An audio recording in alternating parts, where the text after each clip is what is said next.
Chapter 3185. A bunch of stubborn things. At the same time, the voice scolded coldly. Back then, I saved you from fire and water.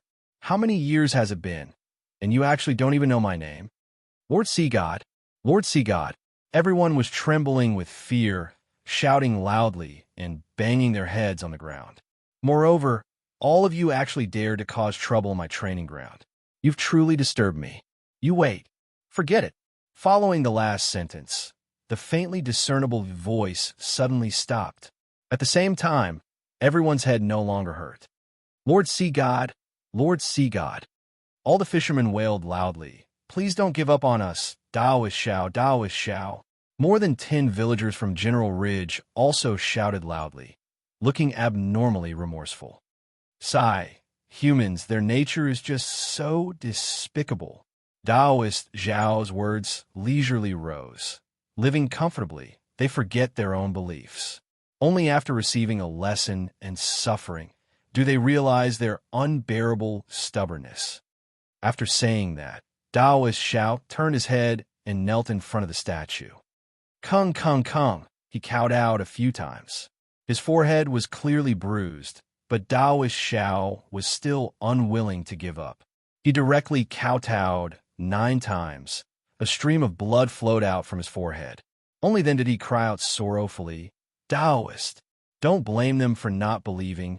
Don't care about their stubbornness. This is all my fault. It's all my fault for not waiting for Daoist to teach them properly. If Daoist master wants to blame me, any punishment will fall on this lowly one. I am a Daoist disciple. I should receive this boundless punishment. I am willing to represent everyone in Longevity Town. Speaking until here, Daoist Zhao's voice immediately stopped. He hugged his head with both hands and rolled on the ground. In just a moment, his Daoist robe was already in a mess. His teeth were also clenched so hard that it made creaking sounds. Blood even seeped out. Xiao Hua was stunned. He looked at Daoist Zhao with some disbelief and said inwardly, This guy, isn't his acting too realistic? I didn't use the soul-piercing technique on him at all. Daoist Zhao, Daoist Zhao. Seeing Daoist Zhao in such pain, a few villagers hurriedly shouted, Oomph. When he saw this, Xiao Hua knew that it was time for him to enter the arena.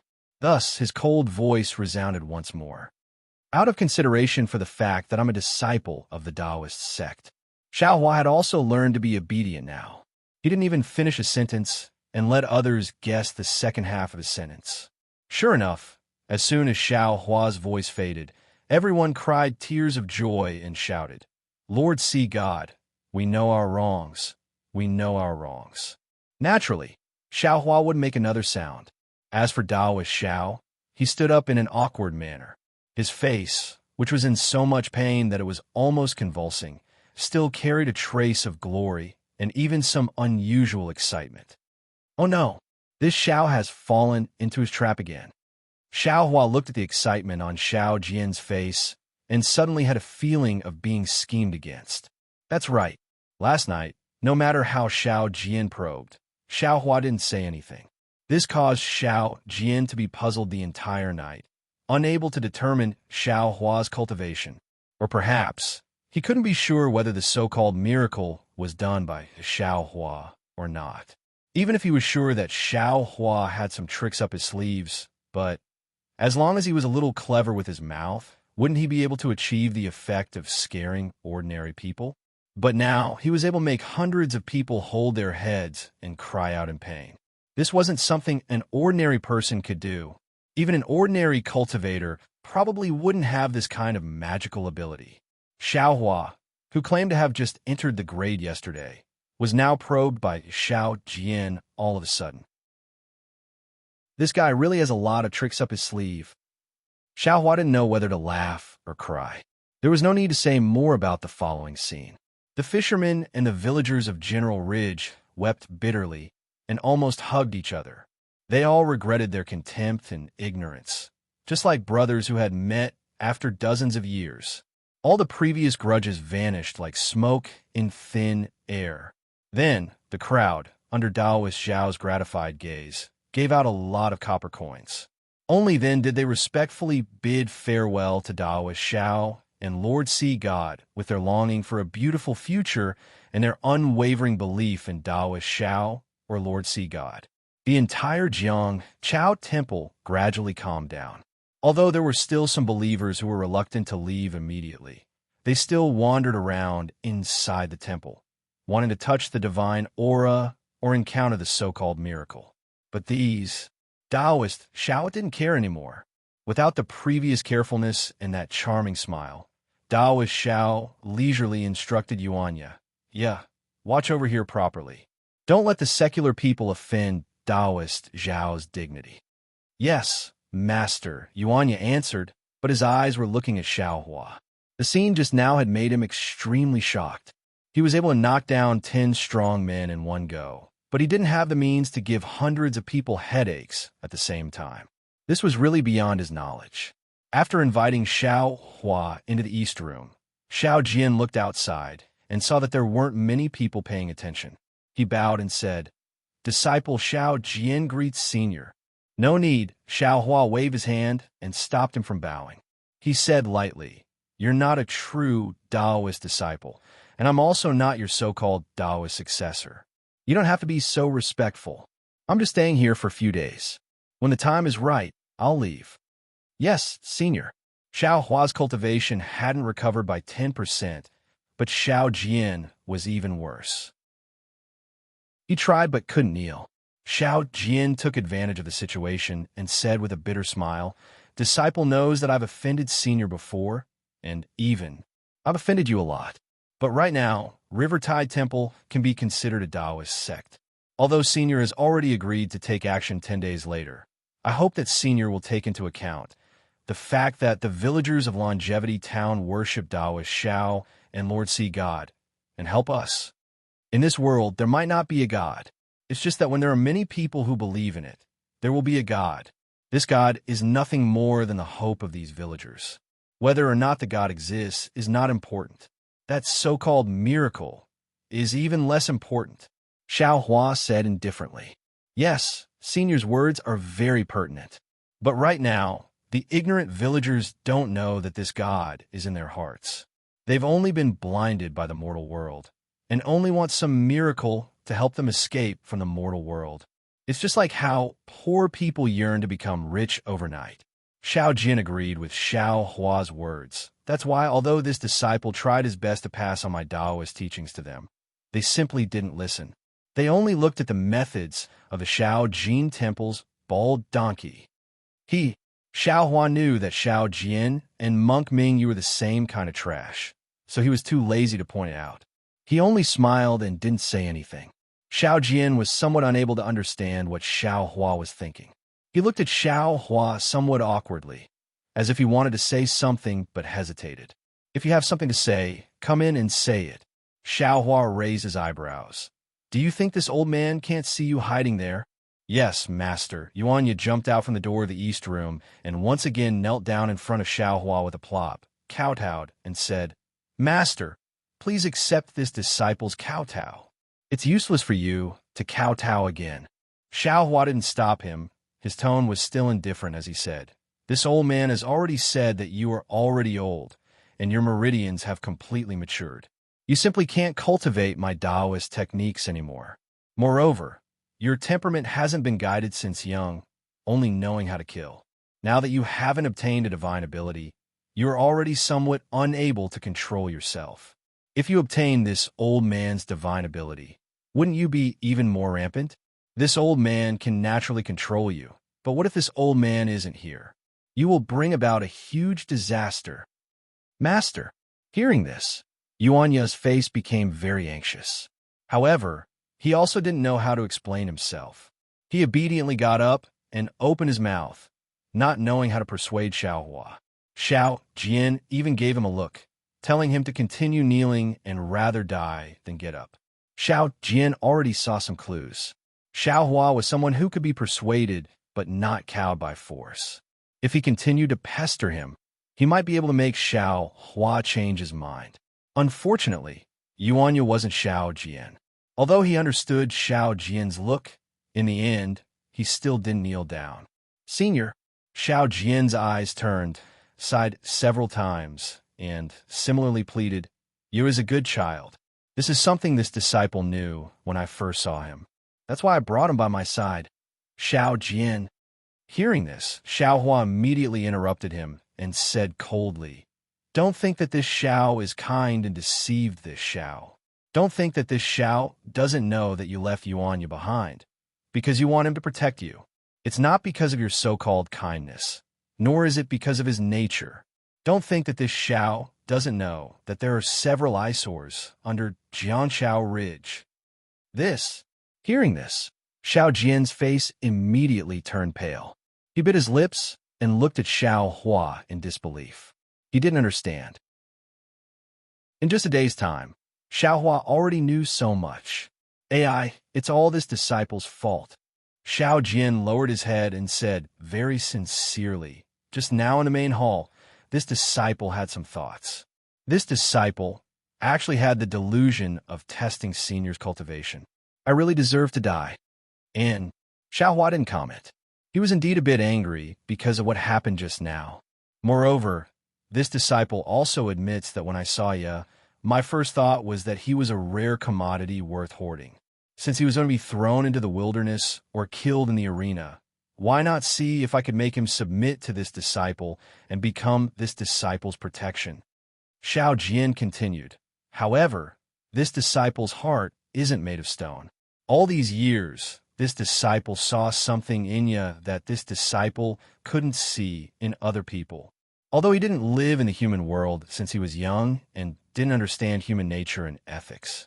But it was also because of this that he maintained his pure heart and maintained his innate hobby. He likes to kill, and this is the most direct way to solve problems. But he wouldn't cause trouble for no reason and kill people for no reason. You also saw it for yourself. He would rather buy a few meat buns on credit than rob others. He would rather give his precious meat buns to Senior than let Senior starve." Chapter 3186. How is that possible? Hearing Xiao Jian's explanation, Xiao Hua sneered, "How can a person who came out of the forest not rob other people's things? Otherwise, how could he come out of the forest?" "Yeah, tell the Senior." Xiao Jian kindly looked at Yuanya. "Yes, master." Yuanya nodded and looked at Xiao Hua with some fear. "Master, when disciple just came out of the forest, disciple often robbed other people's things. He had even injured someone before. However, that was something that happened in the gladiator arena. Since then, I have followed master. Master told disciple that other people's things belong to other people. Only things obtained with one's own strength are one's own. Especially when disciple saw the bun shop owner and his staff buy meat, knead the dough, wrap the buns, and steam the buns. Disciple knew that buns are not fruits on the tree and do not grow out of thin air. Disciple stopped robbing other people's things. And Xiao Hua's expression did not change. Seeing that Yuanya had stopped talking, he asked again. "And? That's all." Yuanya was stunned and answered casually. "Sigh." Xiao Jian sighed in his heart. Xiao Hua's tone was obviously a little loose. Perhaps Yuanya could say a few more words? Actually, Xiao Hua had already vaguely promised Yuanya before, but Xiao Jian was still not at ease. After all, Yuanya did not become Xiao Hua's disciple. How about this? Xiao Hua saw Yuanya's honesty and thought for a moment. This old man has a weapon here. If he can pick it up, this old man will accept you as his disciple. Saying this, Xiao Hua shook his hand and took out the heaven-leveling rod and casually placed it on the ground. Looking at this 1 meter long iron rod as thick as a duck egg, Xiao Jian was overjoyed. "Yeah, quick, quick! Senior Xiao wants to accept you as his disciple." That's right, this heaven-leveling staff was so unremarkable. Anyone who saw it would know that this was Xiao Hua giving Yuanya a way out. Xiao Jian was very clear about Yuanya's strength. Not to mention this thin staff. Even if there were 2 more, Yuanya would still play around with it. "Yes, master." Yuanya's eyes were also filled with ecstasy. He rushed to the heaven-pacing staff, bent down, and grabbed it with one hand. He channeled his strength and tried to lift the heaven-pacing staff. Unfortunately, When Yuanya exerted his strength, his hand actually slipped. He leaned back and almost fell. Ah! Xiao Jian was stunned, and he couldn't help but stare fixedly at the rod that seemed extremely ordinary. Rise! Yuanya didn't dare to be careless this time. He walked in front of the heaven-leveling staff and reached out with both hands. The sky-leveling staff didn't rise as Xiao Jian and Yuanya had expected. It didn't even sway. Master, I can't lift it. Yuanya was very direct. He immediately let go after trying. His eyes were filled with frustration, but he still answered Xiao Hua honestly. Then don't call me master. Xiao Hua waved his hand. Yes, master. Yuanya was so used to answering that he blurted it out without thinking. Xiao Hua was too lazy to bother about it. He stretched out his hand and easily grasped the heaven-leveling rod. Then he pulled the rod into the space. Seeing the sky-leveling staff mysteriously disappear, Xiao Jian suddenly exclaimed, Small universe pouch. Senior actually has a small universe pouch. All right, you can busy yourself later. Xiao Hua didn't ask what a small universe pouch was. He saw that Yuanya's shout had already attracted some villagers. He waved his hand, turned around, and walked out of the east room. Now, there seemed to be some people in the temple, and they were respectfully offering incense. He walked out of the temple, found a secluded place, and started practicing the Big Dipper Divine Fist again. Seeing that Xiao Hua had left, Yuanya hung his head dejectedly. Xiao Jian looked at him and wanted to comfort him, but he knew that anything he said would be useless. He could only say nothing and walk out on his own. As soon as Xiao Jian walked out of the east room, someone immediately saw him. Two middle-aged men hurriedly stepped forward and bowed. Taoist Xiao, this humble one is from the Immortal Town's eastern suburbs. I just heard that Taoist Zhao's cultivation is profound, so I hurriedly came to seek Taoist Zhao's advice. This humble one's family is about to be married, and I don't know which day is suitable. Seeing that there were people coming over, Xiao Jian's face immediately became solemn. After listening to the two men, he pretended to be profound. His finger was still moving up and down. After half a cup of tea's time, he opened his mouth and said, If we're talking about marriage, cough, cough. If we're talking about an auspicious day, it's tomorrow at noon. Xiao Jian's spittle flew everywhere, and he spoke for half a meal's time. The two middle-aged men were completely convinced by his words, and they were so happy that they want to take out their copper coins as thanks. Xiao Jian shook his head slightly and pointed at the merit box that had just been placed on top of the main hall. He said in a deep voice, This old man is under Taoist Zhao's orders to solve the problems of the villagers of Immortal Town. These gifts can be sent to the merit box. That for Taoist Zhao. This old man will use the merit in the box to reconstruct Taoist Zhao's golden body, so that the villagers of Immortal Town will forever be under Taoist Zhao's grace. Excellent. The two middle-aged men looked at each other, and their eyes were filled with sincerity. Fine, the merit given to Taoist Zhao was naturally different from the gifts given to Taoist Zhao. The copper coins from before were not enough, so the two of them took some more before they were willing to put them into the merit box and hurriedly left. Damn it!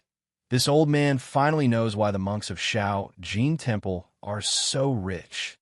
Seeing this situation, Xiao Jian could not help but curse Monk Mingyu in his heart.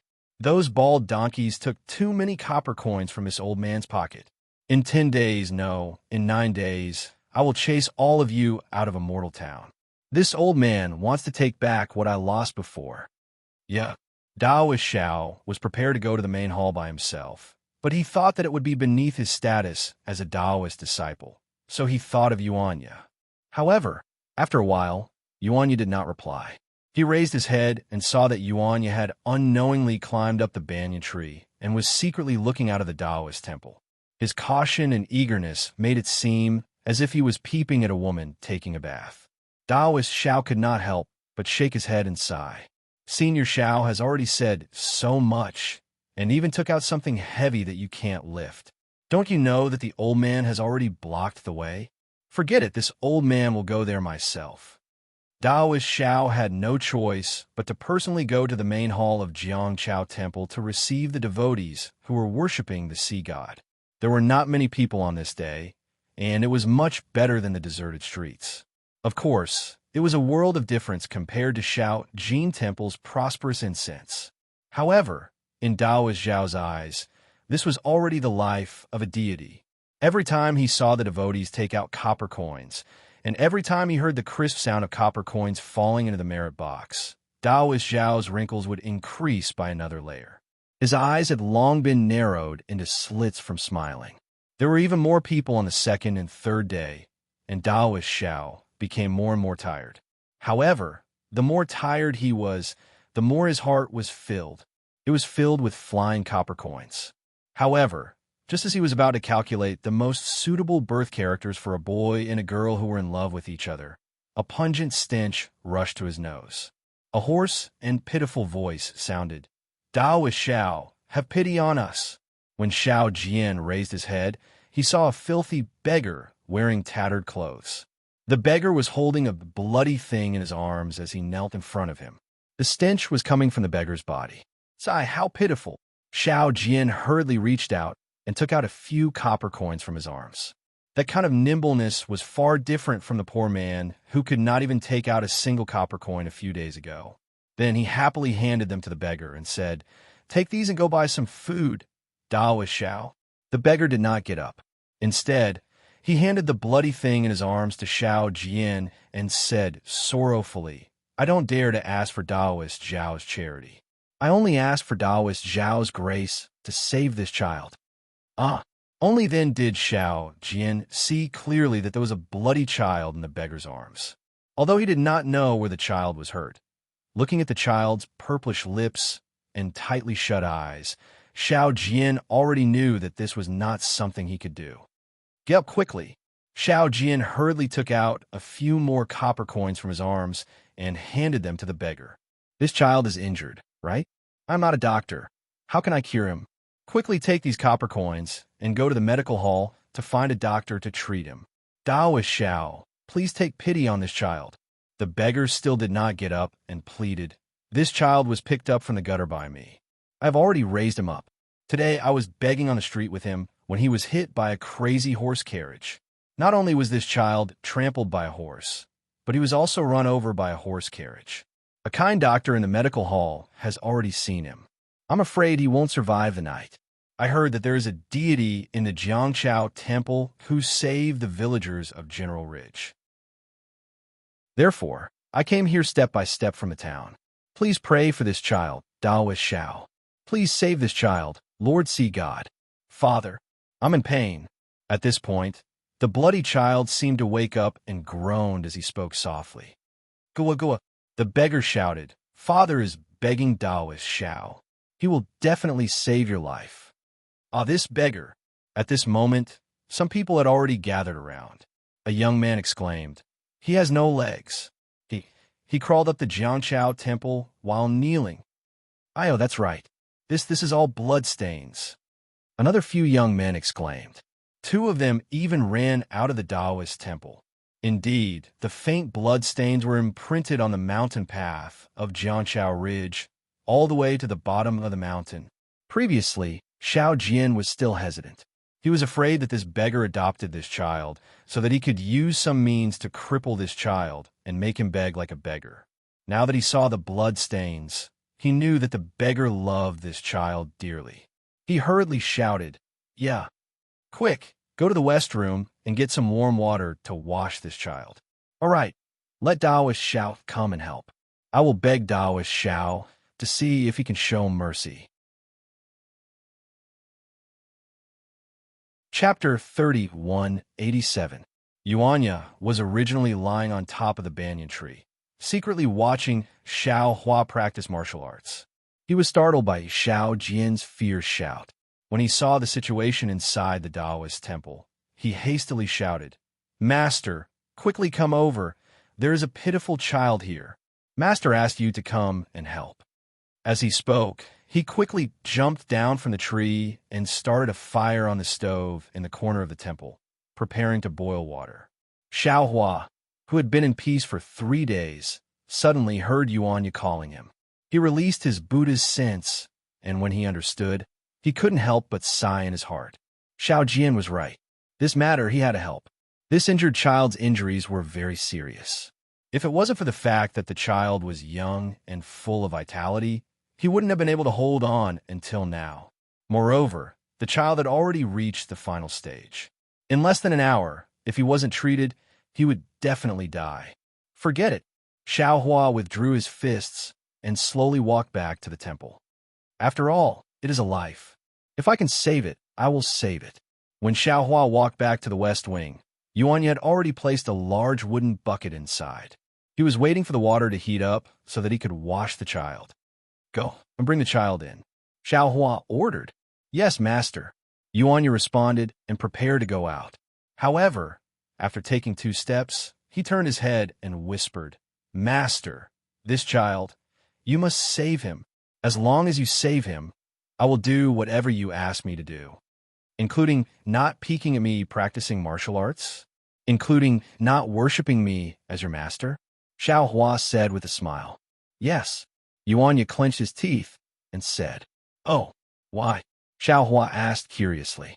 Because this child also has no parents, Yuanya said, then turned around and left, not saying another word. Xiao Hua looked at Yuanya's firm back and didn't know what he was thinking. Yuanya carried the child into the west wing. However, other than the beggar who was anxiously looking at him, everyone's gaze fell on Xiao Hua, who was shouting in the main hall. Taoist Master Xiao, please have mercy and save this child. Xiao Hua's words came one after another, as if he didn't stop. It was as if the worn-out statue could still hear his voice. While Taoist Xiao was trying to act mysterious, Xiao Hua took the child from Yuanya's hands. Xiao Hua placed his hand on the child's pulse, closed his eyes for a moment, then moved his fingers as if they were flying, pointing at several places on the child's body. Soon after, he strangely took out a dozen silver needles and inserted them into the child's body. As the silver needles entered the child's body, black blood slowly flowed out from the child's 7 orifices. Yuanya was shocked at first, but when he saw that there were small blood clots in the black blood, he immediately understood that this was the dirty blood that had accumulated in the child's body. Xiao Hua was cleaning this dirty blood out. Immediately after, Xiao Hua waved his hand and took out 2 pieces of yellow paper. He waved his hand and placed them on the child's body. With a flash of green light, the yellow paper disappeared. The child's body slightly trembled and no longer moved. Call Xiao Jian in. After Xiao Hua fed the child another pill, he handed the child to Yuanya and said, Clean the child. Yes, this time, Yuanya did not call him master. After cleaning the child, Yuanya hurriedly called out according to Xiao Hua's instructions. Master, the child has been cleaned. Come take a look. Xiao Jian, who was in the main hall, was already exhausted. He was waiting for Yuanya's call. He knew that Xiao Hua would definitely not watch with folded arms, so he hurriedly rushed over from the main hall. Immediately after, he pretended to take a look, then turned around and returned to the courtyard of the Taoist temple. He kowtowed towards the statue in the main hall and muttered something that no one knew. When the beggar saw this, he hurriedly moved to Taoist Zhao's side and kowtowed with all his strength.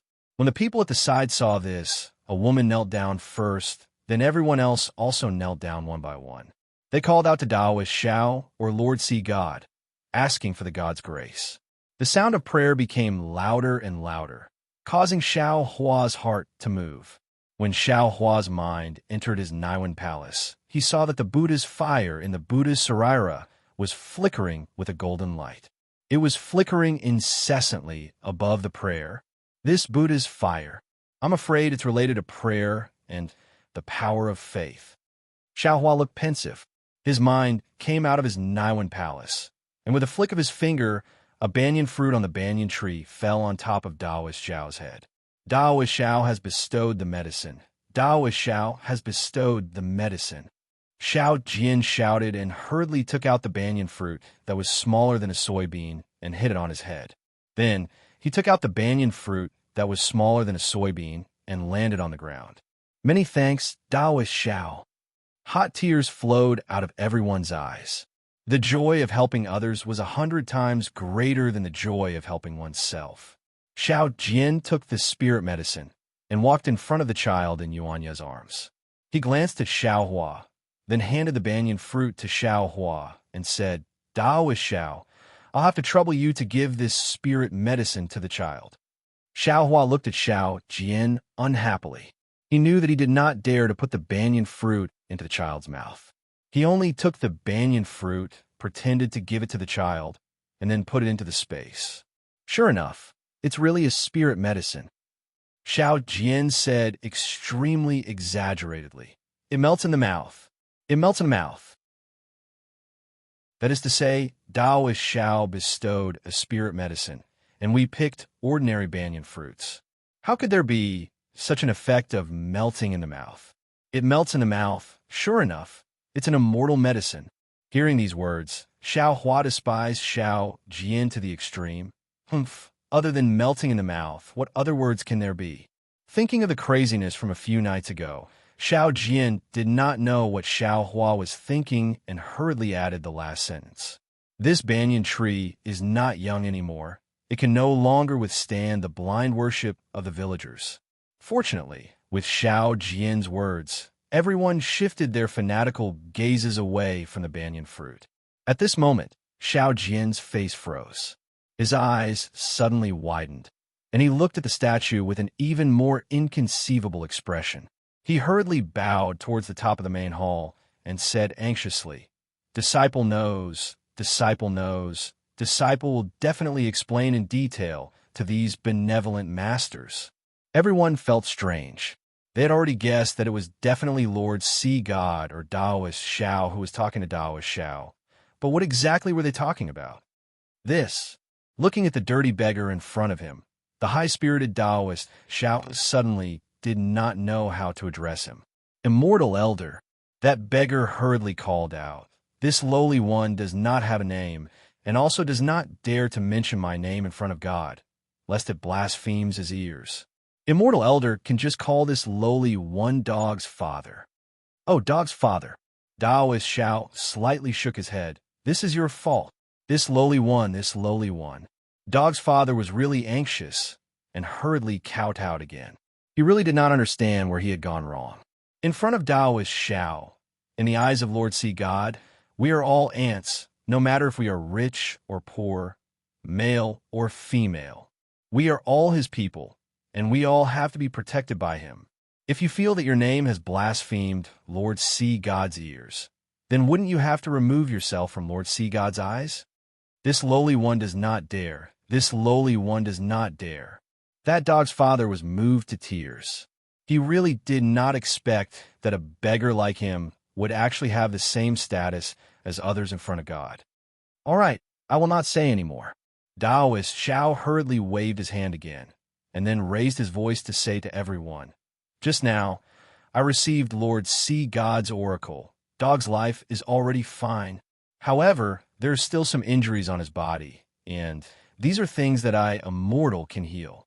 Thus, Lord Sea God disdained to take action, and let us send Dog to the town's medical hall. Why does Daoist Xiao need to personally go?"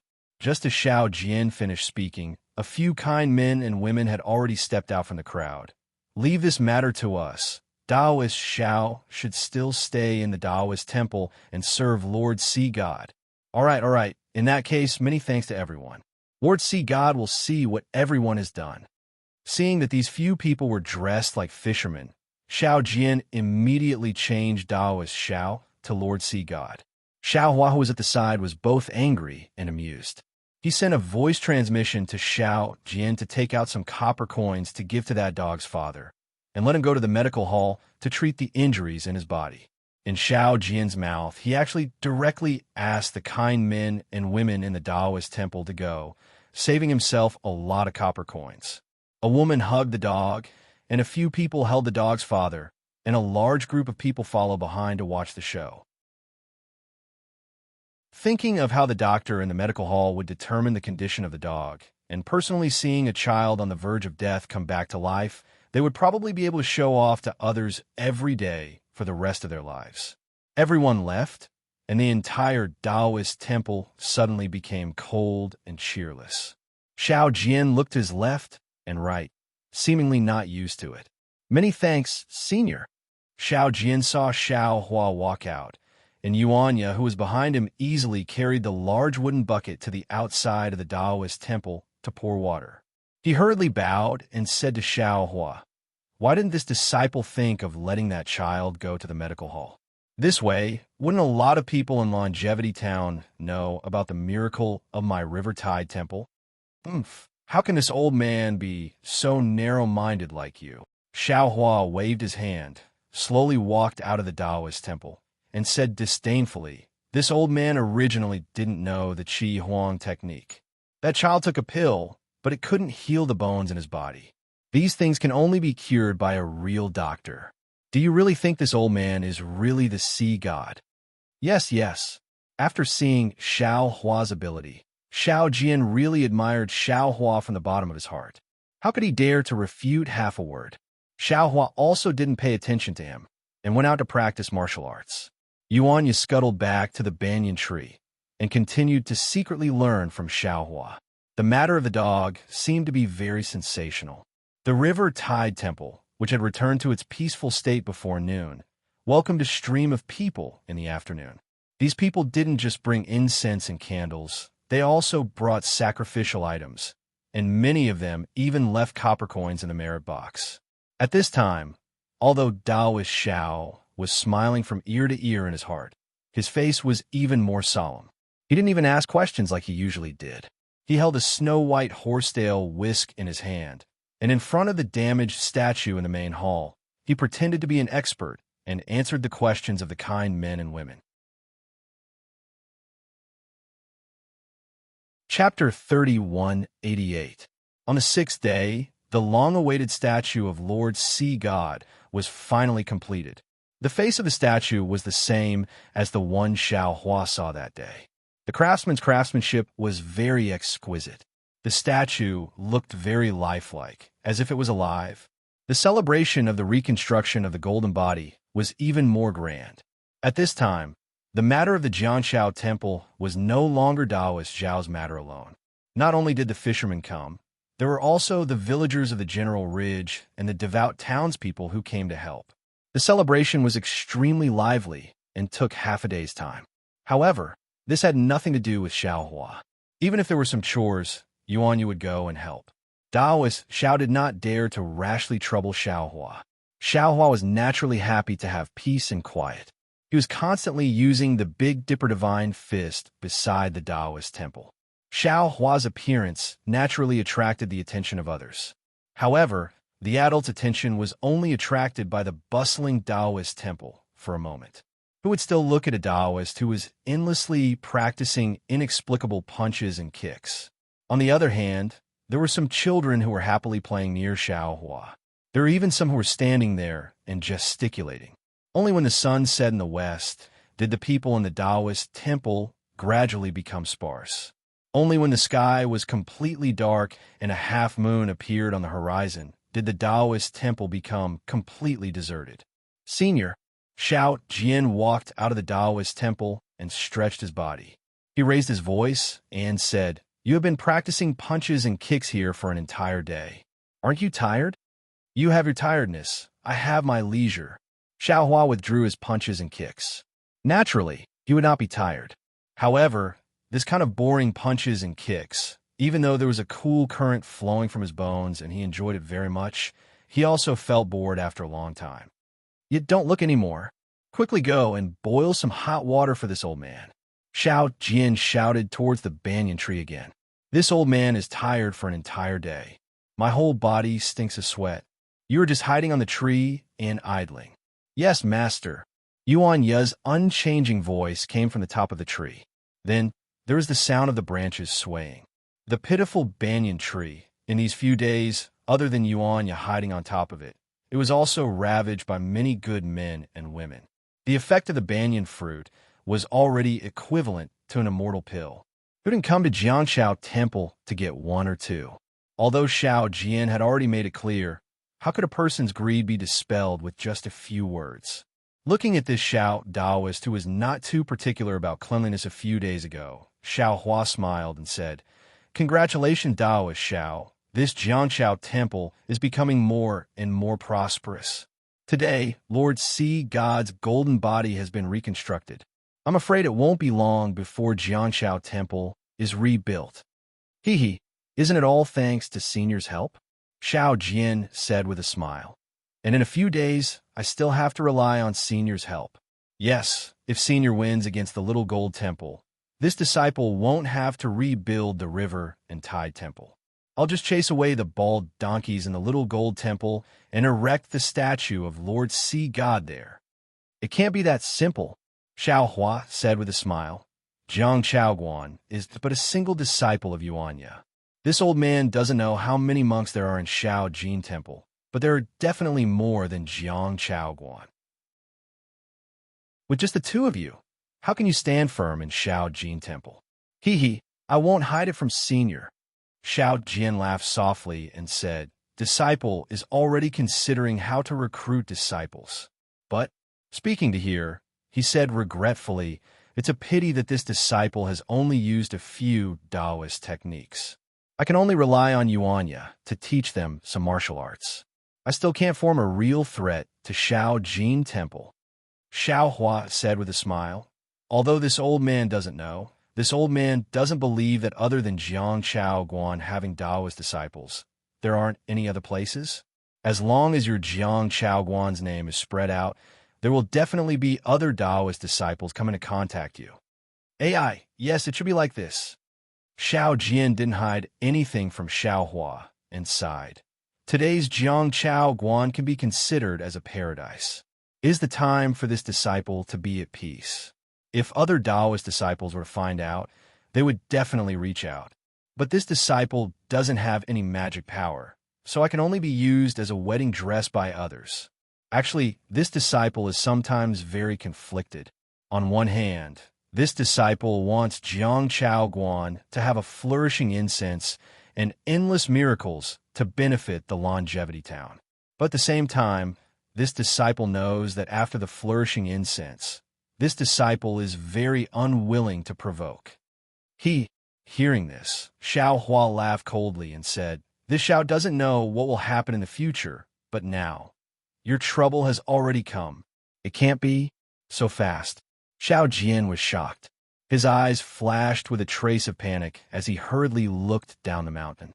Unfortunately, at this time, the night had already enveloped the entire mountain. No matter how far Xiao Jian looked, other than darkness, there was only darkness. However, Xiao Jian immediately recovered his calm and said with a smile, With Senior here, this disciple has nothing to be afraid of. This Xiao only promised you to accept the challenge of Xiao Jin Temple. I never promised. Xiao Hua said with a smile. Suddenly, he was slightly stunned and his brows slightly wrinkled. Yuanya, Xiao Hua raised his voice. Yes, master. Yuanya answered naturally, but when he appeared, there was a trace of awkwardness and embarrassment. Xiao Hua ordered, There are 2 children at the bottom of the mountain, but you brought them up. Bottom of the mountain? Yuanya looked down the mountain in the darkness and was somewhat puzzled. However, he still obediently flew down. After a while, he came out of the darkness with a child in each hand. Oh, isn't this Brother Lu?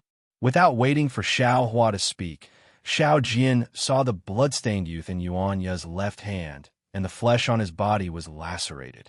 Oh, you know him? Xiao Hua asked curiously. This disciple doesn't know this Brother Lu's name, but he is a small hoodlum from the town of Longevity's cloak gang. This disciple often saw him when he was selling divination in Longevity's town of Longevity. Xiao Jian nodded. Yuanya came in front of the 2 and put Brother Lu down.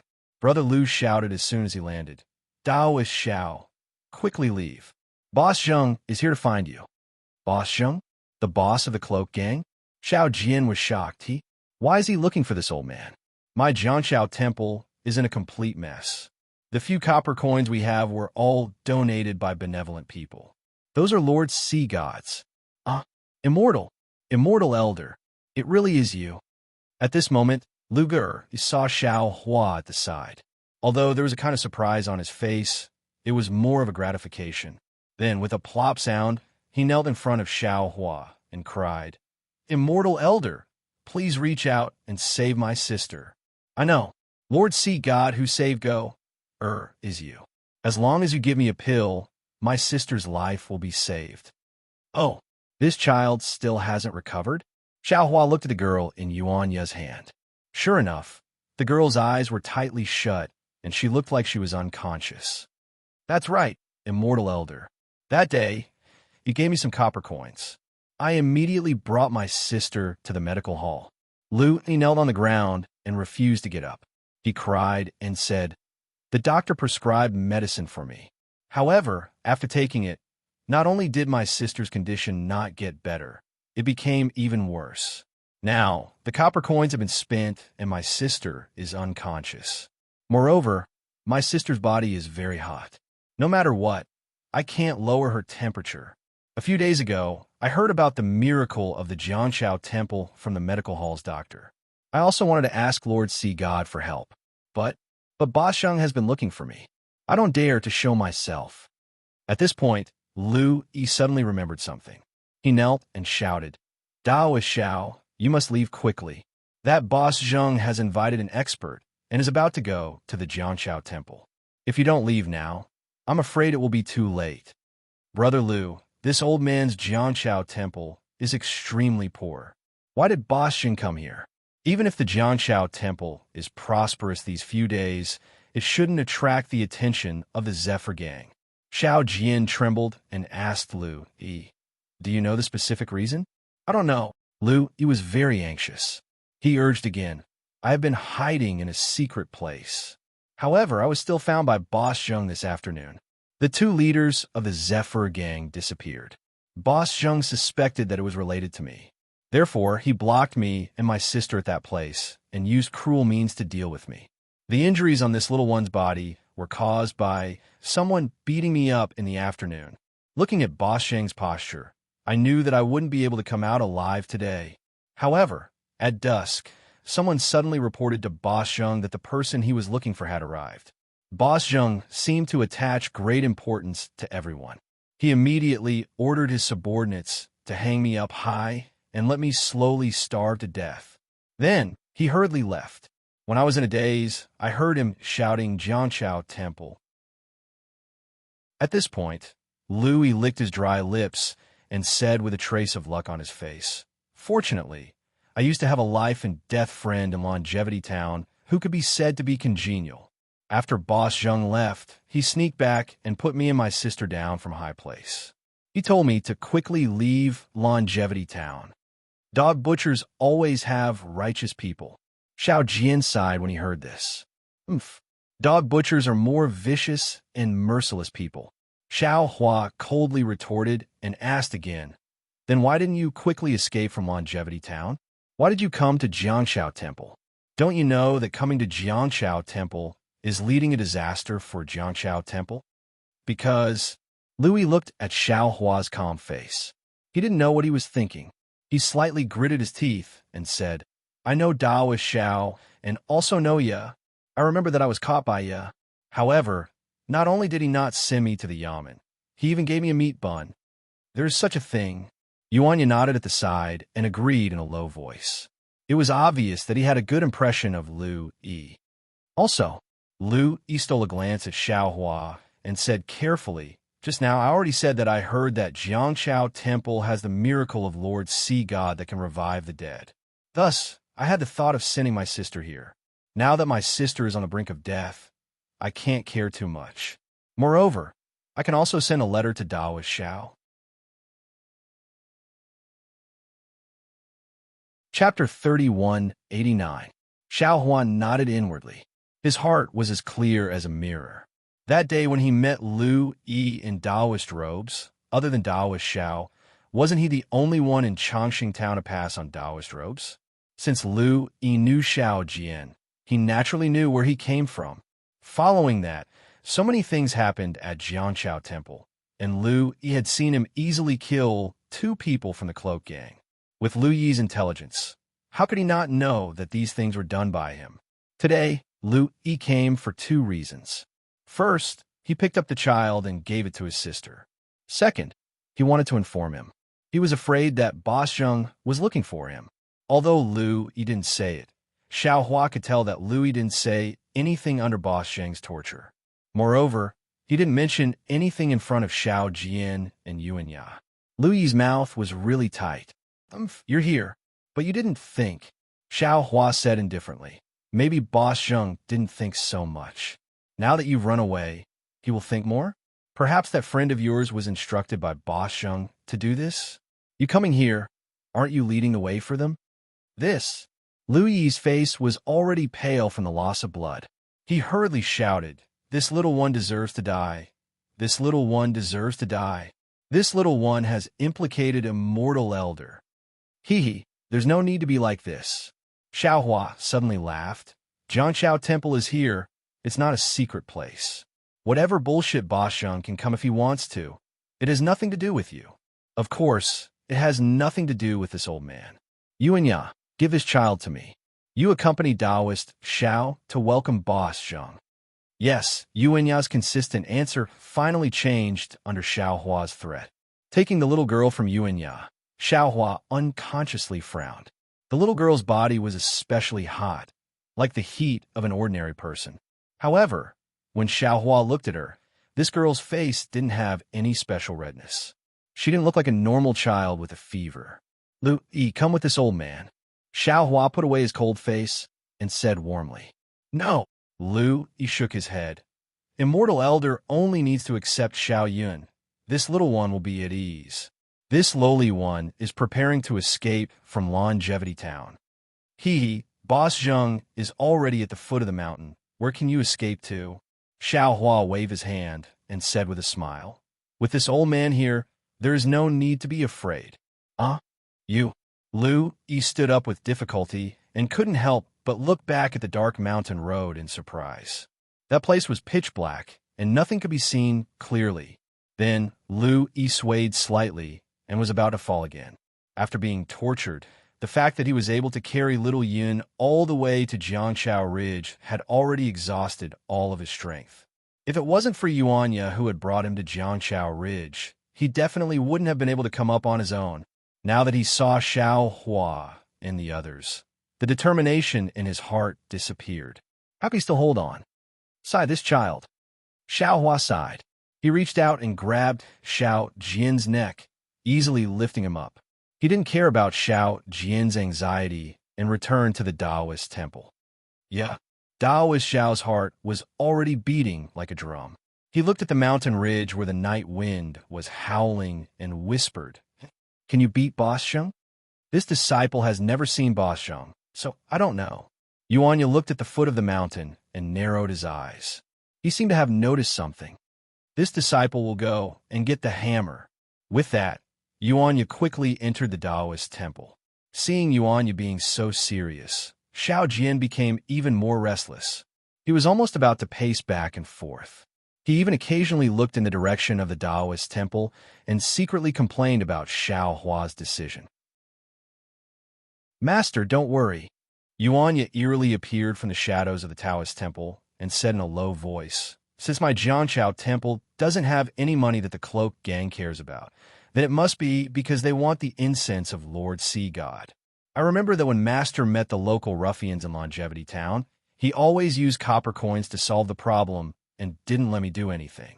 Then this time, he used copper coins to solve the problem. I'm afraid it's not that simple. Xiao Jian shook his head slightly. If Boss Zheng is interested in the prosperity of the Jiangshao Temple, then it's easy to deal with. In the future, if there are any profits, just give some to him. But didn't you hear what Brother Lu said? Boss Zheng even brought an expert to the Tidal River Temple. That clearly wasn't for the sake of incense. It must be for Senior Xiao. I'm afraid it's one of Senior Zhao's enemies. Since it's for Senior Xiao, then why are you so anxious? Why are you in such a hurry? Yuanya hit the nail on the head. It has nothing to do with you. Killing to silence. Yeah, why don't you understand? Xiao Jian smiled bitterly. You grew up in a jungle, so you don't know how vicious and merciless these people are. We already know so much. How can they let us live to see the sun tomorrow? There's such a saying? Yuanya was also stunned. Where did you get this stick? Xiao Jian suddenly saw that the hammer in Yuanya's hand had disappeared and was replaced by a pitch-black stick as thick as an egg. He asked curiously. Senior Xiao gave it to me, Yuanya explained. That hammer was too light, so this stick was just right for me. Xiao Jian rolled his eyes and said in a low voice, What else did Senior Xiao say? Kill. Yuanya's face turned cold. Brother Lu said that most of the people in the cloak gang had killed people before, especially the people around Boss Zheng. They didn't kill anyone. Senior Xiao told the disciples to kill without fear. This kind of killing is a good deed. Phew, Xiao Jian finally let out a sigh of relief. He patted his chest and said, Luckily, Senior Xiao is from our Jiangqiao temple. Master, they are here. Yuanya looked down and reminded. Xiao Jian naturally couldn't see that far, so he didn't look and sat down on the ground. You sit down too, otherwise they will know that we are waiting for them. It will be hard for Master to explain. Yes, Master. Yuanya obediently sat not far away from Xiao Jian. The magic wand in his hand was also placed not far away. In just half a cup of tea's time, more than 10 strong men jumped out from the mountain path. These men were all wearing black clothes and black headscarves. Other than their faces, the rest of their body was hidden behind the black clothes. The man who jumped out first saw Xiao Jian and Yuanya sitting there and was stunned. Then, he hurriedly said to the slightly fat man behind him, Big brother, these two are the two bastards from Jiangqiao Temple. Cough, cough. The slightly fat man took 2 steps forward, revealing his broom-like thick black eyebrows and garlic-sized nose. He coughed twice and said, Old Jio, what did I teach you? These two are the Taoists from Jiangqiao Temple. How can you speak rudely? Yes, big brother. Old Jio didn't dare to argue. He bowed his head and didn't say anything. Is this Taoist Xiao? Boss Zheng quickly walked forward and cupped his hands. Seeing Boss Zheng being so polite, Xiao Jian felt apprehensive. However, he hurriedly got up and returned the greeting, I am Xiao Jian. I wonder who is this benefactor? Oh, I am the leader of the cloak gang, Zheng Mao. Boss Zheng smiled and said, Taoist Xiao has been staying in Jiangqiao Temple for many years. I should have come to visit you earlier. However, because I was busy with the gang's affairs, I neglected it. Oh, so it's gang leader Zheng. Xiao Jian's face turned serious. He hurriedly tidied up his Taoist robe and bowed. I didn't expect you to come to my Jiangqiao Temple. Please forgive me. It's fine, it's fine. Zheng Mao waved his hand. Taoist Xiao has already welcomed me at the entrance. How is this neglect? It really made me feel a little panicked. What's going on? Xiao Jian originally thought that they would start a fight the moment they met. Who knew that they would be so polite, which really made him confused. Is gang leader Zheng here to burn incense in my Jiangqiao Temple? Xiao Jian rolled his eyes and said with a smile, If so, please come to the main hall and kowtow to Lord Sea God. Zheng Mao waved his hand and said with a smile, I have never believed in ghosts. Although Jiangqiao Temple is prosperous now, in my eyes, those things are no different from the things that the monks of Xiao Jin Temple did. Moreover, I have never entered Xiao Jin Temple. Is this Jiangqiao Temple? It's better not to enter. So it's like this. Xiao Jin panicked and asked again, Then why did Lord Gang Leader come here so late at night? Forget it. A straightforward person doesn't resort to insinuations.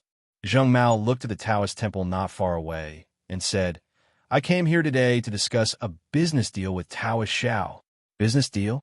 Xiao Jian saw that Zheng Mao was not looking for Xiao Hua, and his heart relaxed. He hurriedly said with a smile, Since it's a business deal, it's easy to talk about it. Lord Gang Leader, please say a price. In the future, when my Jiangqiao Temple is prosperous, I will definitely send things to Cloak Gang on time to show my filial respect to Lord Gang Leader.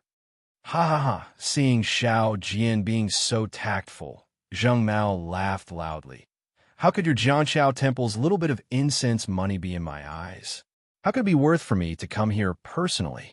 Even for the little gold temple, I only sent a deputy gang leader over. When Xiao Jian heard this, he was even more baffled.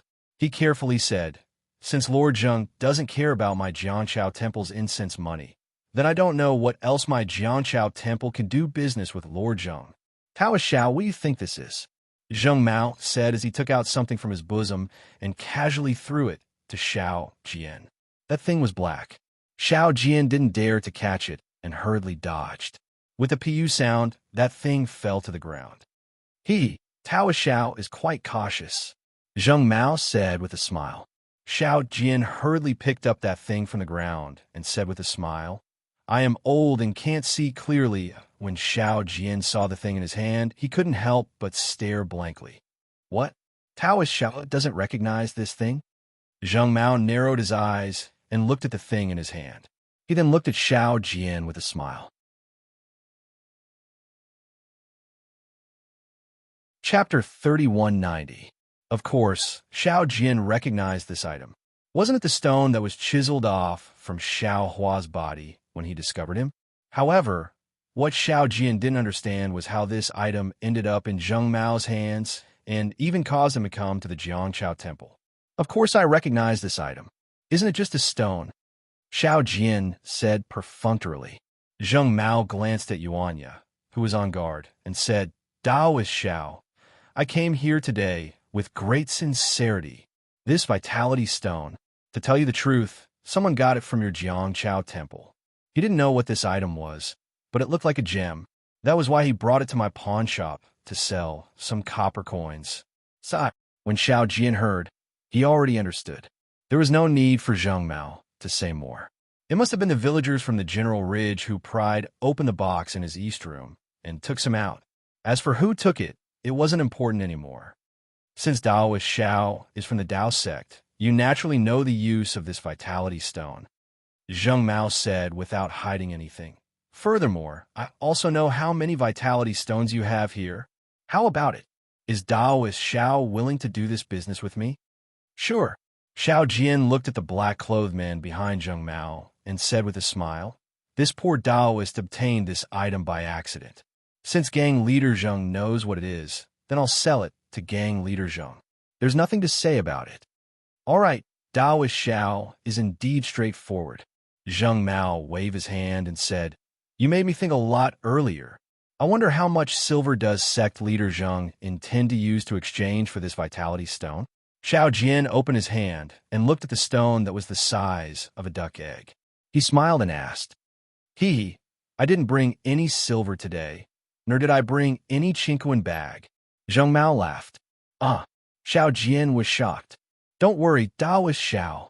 Zheng Mao smiled and said, To tell you the truth, I'm afraid you, and I don't know how much this vitality stone is worth.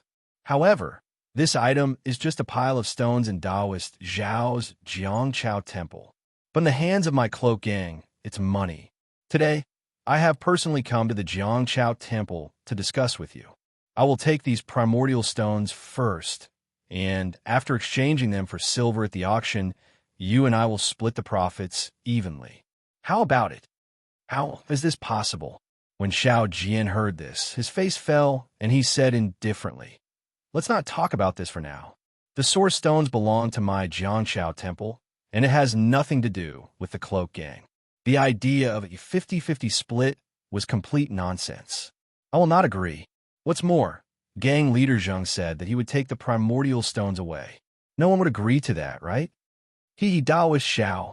If the ratio is not suitable, it won't be too late to discuss it later.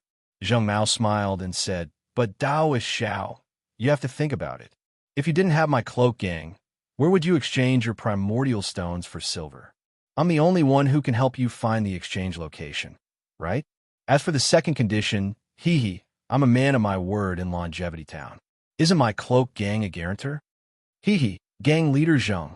Xiao Jian already knew that Zheng Mao was trying to gain something without risking anything. He even had the intention to forcefully swallow these primordial stones. He sneered and said, Country if she naturally doesn't have any place to exchange primordial stones. But what about the capital of Copper Pillar Country? There's an auction there. I can just bring these primordial stones there. What's so difficult about it? Zheng Mao laughed loudly. If I knew about it before, it wouldn't be a problem. But now that I know, there's a big problem. Do you think I brought so many brothers here just to see the night scene? Do you think the incense in the Jiangchao temple is flourishing these few days? How dare you? Xiao Jian's furious roar was extremely frightening. Even Zheng Mao was dumbfounded and felt a sense of fear. This is my Taoist sect, Xiao, Taoist sect. You dare to come here and disturb a Taoist. Do you not want to live anymore? Xiao Jian's following words made Zheng Mao laugh again. He threw away his previous fear and pointed at the Jiangchao temple and said, "What kind of place is this Jiangchao temple? I believe I know better than all of you, right? 40 years before Taoist Master Xiao came to you, I had lived in this Jiangchao temple for several years. The coldness of the winter night, the loneliness of the summer night. How could I not know? At that time, I made a wish to this bullshit Lord Sea God. As long as I don't feel cold, as long as I can eat my fill, I will definitely reconstruct his golden body. Unfortunately, my words were blown away by the night wind 40 years ago. My heart was also broken at that time. I know there are no gods in this world. It's just that when there are many people who believe in them, they are gods. I also know that only by relying on one's own ability can one eat their fill and live in a big house that doesn't feel cold. Taoist Xiao has been in Longevity Town for so many years, but I have never caused you any trouble. Of course, it's because Taoist Xiao also doesn't have enough to eat. More importantly, it's because you stayed in Jiangchao Temple and I didn't want to disturb you. But today, Zheng Mao looked left and right. I brought my brothers here just to have a good discussion with Taoist Xiao. If it was before, how could I say so much to you? How could I give you 50% of the benefits for free? Headmaster Zheng. Taoist Xiao took a deep breath and said, "Perhaps it is because of your obsession in front of Taoist Xiao that you have achieved what you have today." Headmaster, what you need to do now is not to force a deal, but in front of Taoist Xiao's statue. Bullshit. Zheng Mao sneered and interrupted Taoist Xiao's pretense. He said loudly, "When I left Jiangchao Temple, I should have killed the Buddha in my heart. Xiao Jin Temple's Buddha was like that. And so is Taoist Jiangchao Temple. There's no need to talk about the secular people in Longevity Town. They only know how to work at sunrise and rest at sunrise. They only put their lives on the illusory hope. Reconstructing the golden body for Taoist Sea God of Jiangchao Temple is just their hope for the future. The illness of the little girl in General Ridge and the injury of the beggar under the East Pass Bridge is just the power of your Taoist elixir. Xiao Jian, you can fool others, but can you fool me? You." Taoist Xiao secretly complained in his heart, but he still forced himself to be calm and said angrily, "Headmaster Zheng, you're blaspheming Taoist Xiao." I'm not just blaspheming. If you don't hand over the vitality stones, I'll kill you too. This Jiangchao Temple has no need to exist anymore. Zheng Mao sneered. "I know." Taoist Xiao raised his eyebrows and shouted, You've accepted the benefits from the monk of Xiao Jin Temple. You can think whatever you want." Zheng Mao let out a long breath and looked deeply at the Jiangchao Temple behind Taoist Xiao. What he said just now was for Taoist Xiao, but more importantly, Zheng Mao wanted to say it to himself. At this moment, he was already a little disinterested. He waved his hand and said, "Xiao Jian, you're just a wandering Taoist. Since you're pretending to be confused, I'm too lazy to talk to you anymore. Call out the Taoist cultivator behind you." Taoist Xiao saw this and took a few steps back. He waved his hand and shouted, "Now that you've got a suitable weapon in your hands, I know you don't understand the meaning of this weapon. I'll tell you now that your master is testing you. If you can control this weapon and defeat these useless cloak gang disciples, you'll be able to enter your master's eyes." "Ah, really? Master?" Hearing this, Yuanyu was really ecstatic. He couldn't believe it and asked back, "It's up to you to believe it or not." Taoist Xiao snorted. "Anyway, this is also a way for you and me to escape with our lives. It'll be best if your master can see it. Kid, give me your life." Yuanyu couldn't hold it in anymore. He roared and waved his magic wand towards Zheng Mao. "Come out." Zheng Mao didn't advance, but retreated. The 4 disciples on his left stretched out their hands and took out their weapons to meet Yuanya. Zheng Mao himself sneered and shouted towards a dark place on the left side of the Jiangchao Ridge. Following Zheng Mao's words, 2 old men jumped out from the mountain ridge. They were the 2 people Xiao Hua saw playing chess under the tree at the foot of the Jiangchao Ridge. Xiao Jian saw 2 strangers and couldn't help but be stunned. You 2 have followed me up the mountain and have been watching from the side for a long time. I don't know where you're from. I'm an honest person who doesn't do underhanded things. I didn't say anything before. Now that I can't do business with you 2, it's time for you to come out. Zheng Mao saw that the 2 people were very agile and wasn't surprised. He asked indifferently, friend or foe? Please make your choice. Ha ha ha. Zheng Mao is really like what people say. He's an ambitious and ruthless person. One of the old men laughed. To be able to see such a talent in the longevity town is really beyond this old man's expectations. When Zheng Mao heard this, he frowned and looked at the 4 people who were already fighting with Yuanya. It was obvious that the cloak gang was well prepared. Although Yuanya was powerful and the magic wand in his hand was heavy, under the siege of 4 experts, he was already somewhat powerless. Seeing that the situation didn't deviate from his plan, Zheng Mao turned his gaze back and said coldly, if the 2 old men are here to see me, please wait here. After I'm done with my business, I'll invite the 2 of you to my cloak gang's headquarters for a chat. Ha! With the 2 of us here, how can we let you disturb the peace of the Jiangchao temple? I'll let you have a taste of this old monk's methods. The other old man had no intention of revealing his name. With a wave of his hand, he tossed out a Buddhist staff that was 8 feet long. Immediately after, he chanted Sanskrit and formed a Buddhist seal with his hands. The Buddhist staff emitted a faint Buddhist light. Like a huge python, it pounced toward Zheng Mao and the others. A sharp blade-like sound of wind was produced, covering an area of 10 feet around Zheng Mao.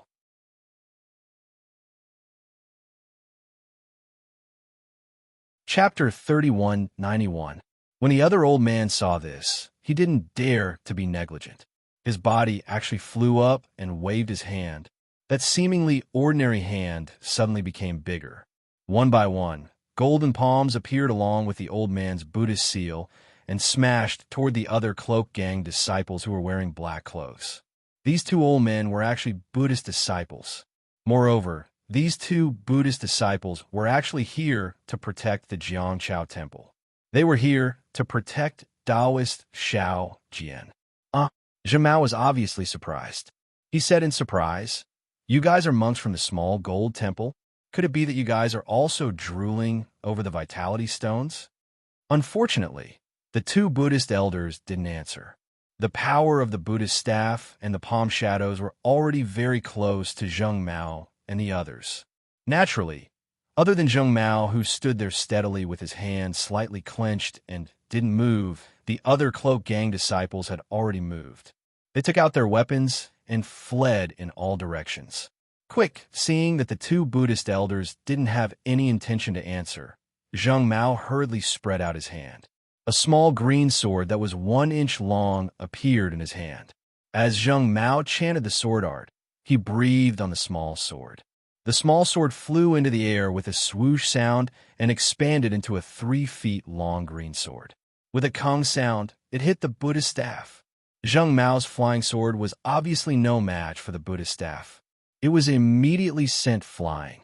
However, the attack of the Buddhist staff was also blocked. Zheng Mao and the others took the opportunity to escape from the attack range of the Buddhist staff. Oomph! The old man's Buddhist seal changed again. The Buddhist staff let out a wung-wung sound and was raised again. The other old man's palm fell. Other than one of the black-cloaked men who dodged, the palm landed on the mountain rock and raised a cloud of dust. A 1 foot long and 3 inches deep palm print was clearly left on the mountain rock. The other 4 black-cloaked men were hit by the palm. Although they tried their best to raise their weapons to block, their weapons were all sent flying. They all spat out blood and rolled on the mountain ridge. Junior brother, don't leave him alive. The old man controlling the Buddhist staff warned when he saw this.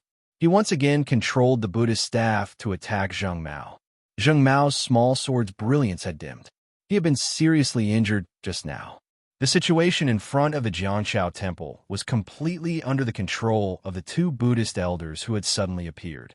However, there was no trace of joy on Xiao Jian's face. Instead, there was a strong sense of fear and anger. He was probably muttering in his heart about his fate after the Cloak Gang's disciples were killed. Clang! At this moment, a strong sword cry rushed out from under the Jiangshao ridge, and a cold voice shouted, "Where did this wild, bald donkey come from? How dare you kill someone in front of me?" A green sword light streaked across the sky like a waterfall. The dense brilliance illuminated half of the Jiangshao ridge. An old man dressed in Confucian robes wielded a flying sword and stabbed at the two elders from the Buddhist sect. See, third-level origin power. As the sword light approached, a snow-like coldness involuntarily emerged from the hearts of the two Buddhist elders. The two of them exclaimed in unison and looked at each other.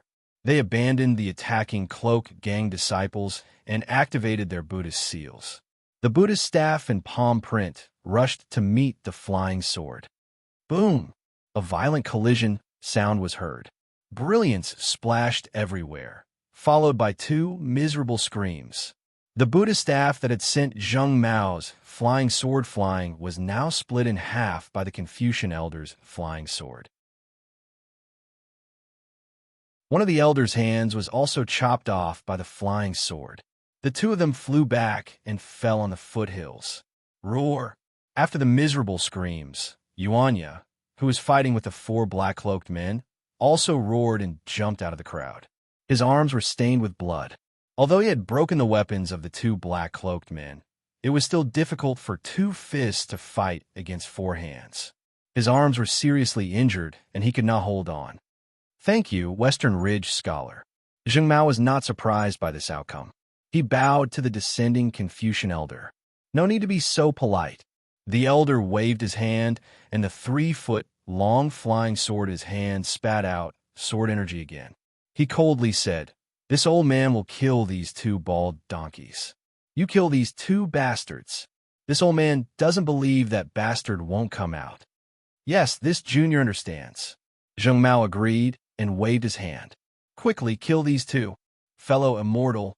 One of the two Buddhist sect elders who had fallen to the ground hurriedly took some medicine to stop his injuries, while the other hurriedly took out a jade token and shouted, "We are the state preceptors of the single Liang kingdom in the Liang province. This is a token issued by the king of the single Liang kingdom.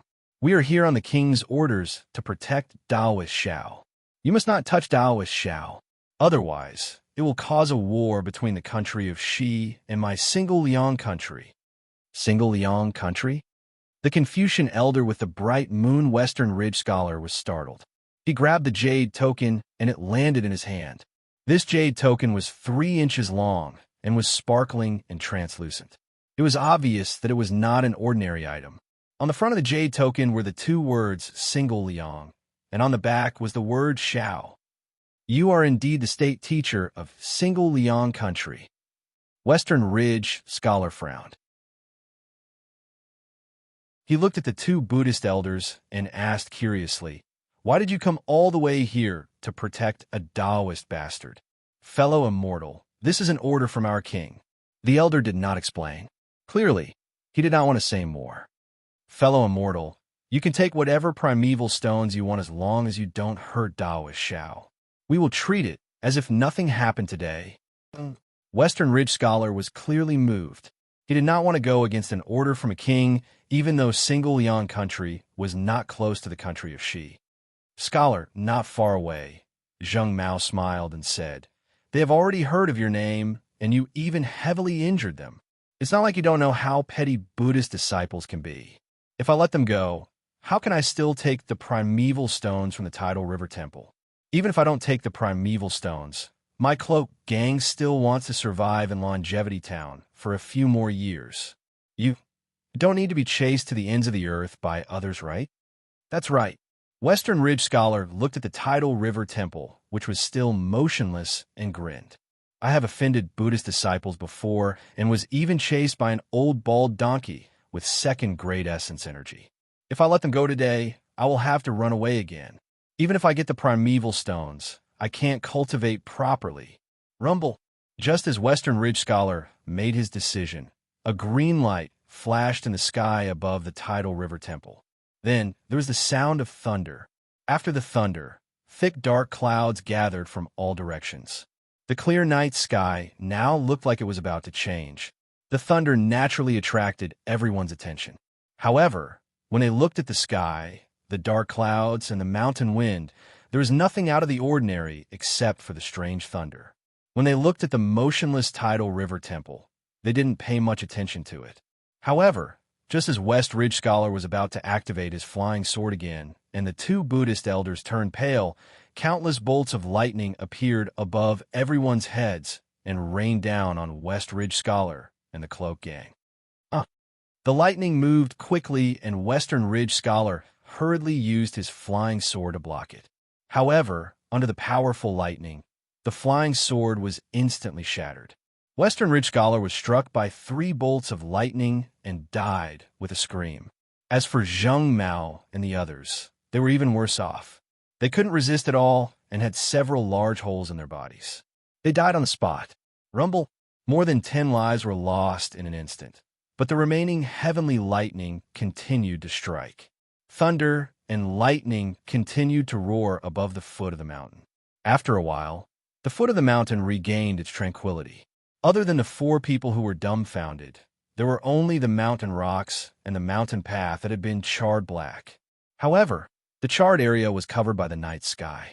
Apart from the rising smoke, it couldn't be seen. The tranquility only lasted for a few breaths. Bean-sized raindrops fell from the dark clouds above the lightning, hitting the faces of the dumbfounded people, the corpses that were killed by the lightning, and even the Jiangshao Ridge. After the time it took to finish a meal, the thick clouds gradually moved away, revealing the half-moon in the sky. The raindrops also gradually thinned out. Xiao Jian seemed to have woken up from a dream and said coldly to the 2 Buddhist elders, "Both of you, scram back to the country of Dan Liang and tell that Xiao Jun. This old man has the protection of my Taoist God. I don't need his hypocritical kindness. Also, pass on this old man's words to him. When this old man is tired of living in the hidden immortal continent, I'll return to the country of Dan Liang and take back the throne that belongs to this old man." The 2 Buddhist sect elders looked in horror at Western Ridge Lay and the others who had been struck to death by the heavenly lightning. Then they looked at the charred ground. Finally, they looked at themselves, who were unharmed, and the slightly muddy mountain. They exchanged glances and bowed deeply to Xiao Jian. Then they rushed down the mountain path in a sorry state and gradually disappeared. Master, Yuanya finally dared to speak. He said with an incredulous tone, Disciple isn't dreaming, right? Yeah. Xiao Daoist still dragged his voice and called out. Yes, master. Yuanya replied absent-mindedly. Come here. Yes, master. Use all your strength and pull this old man's arm. Xiao Daoist's words floated like a gust of wind. Yes, master. Xiao Daoist's miserable scream was comparable to a pig being slaughtered. Damn it. This old man told you to use all your strength, not to torture this old man to death. Yes, master. Yuanya's voice didn't carry any shock. Instead, there was a hint of confusion. This disciple didn't use much strength. Damn it. Looks like this isn't a dream. Xiao Daoist looked at the bruise on his arm and sucked in a breath of cold air. There was a trace of excitement in his mouth. Is this master's divine ability? Yuanya moaned and stuttered in a low voice. Master, is he human?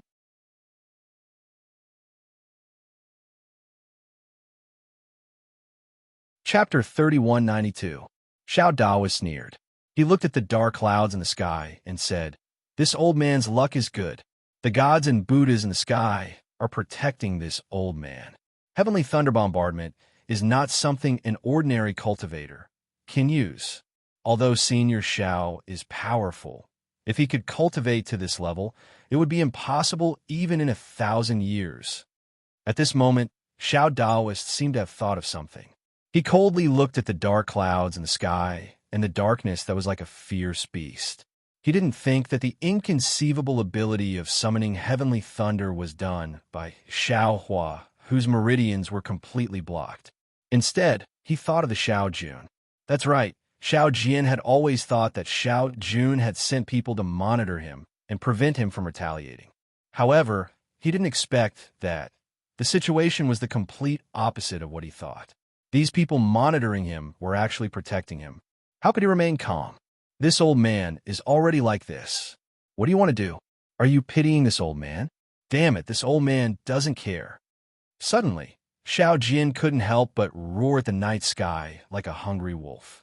Master, Yuanya didn't understand these things and looked at Xiao Jian strangely. Forget it. Yeah, go see what Senior Xiao is doing. Xiao Daoist dejectedly lowered his head and waved his hand. Yes, master. Yuanya's unchanging answer quickly rushed into the Jiangchao temple. In the west room, there was a huge wooden bucket. It was the one that Yuanya used to clean his dog. At this moment, the girl called Xiao Yun was soaking in it. Unexpectedly, a string of bubbles appeared in the clear water. Not only did it make a goo-goo-goo sound, it even showed signs of boiling. As for Lu Yi, his starry eyes stared at Xiao Yun's tightly closed eyes and her slightly reddened face. The anxiety on his face lessened. What? Xiao Hua saw Yuanya rush into the west room. He didn't raise his head and asked indifferently, "Is it raining outside? Was there thunder just now?" Yes. Yuanya faced Xiao Hua. It was as if the word master had disappeared and he was used to answering. Oh, that's good. Spring rain is as precious as oil. Right now is the planting season. More rain is good for the crops. Right, if it rains, don't forget to put away the clothes. Xiao Hua's answer was really out of Yuanya's expectations. He didn't understand what it meant by spring rain is as precious as oil. Also, did someone find trouble with your master? Do you need this old man to take action? Speaking up to here, Xiao Hua seemed to have suddenly realized something and hurriedly asked with concern. Facing Xiao Hua's sincere smile, Yuanya felt guilty for no reason. He waved his hand and said, "No need. Master has already sent those people away." Oh, that's great. Xiao Hua raised an eyebrow, somewhat surprised. If Daoist Xiao can handle it yourself, then that would be for the best. This old man will take a good look at this little girl. As he spoke, Xiao Hua once again stretched out his hand. His index finger and middle finger were placed together, precisely at the location of Xiao Yun's wrist where her pulse was. However, Xiao Hua's brows were tightly knitted together, a rare kind of doubt appearing on his face. Senior, Yuanya opened his mouth, wanting to say something, but he didn't know what to say, so he simply stopped asking and turned away.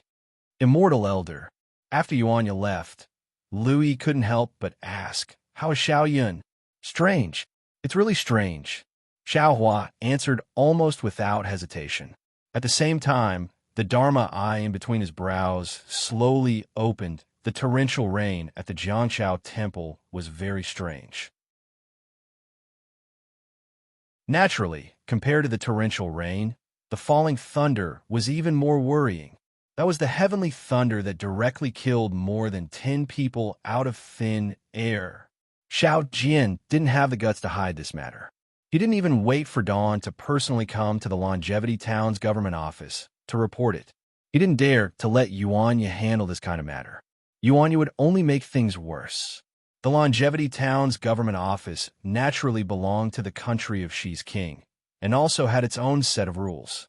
When the government office received the report, it was also as if they were struck by lightning. The Clo gang was able to run rampant in Longevity Town for so many years, so how could the official not know? When he received Xiao Jian's report, he almost wanted to smash Xiao Jian into prison at the first moment. Fortunately, the Jiangchao temple was no longer the same as before. The official didn't know, but the advisor and others who knew Longevity Town like the back of their hand immediately dissuaded him. The person was already dead. Who would care about the benefits he gave when he was alive? Thus, The official brought his entourage and also didn't wait for dawn to arrive at the Jiangshao Temple.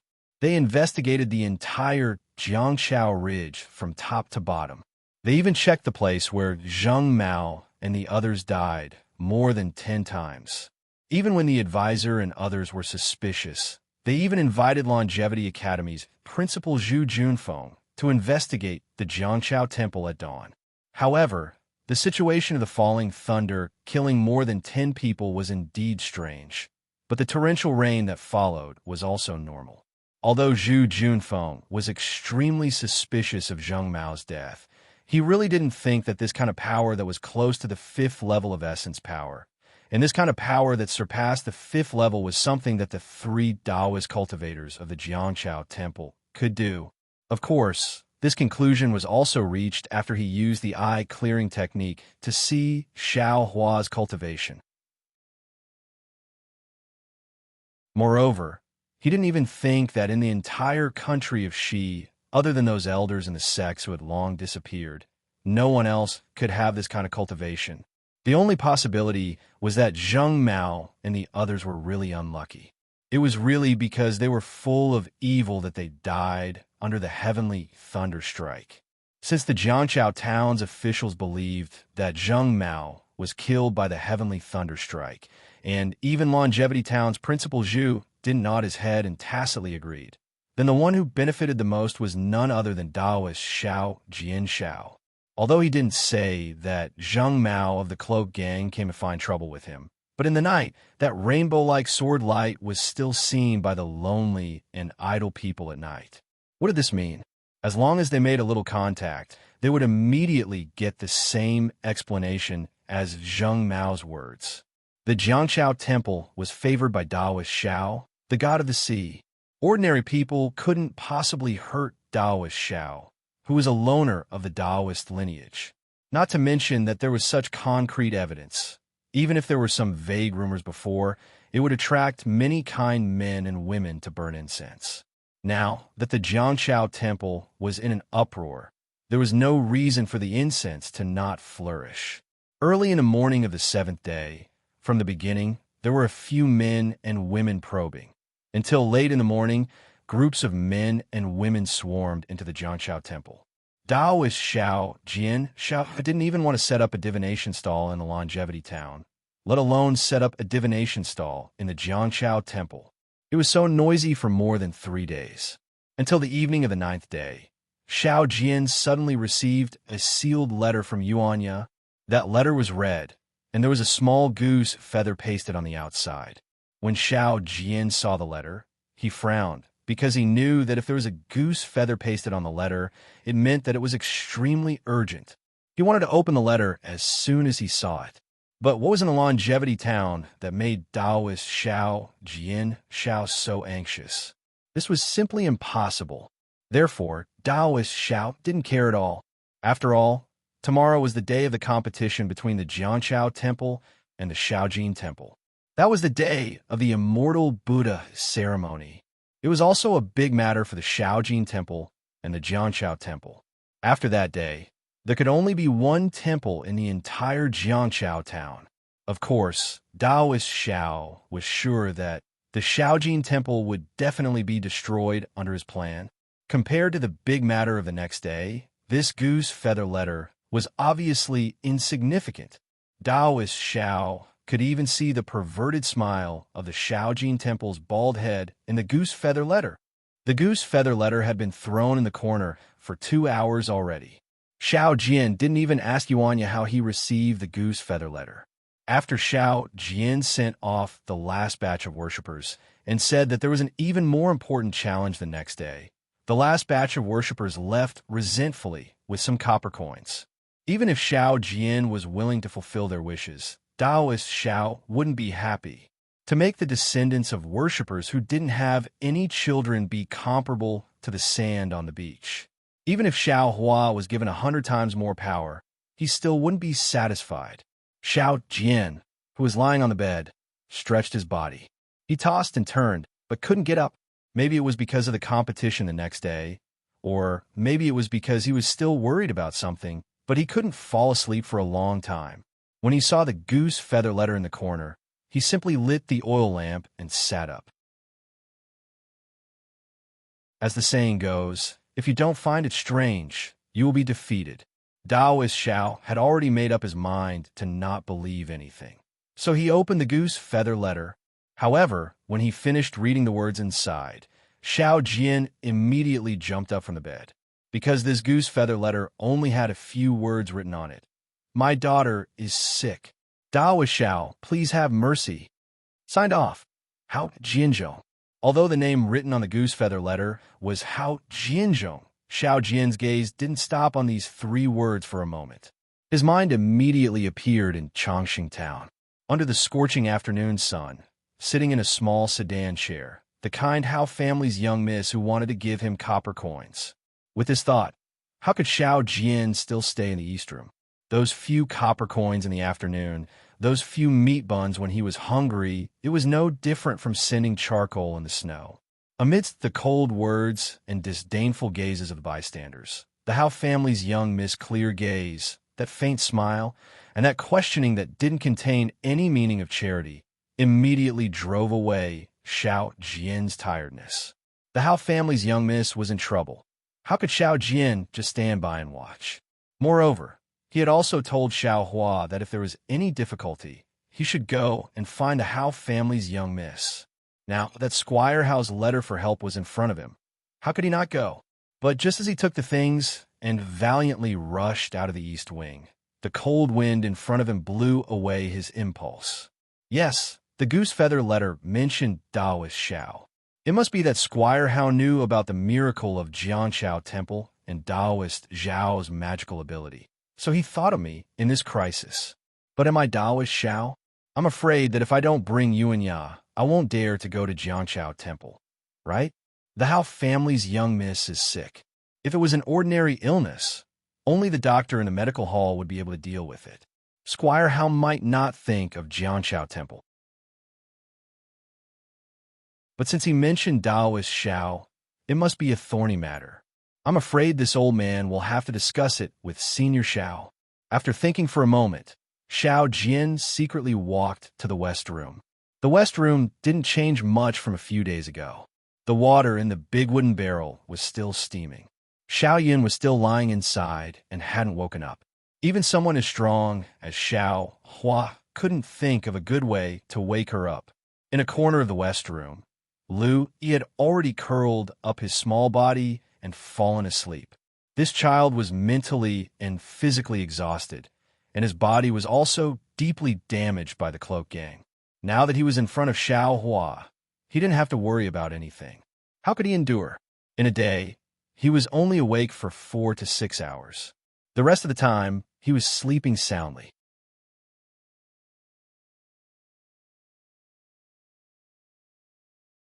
Chapter 3193. Master, Yuanya appeared behind Xiao Jian like a ghost. What's the matter?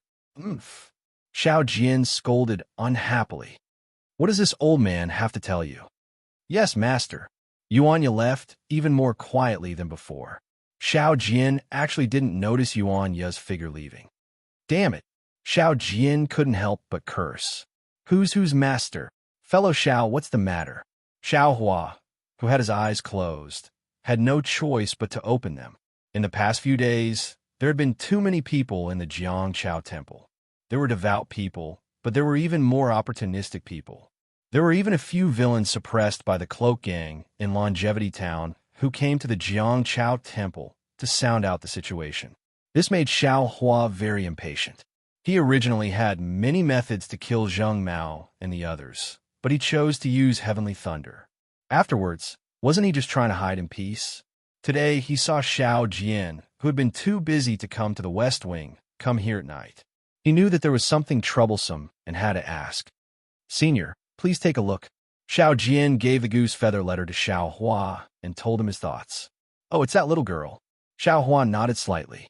He didn't like Xiao Jian's unscrupulous and lies, but he still approved of Xiao Jian's gratitude. Now that he saw the goose feather letter, he thought of the sedan chair that day and asked, It's already late. What do you think? This letter was sent in the afternoon, close to dusk. Xiao Jian said honestly. As for who it was, disciple already doesn't know. Master Yuanya, who had just disappeared, appeared again and said in a low voice. It was a white-haired old man. He looked very anxious and hurried. He gave this strange letter to disciple and left in a hurry. That old man is probably a servant of the Hao family. Xiao Jin looked at Yuanya and then looked at the night outside. Although it's already late, disciple has no choice but to go. That day, disciple clearly told Senior that if I ran out of copper coins, I would have to go to the Hao family's young miss to eat. Now that the Hao family's young miss is in trouble, disciple naturally has to help. What else did that old man say? Xiao Hua ignored Xiao Jian and turned to look at Yuanya and asked again. That old man asked me to tell Master that no matter how late it is, as long as Master is free, he can go. Yuanya also answered honestly, but Master was very busy at that time. He didn't wait for me to say this before asking me to leave. Haha, since that's the case, then just go. Why did you come to this old man's place? Xiao Hua looked at Xiao Jian and asked curiously. Since Squire Hao said that he was asking Daoist Xiao for help, it must be a great disaster. If it weren't for Daoist Xiao, he wouldn't be able to deal with it. Xiao Jian smiled and said, Disciple knows his own limits. It's difficult to save the Hao family's eldest miss from this abyss of suffering. Senior, please help me. Xiao Hua didn't know much about Longevity Town. That Hao family's eldest young miss was one of the most unique people in the beautiful scenery. Thinking of that afternoon's calm and respect, Xiao Hua could only stand up, look at Xiao Yun in the wooden barrel, and say with a bitter smile, This trouble hasn't been solved yet, and now another trouble has come. There are so many troubles in this world. This girl, Xiao Jian had never asked before, but he could not help but feel curious. You don't understand. It's pointless to talk to you. Xiao Hua was not polite at all. He waved his hand and said, This old man will go with you to the Hao family. Thank you, Senior. Xiao Jian laughed and hurriedly called out to Yuanya, Yeah, quick, you run fast. Quickly go down the mountain and find an ox cart. Why find an ox cart? Xiao Hua asked curiously. Xiao Jian smiled and said, It's already late at night. If I wait until we reach Squire Hao's house, wouldn't it be daybreak? Xiao Hua frowned and said, Can't we just fly over? Senior. Xiao Jian was a bit surprised. You can't fly? Haha, Xiao Hua laughed. That's right, if it was 10 days ago, let alone fly, he wouldn't even be able to stand steadily. Let's go. Xiao Hua clapped his hand and took out a flying talisman. Using what little magic power he had left, he placed it on his own body. He then grabbed Xiao Jian's neck and said, Don't be afraid. Just point out the location of Squire Hao's house to this old man. Yes, disciple understands. Xiao Jian didn't feel awkward being grabbed by Xiao Hua's neck at all. Instead, he felt that Xiao Hua was even more mysterious. Xiao Hua activated the flying talisman and flew out of the Daoist temple with Xiao Jian. They flew into the dark night. Yuanya jumped onto the banyan tree and stared at Xiao Hua's back. His eyes were filled with envy and fanaticism. Even after Xiao Hua's figure disappeared, he was still unwilling to leave. That night, Yuanya didn't play his mournful musical instrument, which was a rare occurrence. Under Xiao Jian's guidance, Xiao Hua quickly found the location of Squire Hao's house among the tens of thousands of lights. He saw that it was a manor that was several mu in size. The manor was brightly lit, and it looked very lively. Xiao Hua only used his divine sense to scan the manor and roughly knew what was going on inside. Thus, he brought Xiao Jian to a place not far from the manor. He looked at the door of Squire Hao's house that was also hung with a few lanterns and said to Xiao Jian, Dao is Xiao. In front of others, this Xiao is your follower. You should do whatever you need to do. If you encounter anything abnormal, this Xiao will naturally act. Do you understand? Yes, this disciple understands. Xiao Jian nodded. He smiled and pointed at his cloth bag and the peachwood sword in it and said, Otherwise, this disciple wouldn't have taken these things. And Xiao Hua nodded. Then, Xiao Jian cupped his hands toward Xiao Hua and walked towards the door of Squire Hao's house. Xiao Hua closed his eyes and put his hands in the sleeves of his Daoist robe and slowly followed behind Xiao Jian. Xiao Hua wasn't familiar with Longevity Town and was even more unfamiliar with Squire Hao's house. Although he had seen a bit, he was still confused. Since it was like this, why not let Xiao Jian take the lead and make things clear? If it was really worth Xiao Hua taking action, then it wouldn't be too late for Xiao Hua to take action. Io. Da was Xiao. Da was Xiao. Outside the door of Squire Hao's house, there was a white-haired old man. That old man had been looking in another direction, but when he heard the footsteps behind him and turned around to see Xiao Jian's figure, he couldn't help but be overjoyed. He hurriedly rushed out of the house and said with a smile, "You really came? This old man has been waiting here for you for more than 2 hours. I thought you wouldn't come. Who knew?" As he spoke, the old man looked behind Xiao Jian with some confusion and asked curiously, "It seems like it's not easy to come here from Squire Jiangchao Temple." Hee. Although Xiao Jian liked the old man's respect, his expression didn't change at all. He cupped his hands and said, "When this Xiao received your house's goose feather letter, I knew that there was a great secret inside, and it was also a big matter. However, in the past few days, there were indeed too many people coming to my Squire Jiangchao Temple. Many things were urgent, so I had no choice but to deal with those even more urgent matters. When I had to deal with the matters that I had to deal with personally, then I handed over some matters that could be avoided to my disciple. I brought this Taoist friend to your house. I wonder who this old man is." "Oh, this old man is Squire Hao Yulong of Squire Hao Mansion." The old man hurriedly smiled and said, "This afternoon, this old man brought Squire Hao's goose feather letter to Squire Jiang Chao Temple to meet Taoist Xiao." Seeing that Xiao Jian didn't answer his question, Hao Yulong didn't dare to ask anymore and hurriedly said, "It's just that there are too many good people in Squire Jiangchao Temple." This old man saw that Taoist Xiao couldn't find the time, so I gave the goose feather letter to your disciple, and at this point, Hao Yulong hurriedly stopped and said with a smile, "However, this old man told your disciple that no matter how late it was, as long as Taoist Xiao was free, he had to come." This old man knew that Taoist Xiao would definitely keep his promise, so I've been waiting here. Come, come, my squire has been eagerly waiting for Taoist Xiao's arrival." As he spoke, Hao Yulong hurriedly asked Xiao Jian to come forward. At the same time, he also very politely nodded to Xiao Hua. Xiao Hua didn't mind. He grinned and closed his eyes again. Following Hao Yulong to the entrance of the Hao Mansion, Xiao Jian felt a bit emotional as he looked at the entrance of the cave. He understood in his heart that for a big family like Squire Hao in Longevity Town, the entrance wouldn't be opened very often. Unless it was an important guest, they would have to go through the side entrance. He had also been to Squire Lu's house before, but every time he entered through the side entrance, he had never received such courtesy. Now that Squire Hao had opened the entrance, Xiao Jian had already received a courtesy that he had never received before. "Quick, inform the squire that Taoist Xiao from Squire Jiang Chao Temple has arrived." Hao Yulong immediately shouted towards the entrance as soon as he reached the entrance. There was a similar response from inside, and the sound of footsteps hurriedly went away. Squire Hao, seeing how respectful the Hao Mansion was, Xiao Jian's heart couldn't help but become nervous again. He glanced at Xiao Hua, who seemed to be asleep behind him, and whispered to Hao Yulong, "What illness does Miss Hao have? Why is there such a big lineup? If possible, I would like to ask Squire how to reveal a thing or two in advance." AI. If it's an ordinary illness, there's naturally no need to invite Taoist Xiao. Hao Yulong seemed to have something that he couldn't say, so he only sighed and said, "This matter is hard to explain in a few words. I'll have to ask Taoist Xiao to move your toes. Once you enter my mansion, you'll naturally know." "Oh."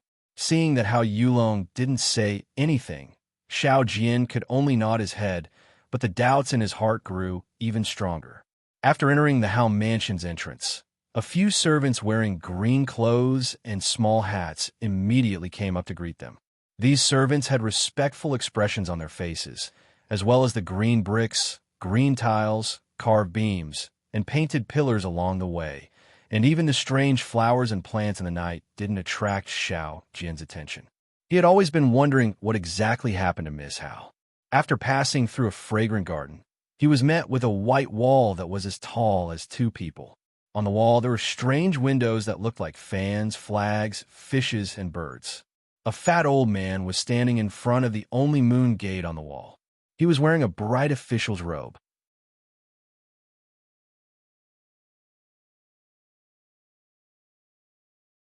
Chapter 3194. Squire Hao. Xiao Jian seemed to have seen this old man before. Without waiting for the old man to speak, he quickly walked forward and shouted. Squire Hao's expression was somewhat dispirited. Although there was a kind of expectation in his eyes, it was extinguished in the darkness of the night. However, after hearing Xiao Jian shout, Squire Hao raised his eyebrows and a smile appeared on his face.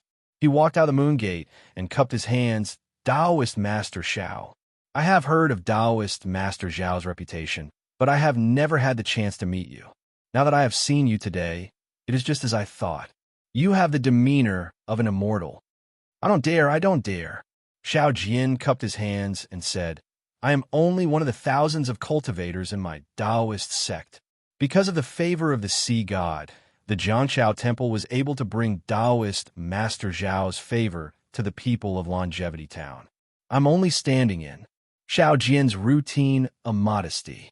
However, before he could finish speaking, dang, from a moon gate came the sound of a wooden fish, which made Xiao Jian frown. Xiao Jian's words were immediately interrupted. He looked at the shadow behind Squire Hao with a puzzled expression. Taoist Master Xiao. Squire Hao's face was slightly embarrassed. He said in a low voice, I have sent the goose feather letter to the Jianchao Temple, but I haven't seen Taoist Master Xiao for a long time. I know that the Jianchao Temple is very popular now, so Taoist Master Xiao doesn't have much time. Therefore, I thought of the monks of the small gold temple. Of course, the small gold temple can't be compared to the Jianchao Temple, but it is better than nothing, right? Therefore, I took the liberty to invite the monks of the small gold temple. Of course, since Taoist Master Xiao is here, I will drive these monks away. After saying that, Squire Hao pretended to turn around. Xiao Jian's heart was as clear as a mirror. Hao Yulong, his name was changed, must have sent the goose feather letter to him and immediately left for the small gold temple without waiting for his reply. Since Squire Hao had invited the monks of the small gold temple and the Jianchao Temple, how could he drive them away? What he said just now was just polite words. If he had followed his words, he would have been the one to be driven away. Therefore, Xiao Jian quickly pulled Squire Hao's sleeve and said, Squire Hao's words. Oh, what do you mean, Taoist Xiao? Squire Hao wasn't surprised that Xiao Jian stopped him, but he still asked. Xiao Jian Temple is a branch of Buddhism. Naturally, it has its own unique side. Xiao Jian said with a smile, Since they have come, let them make the first move. It wouldn't be too late for little Taoist to make his move when they were helpless. Otherwise, wouldn't the official lose face? That's true. Squire Hao slapped his forehead and smiled bitterly. I invited them here.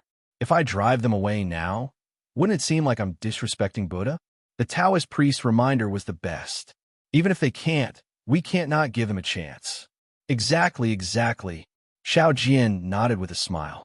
This Taoist is... Squire Hao looked at Xiao Hua behind Xiao Jian and asked in a low voice after finishing his polite greeting. Oh, this is also a fellow Taoist from the Taoist school. He is passing by the Longevity Town. Xiao Jian said hurriedly.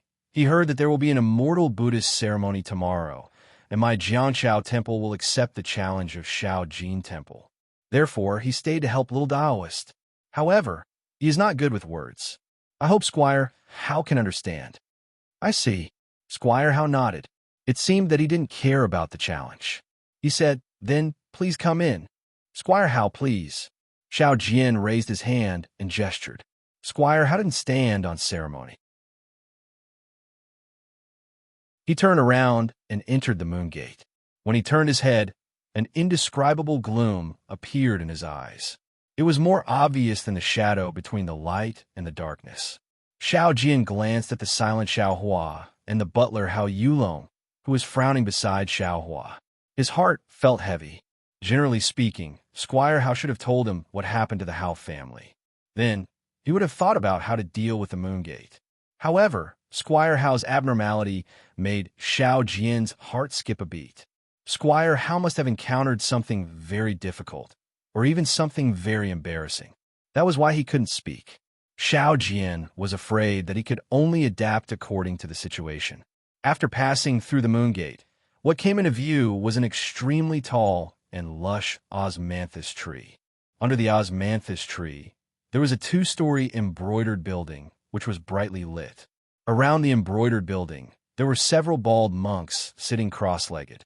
Each of them had a wooden fish in their hands, and they were tapping it merrily. The murmuring of sutras flowed out from their mouths. In front of the monks was a 3-foot-high Zen platform. Another monk wearing a yellow kasaya was sitting cross-legged on it. He held a Zen staff in his hand and wore a monk's crown on his head. He was also chanting something with his eyes closed. Although this monk's back was facing Xiao Jian, and it was nighttime, Xiao Jian could recognize at a glance that this monk was Ming Fei of Xiao Jin Temple. Strange, Xiao Jian was surprised. What's wrong with Xiao Jin Temple today? Why didn't the old monk Ming come? Why did they only send Ming Fei? Damn it, this old man's reputation has fallen. Thinking of this, Xiao Jian looked around again. Behind these monks were some vulgar housewives. They were standing with their sleeves pulled up. Their gazes passed over the monks' bald heads and fell on the lights of the embroidered building. Looking at the surroundings of the embroidered building, at the edge of the flowers and trees, there were burly men holding swords and other weapons in their hands. They were guarding there very vigilantly. Bitter. Seeing the Hao clan's formation, Xiao Jian first felt regret in his heart. Damn it. Why did I open the goose feather letter for no reason? Leaving it there, even if Minister Hao blames me, I can just say that I didn't see it. Now, I've received a hot potato. Last time, when Minister Liu invited me over, it wasn't like this. I just don't know if Senior Xiao can. Thinking of this, Xiao Jian couldn't help but slightly turn his head and glance at Xiao Hua from the corner of his eyes. Xiao Hua still had the same expression. He narrowed his eyes, and no expression could be seen. On the contrary, when Hao Yulong saw Xiao Jian turn his head, he hurriedly walked over and whispered, "Daoist Xiao." The place in front of the embroidered building was originally reserved for Daoist Xiao. However, when Daoist Xiao didn't come, Master Ming Fei of the small gold temple came and had no choice but to give it to them. It doesn't matter. Xiao Jian saw that Minister Hao was already sitting on a brocade chair not far away. His gaze once again returned to the embroidered building. How could he still care about this matter? He asked again, now that things have come to this, can the housekeeper tell me the reason for this matter? Yes, Daoist Xiao, this way please. Hao Yulong nodded in agreement and extended his hand to lead Xiao Jian to walk under the cassia tree. Just as the three of them walked past the cassia tree, there was a loud, rustling sound. The cassia tree shook violently for no reason, and leaves fell from the cassia tree, scattering all over Xiao Jian and the others. Not only was Xiao Jian startled, but it also attracted the attention of the monks of the small gold temple. Their gazes, sharper than swords, instantly clashed with Xiao Jian's gaze several times. On the contrary, Hao Yulong didn't have any abnormalities. It was as if he had already experienced this. Seeing that Hao Yulong didn't panic and Xiao Hua still had that deadpan expression, Xiao Jian's heart calmed down. There was even a trace of a smile hanging on the corner of his mouth. The back of the embroidered building was also brightly lit. However, there weren't any of the Hao family's housewives. Instead, there was a lonely offering table. There were also a few maids gathered around it. Everyone's face was filled with panic. They were originally whispering, but when they saw Hao Yulong coming over, they hurriedly shut up. On the offering table, there were a pair of candles, several pieces of yellow paper, and some miscellaneous things. It seemed that the Hao family had already prepared everything. Daoist Xiao. Hao Yulong pointed at the things on the offering table and said in a low voice, "These were all prepared by this old man. What else do you need?" "No need," Xiao Jian answered very satisfactorily. "These things are enough." However, Housekeeper House still needs to clearly explain to me what happened here. Otherwise, I won't be able to subdue the demon. AI, it's hard to explain in a few words. Hao Yulong sighed and explained the matter in a low voice. Although Hao Yulong's voice was soft, Xiaohua, who was at the side, heard it clearly. It turned out that this embroidered building was where the Hao family's young miss lived. This Hao family's young miss was usually kind. When she encountered injured or homeless small animals that no one wanted to adopt, she would bring them back home. The empty space near the embroidered building was usually occupied by those small animals. Moreover, after these small animals recovered, the Hao family's young miss was reluctant to give them away. Thus, the entire courtyard was in a bit of a mess. If the Hao family was poor, the Hao family's young miss naturally wouldn't be so kind. The family also wouldn't allow this kind of indulgence. However, the Hao family didn't care about money. They only wanted the Hao family's young miss to be happy. Not only did the Hao family's young miss's maids take care of these small animals, even the other family servants often came to help. After a long time, there would naturally be mistakes. Once, after the young miss of the Hao family saved an unknown little beast, the first thing that the little beast did after waking up was to bite off the arm of a housekeeper. Then, it swallowed most of the animals in the small courtyard. Only then did it calmly escape under the vigilance of the Hao family's guards, who were on guard against a great enemy. Fortunately, the Hao family's young miss wasn't in the embroidered building at this time, and thus escaped disaster. Ever since that danger, Squire Hao no longer allowed the Hao family's young miss to take in small animals. However, the Hao family's young miss was after all kind-hearted. When she saw unattended kittens and puppies, she couldn't help but take care of them behind Squire Hao's back. Squire Hao couldn't do anything about it. He could only tell the Hao family's young miss's maids that they were only allowed to take care of and take in common animals. Moreover, once these animals recovered, they had to be released or given away. They absolutely weren't allowed to appear near the embroidered building.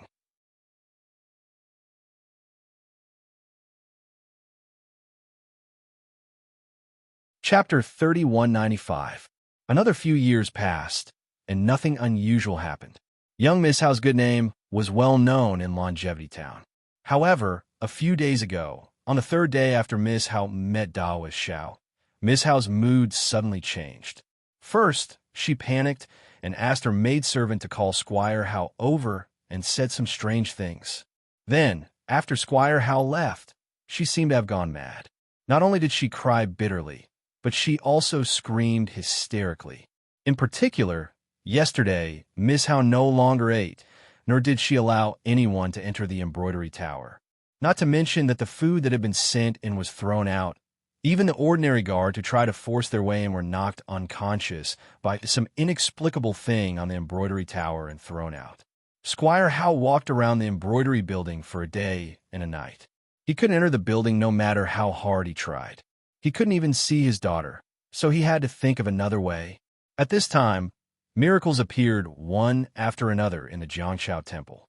Squire Hao immediately sent Hao Yulong to the Jiangshao Temple to ask Xiao Jian to come and subdue the demon.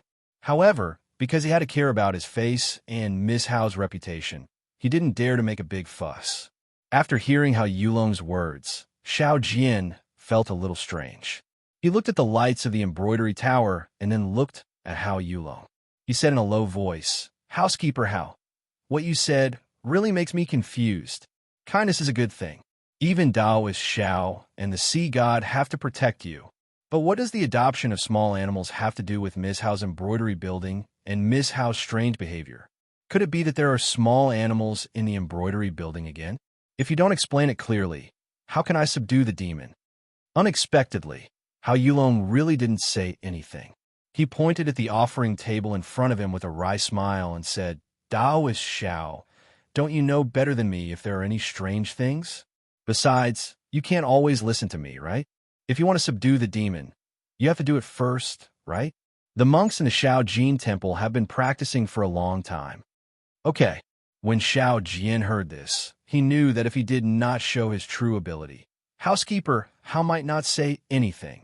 Therefore, he nodded his head and walked a few steps to the altar. He took down the cloth bag from his shoulder and carefully placed it beside the altar. Then he took out a pen, a bell, and the peachwood sword that he often held. After finishing his preparations, Xiao Jian turned his head and said to Xiao Hua, "Fellow Taoist, please come and protect this poor Taoist." And Xiao Hua responded. He looked at the things on the altar and was somewhat puzzled. He didn't understand what kind of magic power these things had. However, Xiao Hua still walked to Xiao Jian's side. After waiting for Xiao Hua to stand still, Xiao Jian turned toward the embroidery building and stretched out his hand. He lowered his head and took a deep breath. Then, he raised his head and lightly reprimanded like spring thunder. Then, he slapped his hand on the altar and very skillfully caught the brush that was slapped. Shwa! The brush streaked across the air and accurately touched the ink that had been ground beforehand. When the tip of the brush was full of ink, rise! Xiao Jian waved his hand again. His left hand landed on a piece of yellow paper on the altar like a dragonfly, skimming the surface of the water. Shuffle, shuffle, shuffle. Another few crisp sounds of paper. Several pieces of yellow paper were grasped in Xiao Jian's hands. Boundless Tao, Lord. Xiao Jian chanted a Tao name. The brush streaked through the air, and several drops of ink danced in the air. Xiao Hua watched as the brush landed on the yellow paper in Xiao Jian's left hand. Between the dancing of dragons and dancing of phoenixes, rune-like words appeared on the yellow paper. Swoosh, swoosh, swoosh. There were continuous light sounds. One after another, realistic yellow runes appeared in Xiao Jian's brush. Then, Xiao Jian threw them one after another in the air, and they slowly floated down. Xiao Hua's heart also shattered along with these yellow runes. Damn, this is the hidden immortal continent's yellow runes? Xiao Hua was dumbstruck. He was somewhat unable to understand. Could it be that the hidden immortal continent's Taoist yellow runes are so easy to refine? Xiao Hua did not believe that Xiao Jian could refine yellow runes so easily. However, he also could not believe it. If Xiao Jian could not, how could he use it in such an important occasion? Moreover, looking at Xiao Jian's familiar appearance, it was far from the first or second time he used it.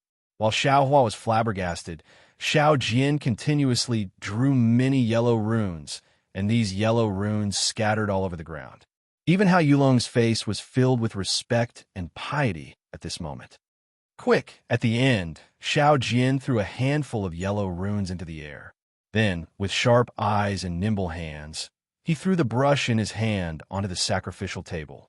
His right hand reached out and grabbed the peachwood sword. His left hand even grabbed, and the bell also fell into his hand. Following Xiao Jian's so-called incantation, the bell rang incessantly. Following the ringing of the bell, Xiao Jian stepped on the Big Dipper in front of the sacrificial table, and the peachwood sword in his hand began to dance. In particular, Xiao Jian's mouth was chanting an indescribable incantation again. At the beginning, Xiao Hua's brows were tightly knitted. He was very puzzled. However, after a moment, the corner of Xiao Hua's mouth once again carried a smile. Because within Xiao Jian's dance, not only was there no magic power fluctuation, even the sword moves were sloppy and full of flaws.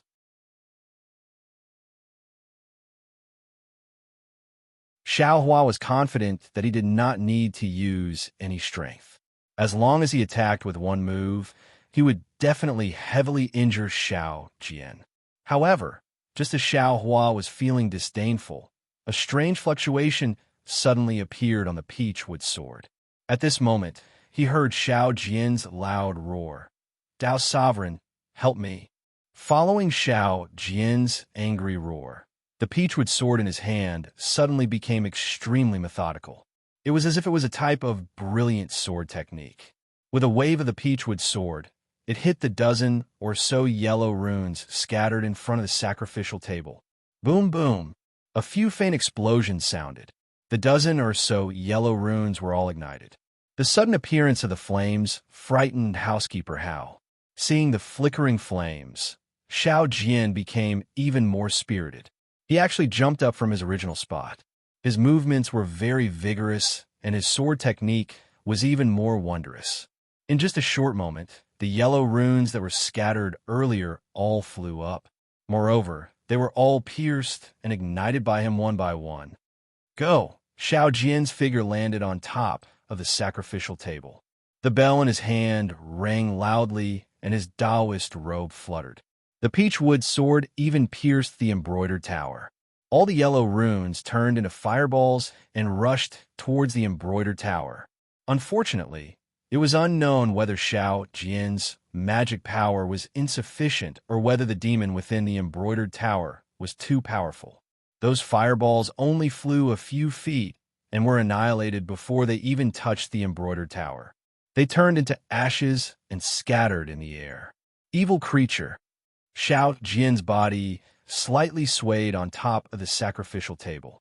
As if his magic power was insufficient, he actually jumped down from the sacrificial table. Immortal Elder! Xiaohua naturally reached out his hand to support Xiao Jian, who landed on the ground. Hao Yulong also hurriedly went forward and shouted with some worry. Alas, the demon within the embroidered tower is somewhat strange. Xiao Jian sighed. This old man's magic power is limited. If Housekeeper doesn't explain in detail, this old man won't have a detailed countermeasure. I'm afraid that I won't be able to subdue the demon. Hao Yulong was still hesitant. However, he turned his head and looked into the distance. Xiao Jian's movement just now had already attracted the attention of Squire Hao. However, seeing that Xiao Jian's method was ineffective, Squire Hao sat down again. Squire Hao had already seen Hao Yulong's gaze. He seemed to think for a moment and slightly nodded his head. Alas, after receiving Squire Hao's approval, Hao Yulong sighed.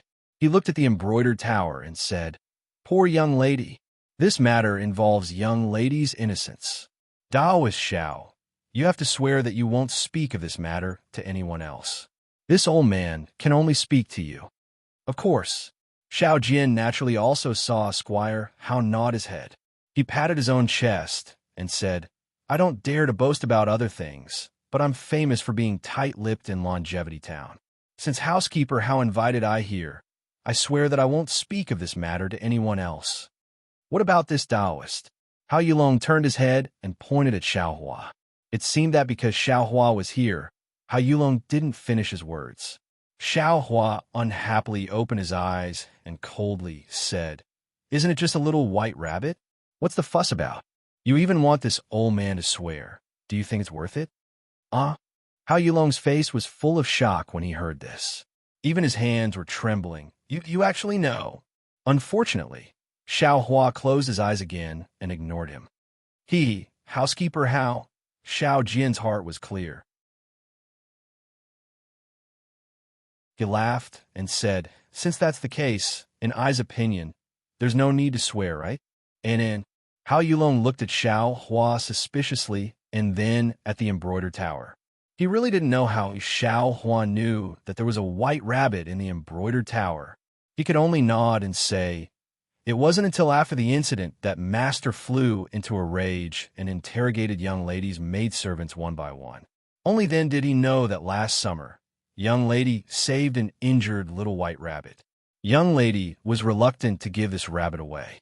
She even loved it and kept it by her side every day and night.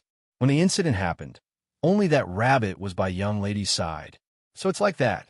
Hao Yulong didn't say much and Xiao Jian didn't ask too much. However, Xiao Jian already knew that this rabbit was definitely not ordinary. Young lady Hao had been with this rabbit for so long that the word innocence had long been lost along with the river water of Liao River. This was the most important thing that Squire Hao was worried about. This was also the reason why Squire Hao didn't dare to make it public. If it wasn't for the fact that he was at his wit's end, Squire Hao definitely wouldn't have invited Xiao Jin Temple, Jiangchao Temple, and Buddhist sect to his home. As for Changshang Academy, Xiao Jian naturally knew that although the academy also had methods to subdue demons, there were many students in the academy. These young students were different from the monks of Xiao Jin Temple and Jiangchao Temple. Not only did they come from all over Changshang Town, but they also had close ties with the young people of Changshang Town. If they subdued the demon, young Lady Hao's matter would inevitably be exposed. Then, young Lady Hao's future marriage and other matters would inevitably be troublesome. Xiao Jian laughed for no reason. Not to mention that he had the senior Xiao Hua behind him. It seemed that subduing any rabbit wouldn't be a problem. Even if he failed today, Squire Hao's hush money wouldn't be small, right? This kind of money thing that Xiao Jian liked the most.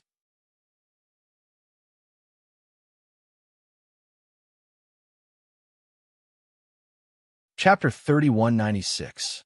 Taoist Priest.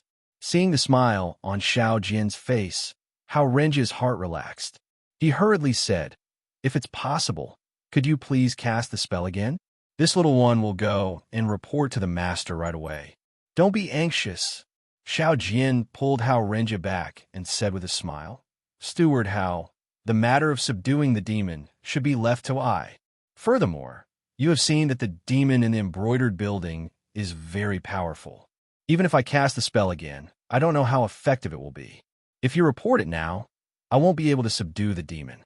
Wouldn't that make Steward Hao happy for nothing? All right." Seeing that it wasn't Xiao Hua who was casting the spell, Hao Renji frowned and said, "Then, please hurry up." Before Hao Renji could finish his words, a few extremely high-pitched noises came from the embroidered building.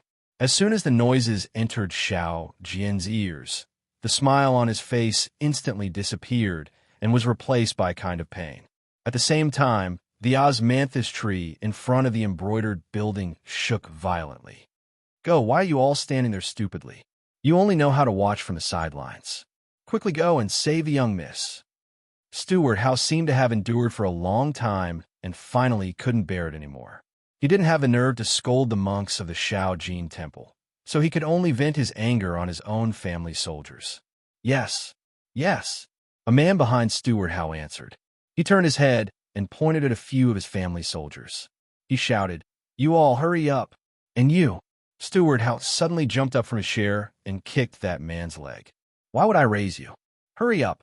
"Yes, master." That family soldier didn't dare to be negligent. He stretched out his hand and pulled out a padao from his waist. When the other family soldiers behind him came to his side, he whispered a few orders. 4 or 5 people roared from all directions of the embroidered building and actually jumped into the air, rushing toward the tightly shut window at the bottom floor of the embroidered building. Bam, bam. With a few crisp sounds, the window was smashed open by several people. The 5 of them fell into the embroidered building at almost the same time. However, before they could stabilize themselves, a faint brilliance flashed, and another black shadow flashed in front of everyone's eyes. "Ah!" With a few screams, the 5 of them flew out of the window at the entrance of the building. Their faces were all covered in blood, and their chests were all stained with fresh blood. "Useless things. Why would I hire you?" Steward Hao's face was ashen. He didn't care about the monks of the Xiao Jin temple who had forgotten to knock the wooden fish. "Master, I've tried my best." The guard who fell down tried his best to get up and shouted, "The people inside are not ordinary people." At this moment, Ming Fa stood up from the Zen platform and chanted Buddha's name. "Steward Hao, don't worry. Watch this poor monk subdue the demon." "Thank you, master." Steward Hao suppressed his anger and forced a smile. He cupped his hands and said, "These bald donkeys have been whispering here for a long time, right?" Xiao Jian immediately fanned the flames and asked Steward Hao, "Yes, I sent the goose feather letter to the Xiao Jin temple. I thought Zen Master Ming you would come in person, but only Zen Master Ming Fa came before the sky turned dark. Master didn't like it at first, but he brought a lot of monks with him. He also said that an expert came to the temple and Abbot Ming you had to stay in the temple to welcome him. Zen Master Ming Fa also said that an expert came to our longevity town. No matter what happened, the Xiao Jin temple would be able to solve it. That's why Master was happy. However, they knocked here for a long time." The wooden fish was about to break, but they didn't seem to have any effect. The Buddhist sect's dharma is naturally incomparable, but this Xiao Jin temple is only a wild fox Zen. I won't hide it from Steward Hao. I have been fighting with Xiao Jin Temple's Zen Master Mingyu for a long time. If you don't believe me, you can go to Steward Lu's house and ask. Last time, these bald donkeys were defeated by Xiao Jian immediately said, "This Ming Fa is a monk. How can he be a Zen master? I'm afraid that he doesn't have any tricks up his sleeves. When he can no longer pretend, he will have no choice but to come down and let I show off my skills." Cough, cough. Steward How didn't know how to answer. He could only cough twice and say with a smile, "Let's see Xiao Jin Temple's methods." Yes, this old man will wait and see. Xiao Hua, who was behind Xiao Jian, said proudly, "Buzz, buzz." Just as Xiao Jian was slandering the little gold temple, Ming Fa, who was on the Zen platform, reached out his hand and took out an alms bowl. The alms bowl was purple gold in color and looked very simple. Ming Fa then began to chant. At the same time, the dozen or so monks below the Zen platform also stopped knocking the wooden fish.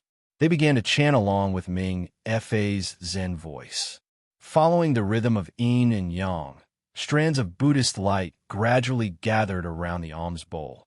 Rise. After a moment, Ming Fa raised his hand and formed a Buddhist seal. His slightly weak magic power rushed into the alms bowl. The alms bowl flashed with a faint Buddhist light and slowly flew into the sky. Ming Fa actually has this move. Xiao Jian couldn't help but cry out in surprise. As he spoke, Xiao Jian didn't forget to look at Xiao Hua. Seeing that Xiao Hua's expression didn't change, he felt relieved. Seeing that the alms bowl was getting higher and the Buddhist light on it was getting stronger and stronger, Steward How couldn't help but feel a new hope in his heart. The alms bowl flew over the embroidered building and stopped in the air. Looking at Ming Fa, who was casting the spell, his forehead was already covered in sweat. It was clear that controlling such a Buddhist weapon was beyond his ability. Withdraw. Looking at the alms bowl, Ming Fa clenched his teeth and the Buddhist seal in his hand changed again. Wong wong. The alms bowl began to tremble. The Buddhist light on the alms bowl trembled and overflowed. It was like a lotus flower was gradually blooming layer by layer. When the lotus flower was extremely bright, a suction force came from the alms bowl. The suction force formed a pillar of light that covered the inside of the embroidered building. Wong wong. There was another strong hissing sound. Boom boom. Along with the hissing sound, there were another series of loud noises. The previously closed windows of the embroidered building were completely shaken open by the hissing sound. Even a few of the window frames were knocked out of the air. At the same time, the Buddhist light on the alms bowl was also fiercely flickering. A string of sparks came out from the edge of the pillar of light, creating a sizzling sound. Hiss! All of a sudden, a shadow of 10 feet in size suddenly appeared above the embroidered tower. The light above the embroidered tower flickered with a whoosh sound. The shadow actually ignored the embroidered tower and rushed straight into the night sky. It directly hit the end of the light beam, the shaking alms bowl. Boom! There was a loud sound. The Buddhist light on the alms bowl disappeared, and it immediately fell from the sky. Puff, puff. All of the chanting monks spat out blood and curled up. Even Ming Fa, who was on the meditation platform, was also dispirited and listless. He powerlessly watched the alms bowl fall to the ground with a clang sound. It rolled a few times and no longer made any sound.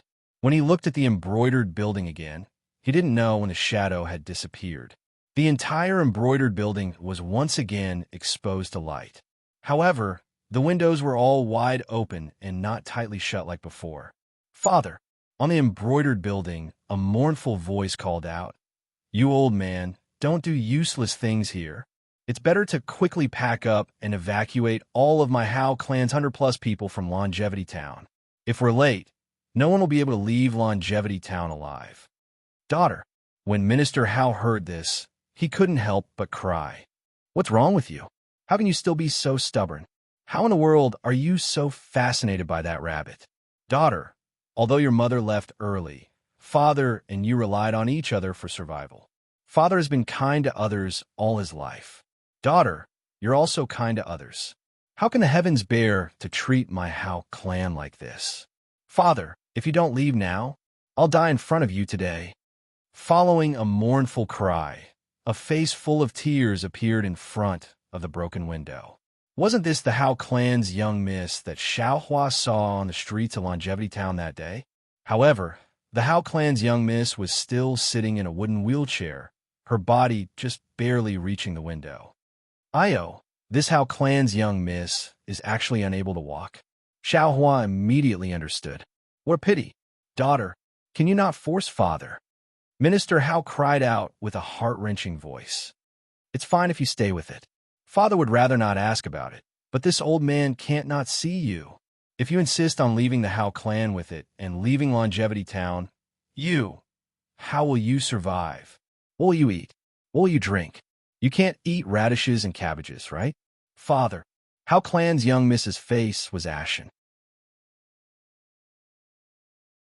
Why won't you listen to your daughter's words? How is your daughter as unbearable as you say? Your daughter only wants to tell father that Longevity Town is facing a great disaster. Other people's daughters might not be able to persuade you, but our Hao clan's daughter must say it. Even if father sees your daughter as a lunatic, your daughter must tell father. These few days, I'm afraid it's the final deadline. If father still doesn't agree, your daughter can only let it kidnap father. Daughter, don't say any more.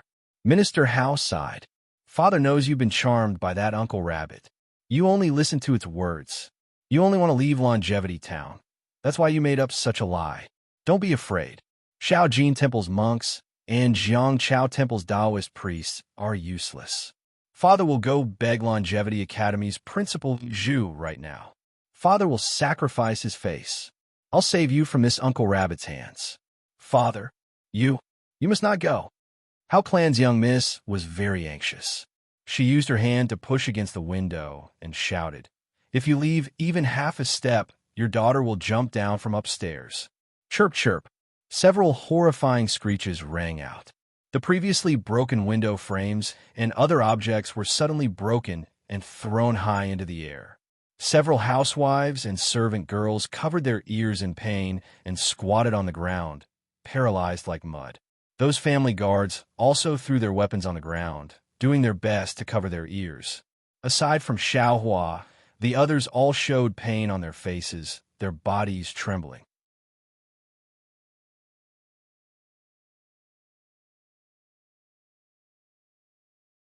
Chapter 3197.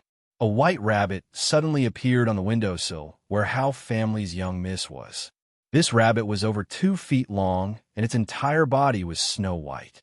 The rabbit's fur all over its body stood up like sharp swords, and its 2 ears were pointed straight at the night sky. Even its 2 scarlet-red eyes were currently as ferocious as blood. Hao family's young miss saw this and hastily shouted. Squeak, squeak. The rabbit suddenly stood up, and its 2 feet long body suddenly expanded, as if it was being inflated. A stream of black gas was blown out from the rabbit's mouth. Like a sharp arrow, it rushed towards a monk of the small golden temple who had just taken out the alms bowl. As the black gas rushed out, the rabbit's body shrank once again. It was even smaller than before, and the rabbit's erect fur slowly became docile. Seeing that the black gas rushed towards the monks' heads, it immediately turned into a ball and slowly fell towards them. Ming Fa and the others knew that this black gas was powerful. However, they were already injured earlier and had no strength left from the rabbit scream. Even if they wanted to escape now, they were unable to do so. Seeing the black gas fall, all the monks were entangled by the black gas. In a moment, their bodies tilted and they no longer moved. Damn it! Xiao Jian forcibly resisted the rabbit's sharp cry. Seeing that the monks were no longer moving, the rabbit turned its head and seemed to be looking at him. He couldn't help but cry out, and his body retreated a few steps. However, what caused Xiao Jian to be greatly shocked was that the moment he retreated, the rabbit that had already relaxed immediately stood up with a hoo sound. The rabbit's fur stood up again, and the whiskers at the corners of its mouth rapidly trembled up and down, as if it was facing a great enemy. Don't panic, Xiao Hua's calm voice sounded in Xiao Jian's ears again. Isn't this the time for the Temple of Tidal River to become famous? This old man has two little things here that can restrain this rabbit. Xiao Jian's heart trembled as he immediately remembered Xiao Hua's power. After he calmed down a little, he immediately saw that a black and a yellow object had appeared on the table in front of him at an unknown time. One was a black dog, and the other was a yellow sable. You only need to give orders to these two little things. However, remember not to take this rabbit's life. Xiao Hua instructed again. Go. Xiao Jian was the best at taking advantage of the situation. Hearing Xiao Huaji's order, he didn't hesitate at all. He waved his Taoist robe and took out the two spiritual beasts as if he was the one who took them out. He shouted, Take down this rabbit. Woof! That black dog was Xiao He. Xiao He barked and the entire building became silent. Then Xiao He jumped into the air and flew towards the building. Following Blackie's lead, Goldie followed suit with a flick of its tail. Looking at the two little things that hadn't changed much in the past 100 years, Xiao Hua felt a trace of happiness in his heart. It was impossible to say that 100 years of quiet cultivation wasn't boring, especially for Xiao Hua's state of mind. After experiencing the abandonment of the Imperial Thunder sect, the coldness of Fairy Hong Xia, and the helpless death of Xue Xuehe, his heart had reached the lowest point in his life. Although Xue Xuehe and helplessness had a great opportunity after their deaths, they were still dead. When Xiao Hua was cultivating, fretting, and being invaded by his inner demons, he would enter the dark side of the space to explore. Moreover, the stone statue of Zhang Xiaohua that accompanied Xue Xuehe's soul also represented Xiaohua, but in the end, it still hurt Xiaohua's heart. In this extremely low point, Xiaohua's only hope was Xiao Huang and Xiao He. The attachment of the two little guys, that kind of unwillingness to leave, made Xiao Hua feel warmth. At the same time, Xiao Hua's love for them also made Xiao Hua pass through the danger when he first entered seclusion. It could be said that Xiao Hua, Xiao Huang, and Xiao He were the pitiful grandfather and grandmother who depended on each other for survival. At the same time, it was this rare warmth that didn't cause any changes in Xiao Hua's heart due to the upheaval. The heart of that kind and simple country youth still existed in the rising perfected Xiao.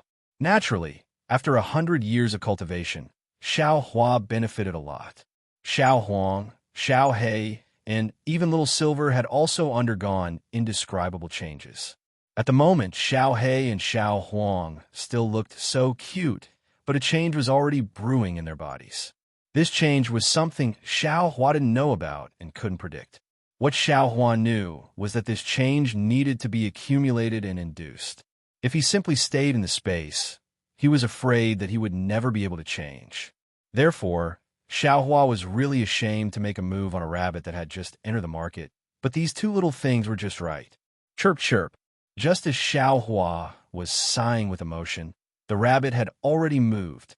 There was a strong neigh, like a powerful storm, with the embroidered building as the center, blowing in all directions. Dozens of family guards approached the embroidered building and cried out in unison. They curled up on the ground, blood starting to flow out of their ears. The leaves on the osmanthus tree fluttered down and scattered all over the open space in front of the embroidered building. Woof, woof. Xiao He was furious and barked wildly. That sound was very strange, and it canceled out the rabbit's neigh. Squire Hao and the others, who were already scared witless, weren't hurt by the rabbit. Xiao Yu, seeing the rabbit flip out, Miss Hao's expression changed drastically, and she hurriedly called out. Unfortunately, the rabbit's eyes were already red at that moment. Seeing that its neigh wasn't effective, it immediately kicked off with both legs and pounced at Xiao Huang. Its two front teeth, which were usually used to bite carrots, were now shining frighteningly brightly. Sure enough, a rabbit would bite when cornered. It really wasn't wrong. The rabbit was very strong. Even from far away, Xiao Hua could hear the sound of the wind. Furthermore, the rabbit was also very fast, and in the blink of an eye, it had pounced in front of Xiao Huang. This rabbit, actually knows how to bully the weak and fear the strong. Xiao Hua laughed. Ever since it had shown up, Xiao Huang had been putting on airs and disdaining to fight with the rabbit.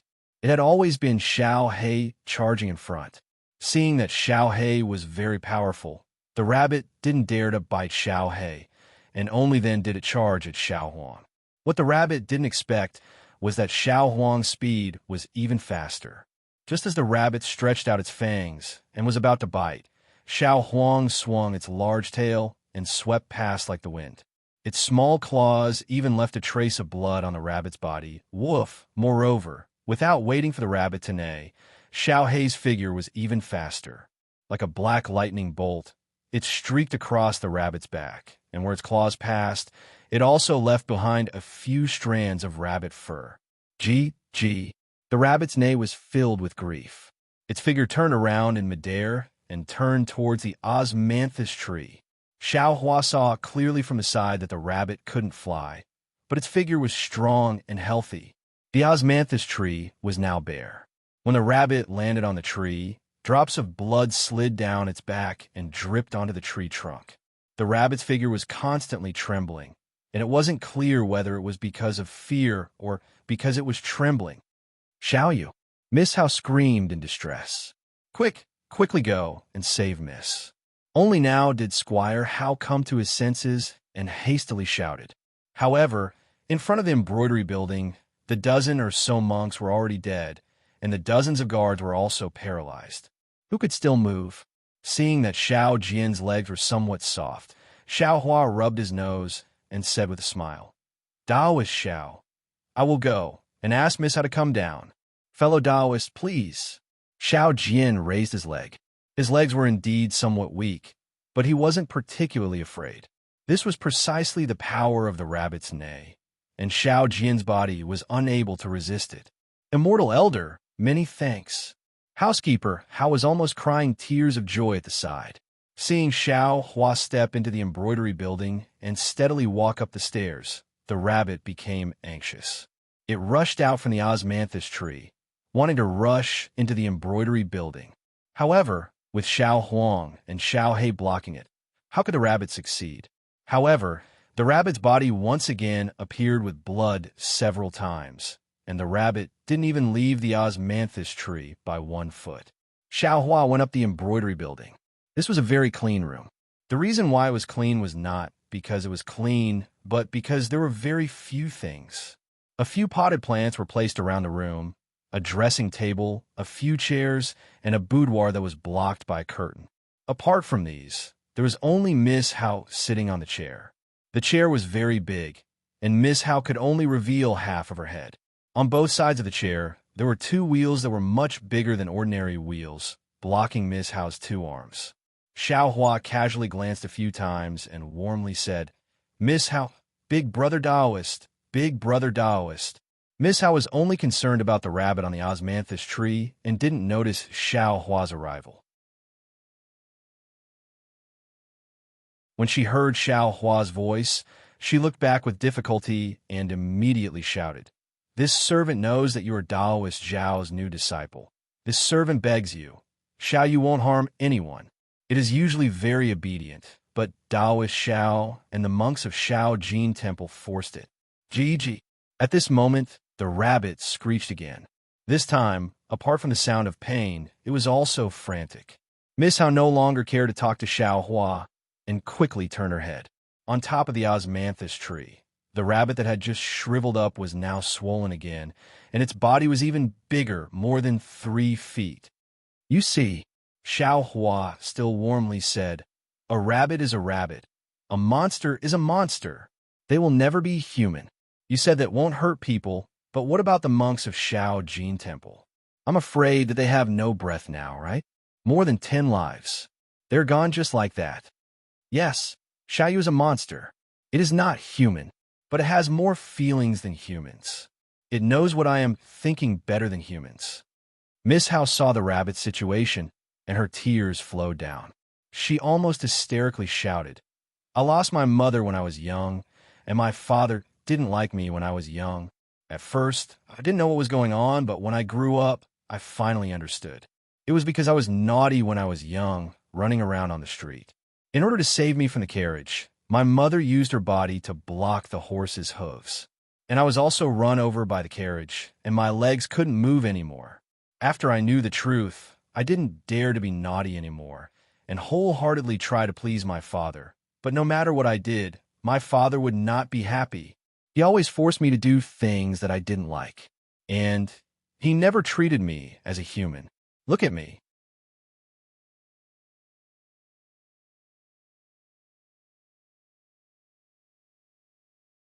Chapter 3198. How Family's young miss hammered her own legs and shouted. He was afraid of losing face, so he didn't let me show my face in public since I was young. He never let others know that I don't know how to walk on my own. In the past, I had a girl who, in order to make me happy, secretly took me out of the house. I was so happy, I finally had a few people to talk to me. However, when father found out about this, he actually beat Hong to death. Do you know? When I heard Hong Er's miserable screams, I really wanted to throw myself down from this building. I was the one who caused Hong Er's death. Poor child. From then on, I didn't dare to casually talk to the girls in the house. They also avoided me. If it wasn't for the fact that they couldn't come here, they definitely wouldn't get close to me. As for me, I could only raise some small animals and let them accompany me. But even if it was these pitiful little animals, father didn't let them go. He also beat them to death. The more how Family's young miss spoke, the more excited she became. Her voice spread far and wide. The rabbit on the osmanthus tree was still accumulating power, as if it didn't have the confidence to deal with Xiao Huang and Xiao He. Do you know the feeling of no one talking to you? Do you know the loneliness of everyone avoiding you? Do you know the feeling of looking out the window in the dark and seeing the insects chirping softly because of you? Xiao Hua touched his nose. He really didn't think that this seemingly gentle and quiet girl would have so much pain in her heart. Do you know? If I didn't know the cause of my mother's death, I would have long secretly vowed to live for my mother. I definitely wouldn't let down the life my mother gave up for me. I would have left this world long ago. I would have left Longevity Town long ago. I really hate everything here. I hate the lifeless lives here. How Family's young miss face was covered in tears. Sigh. Hearing this, Xiao Hua's heart was also indescribably sour. There is never a lack of love in this world. It can be seen everywhere. It's like this in Xiaoyu Continent. It's also like this in Hidden Immortal Continent. There is love among cultivators. There is also love in the secular world. How Family's young miss shed tears and looked at the rabbit outside the window. She said again, when my life was incomparably bleak, I met Xiao Yu. At that time, I only treated it as a pitiful little white rabbit. I helped it bandage and heal its wounds, just like all the other little animals in the past. But Xiao Yu was different from other small animals. It seemed to understand what I was talking about and what I was thinking. Although it didn't talk to me at first, I already liked it. I can't live without it. I kept Xiao Yu behind my father's back, until one day, I suddenly seemed to understand its words. Do you know? The surprise at that time was definitely the only surprise in my life. The sunlight on that day was definitely the most brilliant day of my life. I saw hope in Xiao Yu, and from that day onwards, I had new life. Gee. The rabbit on the osmanthus tree suddenly erupted. A dense black demonic aura was spat out from its mouth. It was like a fist that struck towards Blackie. Woof! The demonic aura seemed to be several times stronger than before. It was the rabbit's full power attack. However, when Blackie barked, the black aura suddenly dissipated as if it had encountered a gale. Goldie swung its large tail and instantly arrived next to the rabbit. At the same time, it swung its tail again. Boom! It hit the rabbit's back. The rabbit spat out the black aura. It had already shrunk a lot and was unable to deal with Goldie's attack. The rabbit's body was sent flying from the osmanthus tree. Punk! It landed on the altar where Xiao Jian was drawing the talisman earlier. The rabbit seemed to be extremely weak. It actually laid on the altar and spasmed a few times. It struggled to get up but was unable to do so. The rabbit used all its strength to twist its neck and did its best to look at the embroidery building. Its crimson eyes actually had tears. Goldie and Blackie quickly descended and ferociously pounced on the rabbit. It was like a yellow wind and black lightning. The stunned Xiao Jian on the side suddenly woke up and hurriedly shouted, "Don't kill it! Don't kill it!" The two little things seemed to have heard something. They both landed on top of the altar, and one of them rolled in the air. One stuck out its tongue and spun around the altar. The other used its large tail to sweep its fur as if it was tidying up the mess it made when it was bitten. Xiaoyu, Miss Hao's heart ached. She reached out and leaned against the window to look. She really wanted to cry. Woof, woof. Blackie stopped spinning and growled at the rabbit. The rabbit's gaze shifted back from Miss Hao and also growled in a low voice. I beg you, Brother Taoist. Miss Hao begged again. Even though Xiaoyu is a demonic creature like you said, it really doesn't have the heart to harm people. All right. Miss Hao seemed to have thought of something. She said as if she was grasping at straws. Xiaoyu left Immortality Town a few days ago. When it came back, it told me to leave Immortality Town as soon as possible. It said that Immortality Town is in big trouble. In a few days, Immortality Town will be wiped out, and there will be no one left. I didn't dare to be negligent, and hurriedly told Father about this. But Father didn't believe me, and even said that I was crazy. He wanted to take Xiaoyu away from me. If Father didn't send people over to endanger Xiaoyu's life, how could Xiaoyu be so crazy? I don't understand. Xiaoyu was so kind to pass the news back. Why didn't Father believe it? Why did he think that bringing Xiaoyu with me was a disgrace to the Hao family? Why did he think that I wanted to leave this family? I didn't want to leave. I wanted to do so many years ago. But for Mother, I wanted to stay at home. I didn't want those second and third mothers to make the house a mess and not see Mother's shadow. You're right. Xiao Hua looked at this pitiful child and said in a low voice, You've already suffered a lot, and you carry a lot of expectations. You're not only living for yourself, you're also living for the mother who died for you. That's why you should live a better life than others, a life more exciting than others. But your life isn't just your life, it's also your father's life. You're the eldest miss of the Hao family, so you have to bear the Hao family's reputation. Your father doesn't let you show your face in public and doesn't let others know that you can't move your legs. It's not just because of your Hao family's reputation. It's also your own reputation, your future, your happiness. You can't just look at your father's actions from your own point of view. You have to look at his actions from your father's point of view. Xiao Hua still said warmly, The animals you raised weren't wrong. Your father didn't care about you at first, right? He was probably very indulgent, right? But didn't something happen later on? Didn't a servant get hurt? If it wasn't because your father was afraid that you'd get hurt, why would he kill all those animals? Now it's been a few years, and you've started raising animals again. Your father didn't seem to ask much, right? Also, don't tell me that you've never sat in the sedan chair to relax, and that no students have ever brought gifts to see you. Xiao Hua thought for a moment and asked again. Hearing this, Hao family's young miss got angry again and said angrily, Every time I went out, my father strictly instructed me not to leave the sedan chair. And every time a student came, my father also made me sit in the chair and not move. I understand that he wants to marry me off earlier, and those shifty-eyed students, which one of them didn't come from my father's family property. You better come down with me. Xiao Hua looked at the rabbit on the altar and said in a low voice, Your Xiaoyu's life isn't in danger. Taoist Zhao's spirit beast knows its limits. Really? Hao family's young miss was almost crying tears of joy. Can I walk out of Longevity Town? Hao family's young miss was immediately dejected. Everything is possible. Xiao Hua smiled, pushed the wooden wheelchair, and slowly walked out of the embroidery building. The window of the embroidery building was like paper, and as Xiao Hua walked down step by step from the air, Hao family's young miss was like a fairy who fell into the mortal world. And Xiao Hua, who was pushing her from behind, had a kind of holy luster on his compassionate face. How Family's young miss almost couldn't believe that she flew down from the embroidery building.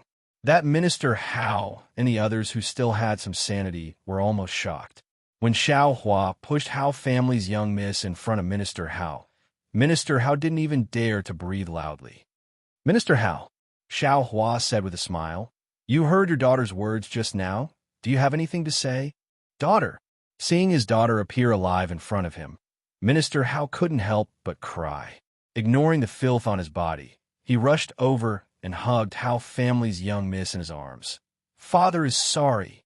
Father only cared about his own face, only wanted to give you the best, only wanted to arrange your future life, only wanted to let you live the good life that your mother wanted you to live.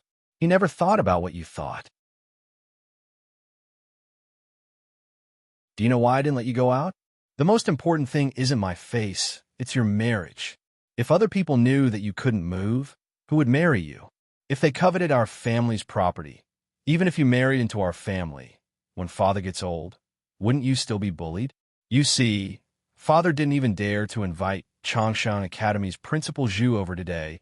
That's because Father already asked him to find a good match for you in the academy. This rabbit's matter definitely can't be known by others. Moreover, that girl you said was beaten to death by Father. You only saw her bring you out, only saw her treat you well. But what you didn't know was that she relied on your love for her to point fingers in front of other girls, and even said that you couldn't move inside and outside the mansion. Even Father only beat her to death because Father found out that she wanted to collude with evil thieves to kidnap you. Father had no other choice.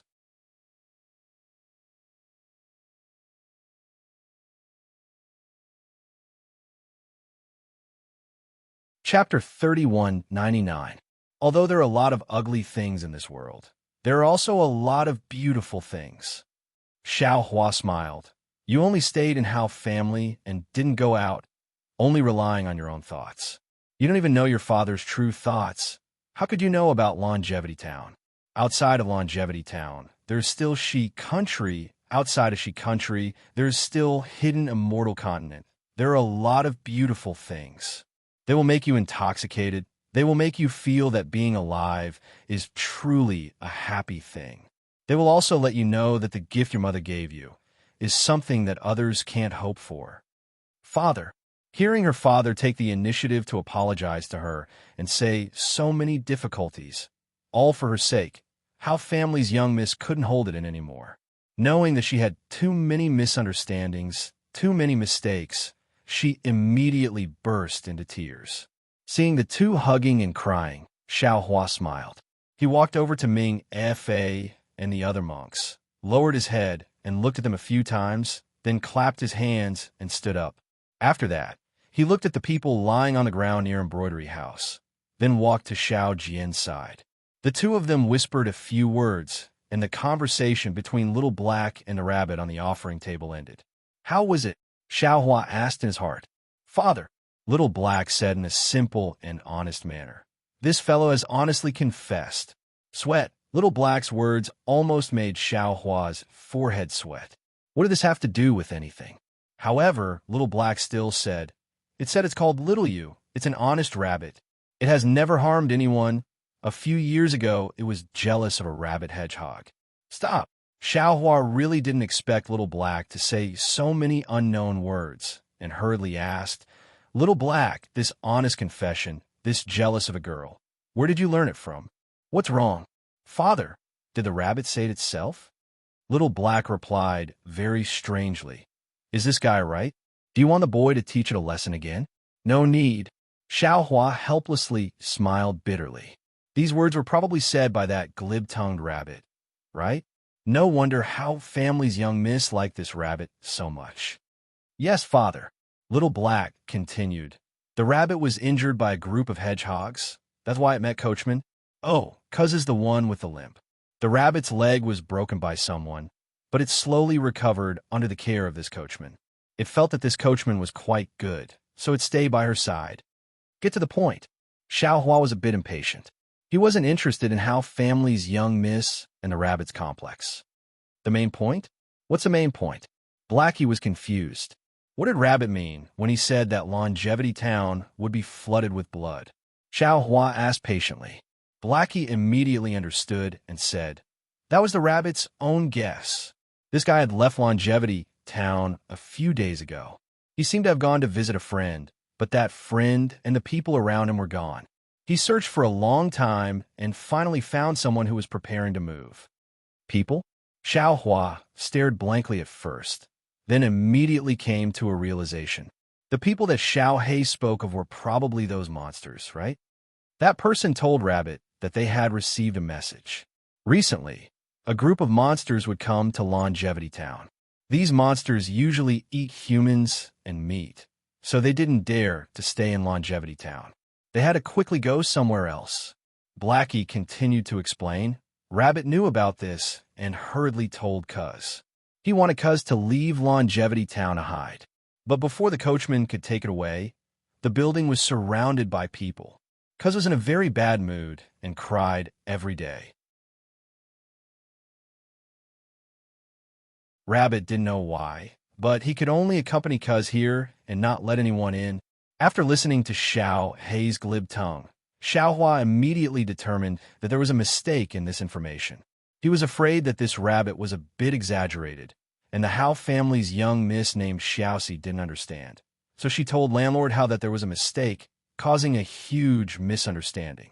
But thinking about how this rabbit actually chose to stay in Embroidery House in Longevity Town for Hao family's young miss, Xiao Hua had a whole new level of respect for the rabbit.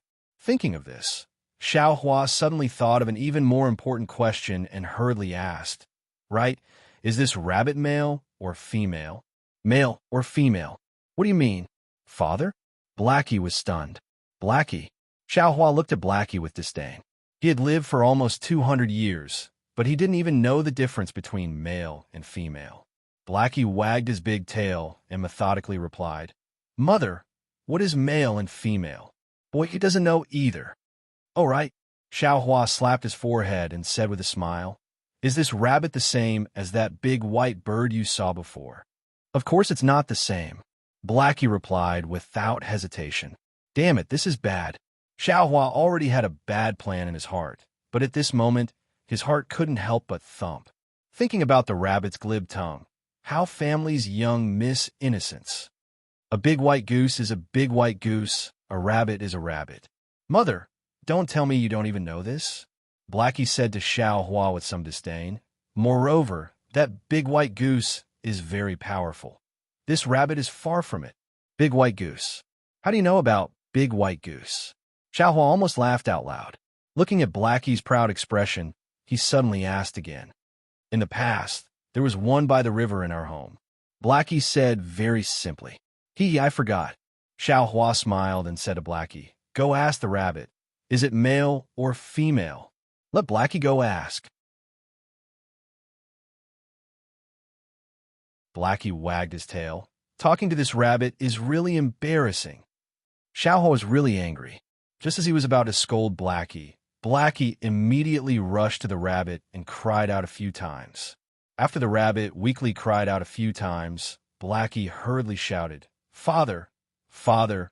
The rabbit said, your servant is naturally female. Why do you think it's female? Ha ha, good. Xiao Hua's heart immediately calmed down and said with a smile, you wait here. No need to pay attention to it. Yes, Father. Little Black immediately flew up from the altar and landed on Xiao Hua's left shoulder. Little Yellow naturally wouldn't show any weakness and quickly landed on Xiao Hua's right shoulder. That big tail was still swaying on the back of Xiao Hua's head. Xiao Hua raised his hands and stroked the two little guys. That kind of smile always flowed in his heart. Xiao Hua's gaze naturally fell on the rabbit on the sacrificial table, as well as Hao family's young miss who was sitting on a wooden wheelchair not far away. Xiao Hua also understood the affection between Hao family's young miss and this rabbit. How could he break them apart? Damn it, this Xiao Hua. What is his cultivation level? Seeing the two spirit beasts beating the rabbit into a pulp and being so intimate with Xiao Hua, Xiao Jian's heart was also uncertain. Xiao Hua was like an iceberg in the sea, revealing more and more magical abilities that he didn't know about. Minister Hao, take care of these family soldiers and monks, as well as some fainted servants. Xiaohua brought the two little guys to Minister Hao's side. Xiao Jian naturally also accompanied them. Xiao Jian looked at the monks with a face full of disdain and said, "These monks are not dead, but they were confused by the demon aura. As for whether they can wake up or not, it will depend on Xiao Jin Temple's methods." Yes. At this time, Minister Hao didn't dare to treat Xiao Jian lightly. He wiped his face with his sleeve and endured the numbness on his body. He hurriedly called the servants who could move outside to call the other servants to clean up the mess near the embroidery building. The Hao family's young miss was naturally thinking about the rabbit on the table. After leaving her father's embrace, she immediately looked at the table. The rabbit there was also looking at the Hao family's young miss pitifully. Taoist. The Hao family's young miss looked at Xiao Hua, wanting to say something but hesitated. "Here you go," Xiao Hua said with a smile. "This guy's been taught a lesson today. In the future, he will learn to restrain himself." Seeing the gloomy expression on Minister Hao's face, Xiao Hua hurriedly said, "This is a female rabbit. It has nothing to do with the young Mrs. Innocence." Oh, hearing this, Minister Hao patted his forehead with a very regretful expression. It seemed that he had already neglected the fact that the rabbit was male and female. It was only because of his concern and anxiety that he thought the worst of things. Seeing the Hao family's young miss struggling to turn the wooden wheelchair towards the table, Minister Hao couldn't help but walk over and push his daughter. When the Hao family's young miss turned her head and saw that it was actually her father, the smile on her face was like a lily in the night. The Hao family's young miss reached out to hug the rabbit, but unfortunately, the rabbit was too far away from her and she couldn't reach it. Minister Hao bit his lips and held back his fear. He carefully pulled the rabbit from the table and handed it to the Hao family's young miss. Seeing her father's fear, the Hao family's young miss's heart suddenly softened. It was as if she had returned to her childhood, to that night when she looked at the full moon in the sky and cheerfully asked her father to bring the full moon to her. Her father answered her, without hesitation, that as long as she grew up, he would definitely pluck the full moon from the sky and give it to her. As she grew up, she knew that her father was just being perfunctory. But now, seeing her father bring the rabbit to her eyes, wasn't it the same as plucking the full moon from the sky? The full moon didn't belong to the rabbit or the full moon. It was her father's love and care for her. "Father!" The Hao family's young miss's tears flowed down again and dripped onto the rabbit. The rabbit endured the pain and leaned its head against the Hao family's young miss's chest like a spoiled child. It's okay. Minister Hao wiped away the Hao family's young miss's tears with heartache and forced a smile. "Tomorrow morning, I'll take you out of the city and we'll go to the manor in the countryside. If you don't want to, we won't take the sedan chair. Let me push you and we'll walk through the town." "I won't go," the Hao family's young miss said with a smile. "I'm still waiting for Brother Taoist to treat my illness. When I can walk, I'll accompany you to the manor in the countryside." "What? The Taoist priest can cure your leg?" Minister Hao almost couldn't believe his ears.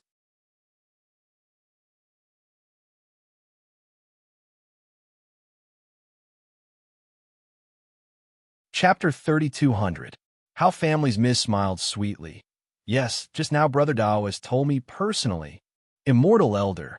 Squire Hao almost immediately ran in front of Xiao Hua and knelt on the ground, seemingly disregarding his identity as a squire. He cried out, "Immortal Elder, please have mercy and save my daughter. Get up." Xiao Hua stretched out his hand and pulled Squire Hao up. He said, "Since I have spoken, I will naturally keep my promise. Change your clothes. I will wait for some peace and quiet before we talk." Speaking up to here, Xiao Hua looked at the sky. "I could forget about today. You wait for tomorrow." "Oh no, the day after tomorrow. Come to Jiangxiao Temple. I will take a look at Miss." "Immortal Elder, don't go." Hearing that Xiao Hua had the intention to leave, Squire Hao hurriedly pulled Xiao Hua's sleeve and said anxiously, "I will go change my clothes now. Immortal Elder, please wait a moment. My poor daughter has been paralyzed in a chair for so many years. Whether it is me or my daughter, We can't wait any longer. Fine. Xiaohua also didn't like to delay today's matter until tomorrow, so he nodded and said, I will wait here. You go change your clothes. Yes. Squire Hao hurriedly turned to How Families Miss and said, Daughter, you accompany Immortal Elder. Father will be back soon. Okay, Father. How Families Miss naturally didn't want to wait until the day after tomorrow. As the saying goes, the road to happiness is strewn with setbacks. She was really afraid. Also, Xiaohua raised his hand and took out a thumb-sized pill and handed it to Squire Hao. He said, Dissolve this pill in water. Feed each monk a mouthful, and they will wake up. In addition, if possible, please give them some money so that they won't leak this matter. Yes, yes. Squire Hao happily took the pill and said with a smile, I am also worried about this matter. If I send these monks back for no reason, Shaojin Temple's Zen Master Ming, you will definitely not let this matter go. He might even chase after us. Immortal Elder, by doing this, you have eliminated future troubles for me. Many thanks to Senior Immortal. Looking at Xiao Hua handing over the pills to Landlord Hao, Xiao Jin's face was filled with hidden bitterness. He originally wanted to watch the Shao Jin Temple's monks get into trouble, but who would have thought that Xiao Hua would raise his hand and save these monks? His plan was in vain. However, Xiao Hua was now someone he could only look up to. He didn't dare to obstruct anything and could only watch helplessly. Open your mouth. Xiao Hua looked at the rabbit in Miss Hao's arms again. He touched it with his hand and took out a scarlet pill that was smaller than a soybean. He said, You were scratched by Little Yellow and your body has been poisoned. If you don't want to die, take this pill. That rabbit was originally lying weakly in the arms of Hao Family's young miss, but when it heard Xiao Hua's words, it immediately became spirited. It hastily straightened its rabbit head, clasped its two paws in front of its chest, and bowed up and down. Why do these things look like street ruffians? How can it be a female? Xiao Hua looked at the rabbit's behavior and felt both angry and amused. However, he also knew that the rabbit would never dare to lie to Xiao He. Thus, with a flick of his hand, the antidote pill flew up. The rabbit very sensitively opened its three-petal-like mouth and deftly caught it. Then, in an instant, it lost all its strength and collapsed in Miss Hao's arms as if its spine had been pulled out. Miss Hao lovingly stroked the rabbit's slightly knotted fur. AI, this rabbit. Xiao Hua was speechless. Beside him, Xiao Jian also shook his head. To the mortals. Housekeeper Hao Yulong didn't dare to leave. However, he was still extremely afraid of the rabbit and didn't dare to approach. At this moment, he mustered up his courage and said, Please follow me to the living room to serve tea. My family's master will accompany the immortals in a moment after changing his clothes. No need to go to the living room. Xiao Hua looked at the embroidery building and said, You all quickly clean up the embroidery building. I will help the young miss treat her injuries. Yes, yes. That housekeeper had watched Miss Hao grow up. At this moment, he was so happy that tears flowed down his face. He hastily called a dozen maids and rushed to the embroidery building. It didn't take long for them to finish cleaning up. At this moment, Squire Hao had changed into a new set of clothes and rushed over to accompany Xiao Hua to the embroidery building. After the maid placed Hao Family's young miss on the bed, Xiao Hua carried a chair and sat in front of the bed. He smiled and said to Hao Family's young miss, Little girl, this old man didn't correct you just now. You have to remember that this old man isn't some Taoist brother. This old man is much older than your father. I'm more than enough to be your grandfather. Moreover, I'm also a doctor now. As the saying goes, a doctor has the heart of a parent. It won't affect your chastity. Immortal Elder, you're really that old? Miss Hao blushed and couldn't help but ask. Gee, the rabbit at the side naturally made a sound, seemingly agreeing with Xiao Hua's words. I can't help it. Xiao Hua shrugged. Time forgives no man. In the blink of an eye, I'm already so old. If I didn't have a treat your leg today, I wouldn't be willing to reveal my true age to a little girl. Immortal Elder, is really interesting. Miss Hao couldn't help but laugh. Immortal Elder. Squire Hao at the side smiled and said, I'll accompany you here. You're the savior of my Hao family. What you're worried about doesn't exist. That's right, Senior. Please do it. Xiao Jian knew that there was no need to hide anything at this time. He said in a low voice, I'll wait outside the embroidery building. Yes, Yulong accompanied Daoist Xiao to eat in the front hall. Squire Hao seemed to have thought of something and hurriedly shouted, Daoist Xiao has been busy all night and hasn't eaten a single grain of rice. My Hao estate really doesn't have any etiquette. Yes, I understand. Hao Yulong woke up and hurriedly asked Xiao Jian to follow him downstairs. Immortal Elder, please, Squire Hao smiled and said. Once Immortal Elder is done, I'll accompany Immortal Elder to eat. There's no need. Xiao Hua waved his hand. I've already abstained from eating. You just need to accompany Daoist Xiao well. Yes, I understand. Minister Hao's face was filled with admiration. Xiao Hua looked at Hao family's young miss and said with a serious expression, Young Miss Hao, this old man wants to take a look at your legs. Are you willing? I'm willing. Although Miss Hao knew that what Xiao Hua said was true, she still couldn't help but blush when faced with an 18-year-old youth's face. Xiao Hua heard Miss Hao's answer and didn't hold back. He waved his hand and said to the servant girl beside him, Take Miss Hao's clothes. At this point, Xiao Hua's heart moved. He looked to the left and said, Forget it. You can all leave. Only Squire Hao can stay. Immortal Elder. Miss Hao naturally knew what Xiao Hua was thinking. She said shyly, I'm not good at walking. My daily bathing is done by Huan. So it's like that. Xiao Hua scratched his head. He didn't do anything for Miss and Young Master, so he really didn't know about this. He thought for a moment and nodded. Then I'll have to trouble Huan? Rabbit, you can go out with them. Come back in a while. Hearing Xiao Hua's instructions, Rabbit obediently followed Little Yellow and Little Black out of the embroidery building. Seeing Xiao Hua so attentive, although it was a bit inappropriate, Squire Hao was already convinced in his heart. The confidence in his heart increased by a bit. All right, Huana, roll up Miss Hao's clothes to the injured area. Xiao Hua ordered. Yes. That servant girl was the one who accompanied Miss Hao to talk to Yuan Ya in town that day. At this moment, she very deftly rolled up Miss Hao's underwear, revealing the pure, white skin inside. AI, Xiao Hua looked at the pure, white, jade-like legs in front of him and couldn't help but sigh. Although Miss Hao's legs had extremely good skin, they were still thin and small. They couldn't even compare to a 10-year-old child. An ordinary person could easily grab this thigh. Moreover, the muscles near the thigh had long withered and shrunk inwards. It looked very frightening. My daughter's legs were crushed by a carriage when she was young. Squire Hao's eyes were red as he explained. That carriage was carrying heavy goods. My daughter's leg bones were completely shattered. This one looked everywhere for doctors, but they were helpless. Later on, I asked someone to secretly visit Changsheng Academy. The teachers in the academy also didn't have any good methods. However, they said that although the academy couldn't do it, their sect should have pills that could treat it. However, at that time, this one didn't have such a large family property and couldn't take out the primordial stones they wanted. Later on, this one worked hard to earn money and obtain such a large property. However, my daughter had already grown up and missed the best time to treat her. The immortal masters of Chongyun's sect only heard this one time and didn't see my daughter at all. They only said that they didn't have a shred of certainty.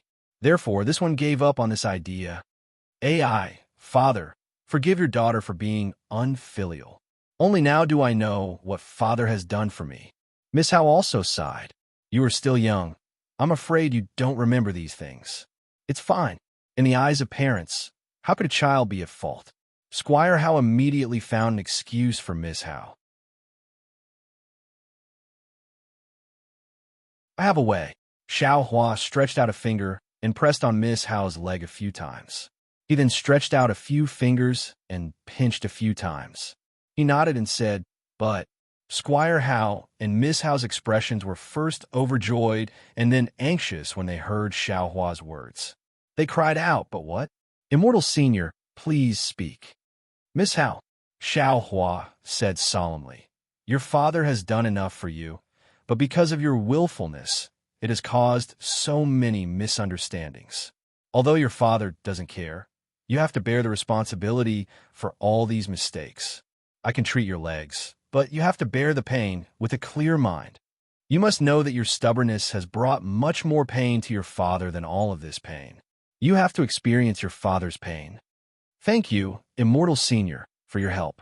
Miss Howe clenched her teeth and said, "This one has long had this intention." Immortal Senior, Squire Howe said anxiously, "My daughter is weak and sickly. I'm afraid she can't bear too much pain. This one is willing to bear it for her." "An unpolished jade can't be made into anything," Xiao Hua said indifferently. "Miss Howe's willfulness and narrow-mindedness are all related to you. This is a good opportunity to let her know."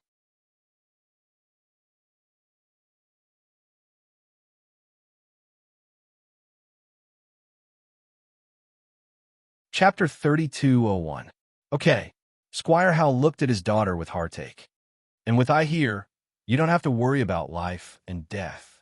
Xiao Hua calmly said, "I know what I'm doing." Immortal Elder, please. Miss Howe couldn't bear to see her father's affection and urged. "Okay." Xiao Hua agreed and waved his hand. A dozen silver needles appeared in his hand. Then, like lightning, they pierced Miss Howe's face and head one by one. Although Squire Howe didn't know why Xiao Hua pierced Miss Howe's head with these silver needles, he didn't dare to say a word. After Miss Howe's head was pierced with the silver needles, Xiao Hua pierced them into the various acupuncture points on her legs. Finally, he rubbed his hands and said indifferently, "Are you ready?" "Yes." Miss Howe nodded, and the maid Huan Air obediently took out a handkerchief and put it between Miss Howe's teeth. Ka-cha-cha! Xiao Hua didn't hesitate to stretch out his hand and grab Miss Howe's thigh. With a bit of force, the broken bones that had already grown together were completely crushed into powder by him. "Ah!" Miss Howe screamed. Her eyes turned white, and she almost fainted from the pain. The handkerchief that was bitten by her teeth was bleeding, and the sweat on her forehead was even bigger than soybeans rolling down. "Xiaoxi!" Squire Howe couldn't help but call out Miss Howe's nickname. His distressed expression was even more painful than his own broken bones. Unfortunately, Miss Howe was in so much pain that she couldn't answer. After the time it took to drink a cup of tea, she groaned and said hoarsely, "Immortal Elder, is there another time?" "Yes, there is another time." Xiao Hua's eyes flashed as he replied, Immortal Elder, I beg you." Squire Howe couldn't bear to see his daughter suffer. He pulled Xiao Hua's robe and collapsed on the ground. He cried and said, "Take everything from this lowly one's house. As long as this lowly one can afford it, please don't let Xiaoxi suffer anymore. This lowly one can't take it anymore." "Fine." Xiao Hua picked up Squire Howe and looked at Miss Howe. "Xiaoxi, I also call you by a nickname. You are a kind-hearted child, and I can see clearly why you gave the copper coins to Daoist Xiao. I also know that you have the heart to raise injured animals and seek justice for the girl who was beaten to death. This is the bright side of your heart. However, you haven't been able to be as happy as ordinary people since you were young, and you have too much resentment in your heart. You also have too many misunderstandings about your father. Although I've already made things clear today, there's no guarantee that you won't think differently in the future. Today's pain is to let you know your position in your father's heart. It is also to let this pain that you will never experience in your entire life leave a deep impression on you. In this world, there are no parents who don't love their children." "Immortal Elder, I understand." Miss I replied weakly. Then go to sleep. When you wake up, you'll have a new life." Xiao Hua waved his hand, and the silver needles on Miss Howe's head were collected into his bosom. Miss Howe's face immediately turned pale again. Xiao Hua then reached out and pressed her sleeping acupuncture point, and Miss Howe immediately fell asleep. "Kacha-kacha!" Xiao Hua then reached out and crushed her other thigh bone. Then he took out 2 medicinal pills and melted them with his magic power before applying them on Miss Howe's thigh. When the medicinal pills completely melted into her bones, Xiao Hua then fed her another medicinal pill. Finally, he took out another jade bottle and gave it to Squire Howe, saying, "Miss Howe won't wake up or move for the next 27 days. Feed her a medicinal pill every 9 days. During this period, don't move Miss Howe at all. On the evening of the 27th day, ask a doctor to come and take a look. If Miss Howe's leg bones are completely healed, then don't worry about it. If Miss Howe's leg bones aren't healed, then let the doctor fix it so that when Miss Howe wakes up, it won't affect the healing of her leg bones. It's that simple. Squire Howe asked in disbelief, but he immediately regretted it and hurriedly said, I didn't suspect immortal elder. Hee, it's that simple. Xiao Hua smiled and pointed at Miss Howe, who had fallen asleep, and said, the bones in her legs have been crushed since she was a child, which is a tricky thing. Later, she hasn't been treated for so many years.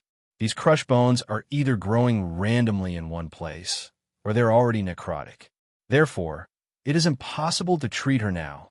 I'll shatter her bones again and use my Taoist immortal pills to fuse these bones back together in 27 days, just like how they grew back in the past. Hee, as the saying goes, it takes 100 days for bones to heal. I am not some immortal. Being able to heal her bones within 30 days is already the best I can do. Yes, I understand. When Squire Howe heard Xiao Hua's profound explanation, he was really ecstatic. The trace of disbelief from before also disappeared. I thank Immortal Elder for your miraculous skill. Don't worry, Xiao Hua said again. After 30 days, Miss Howe's bones will be healed. However, the muscles in her legs haven't been used for more than 10 years. They can't be used anymore. I still need to let Miss Howe move more and use her legs more. According to within 3 to 5 years, Miss Howe will be able to walk freely. Of course, after this treatment, the doctors in Longevity Town will be more experienced than I. Moreover, with Howe family's financial resources, they will definitely be able to support it. It's already very good. It's already very good. Although Xiao Hua wasn't able to make Miss Howe stand up in a few days, which wasn't a miraculous skill, this kind of time that Squire Howe could accept made Squire Howe feel more at ease. I'll wait for you to leave. Xiao Hua looked around and said, I have already done what I can do. The rest will depend on Miss Howe's recovery. Please, Immortal Elder, please. Squire Howe hurriedly asked Xiao Hua to leave the embroidery building. He ordered Huan to carefully look after Miss Howe and accompanied Xiao Hua to the front hall. Walking on the road, Xiao Hua thought for a moment and said, Squire Howe, Miss Howe's condition is like this. I won't say any more. I want to talk about another matter. Immortal Elder, please speak. Squire Howe said very respectfully with a smile. Just now, I only scolded Miss Howe and didn't say anything about Squire Howe. But this doesn't mean that Squire Howe didn't do anything wrong. Xiao Hua wasn't polite and said with a very serious tone, although I can't control this matter, as an outsider, I still want to say a few more words to Squire Howe. AI, Immortal Elder, please speak. Squire Howe's face showed melancholy. Since this lowly one has accumulated this family business, no one has said anything straightforward. Actually, Miss Howe's legs are secondary. The most important thing is her heart disease.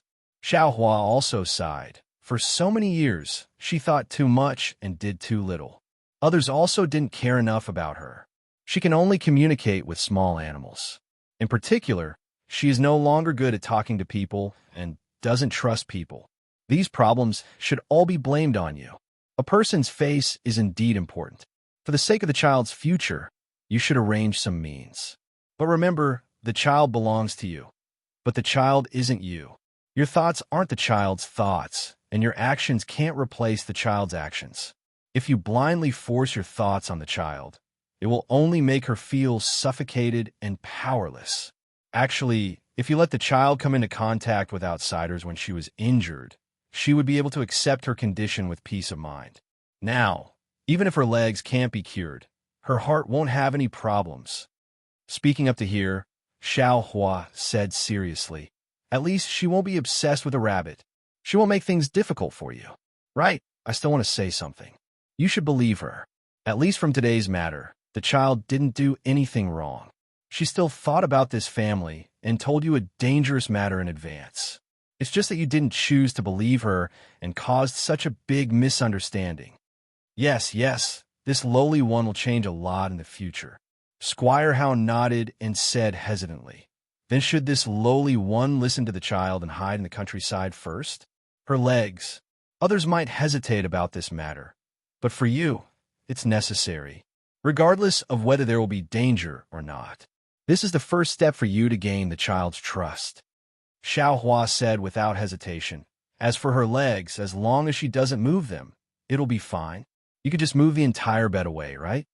"Yes, yes, many thanks for the immortal's guidance." Squire How nodded like a little chick. He didn't expect that a Taoist immortal would understand the thoughts of these children so well. While talking, they arrived at the front hall. A banquet was set up in the front hall. Xiao Jian was accompanied by Hao Yulong, drinking wine to his heart's content. Seeing Xiao Hua come in, the two hurriedly got up.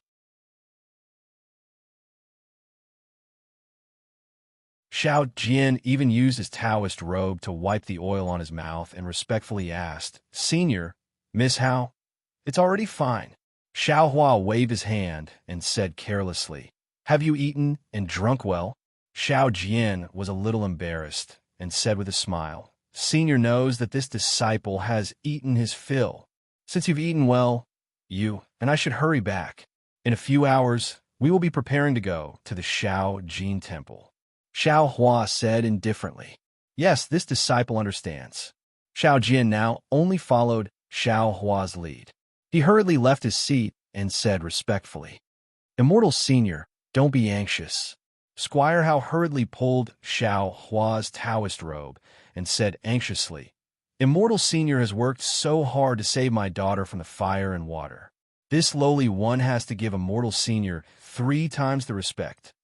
Seeing that Squire Hao was very sincere, Xiao Hua said with a smile, "I don't like drinking wine. Let Daoist Xiao drink it on my behalf." "Very good." Squire Hao hurriedly gave Hao Yulong a look and raised the pot to toast Xiao Jian 3 times. At this time, Hao Yulong also came in with a plate full of more than 10 small gold ingots.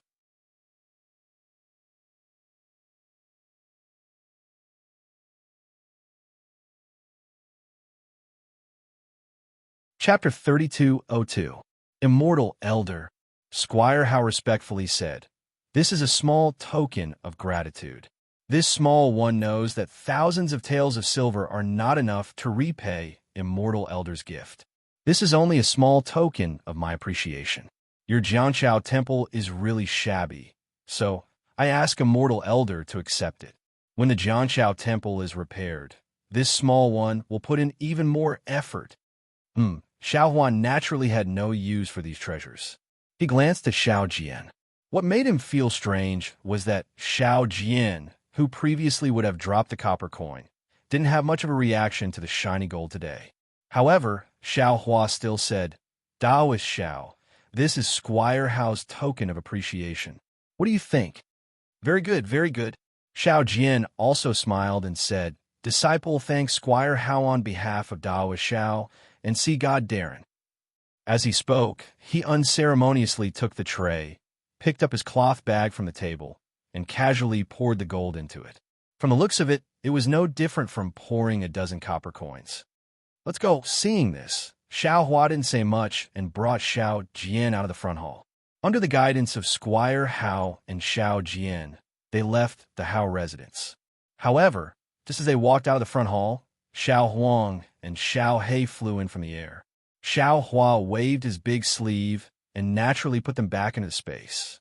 That glib-tongued rabbit didn't appear. Clearly, it returned to the side of the Hao family's young miss. Outside the Hao residence, a carriage was already prepared. Xiao Hua glanced at the night sky. It was the darkness before dawn. He didn't say much and lifted his foot to get on the carriage. Looking at the coachman driving the carriage away from the Hao residence, Squire Hao and Hao Yulong bowed to the ground and didn't get up for a long time. The carriage was very stable. Xiao Jian sat for a moment, and a wave of unbearable sleepiness came over him. He didn't dare to rest and force his eyes open. He looked at Xiao Hua, who was sitting cross-legged, and asked, "Senior, disciple has a question. I have always wanted to ask. Is it possible?"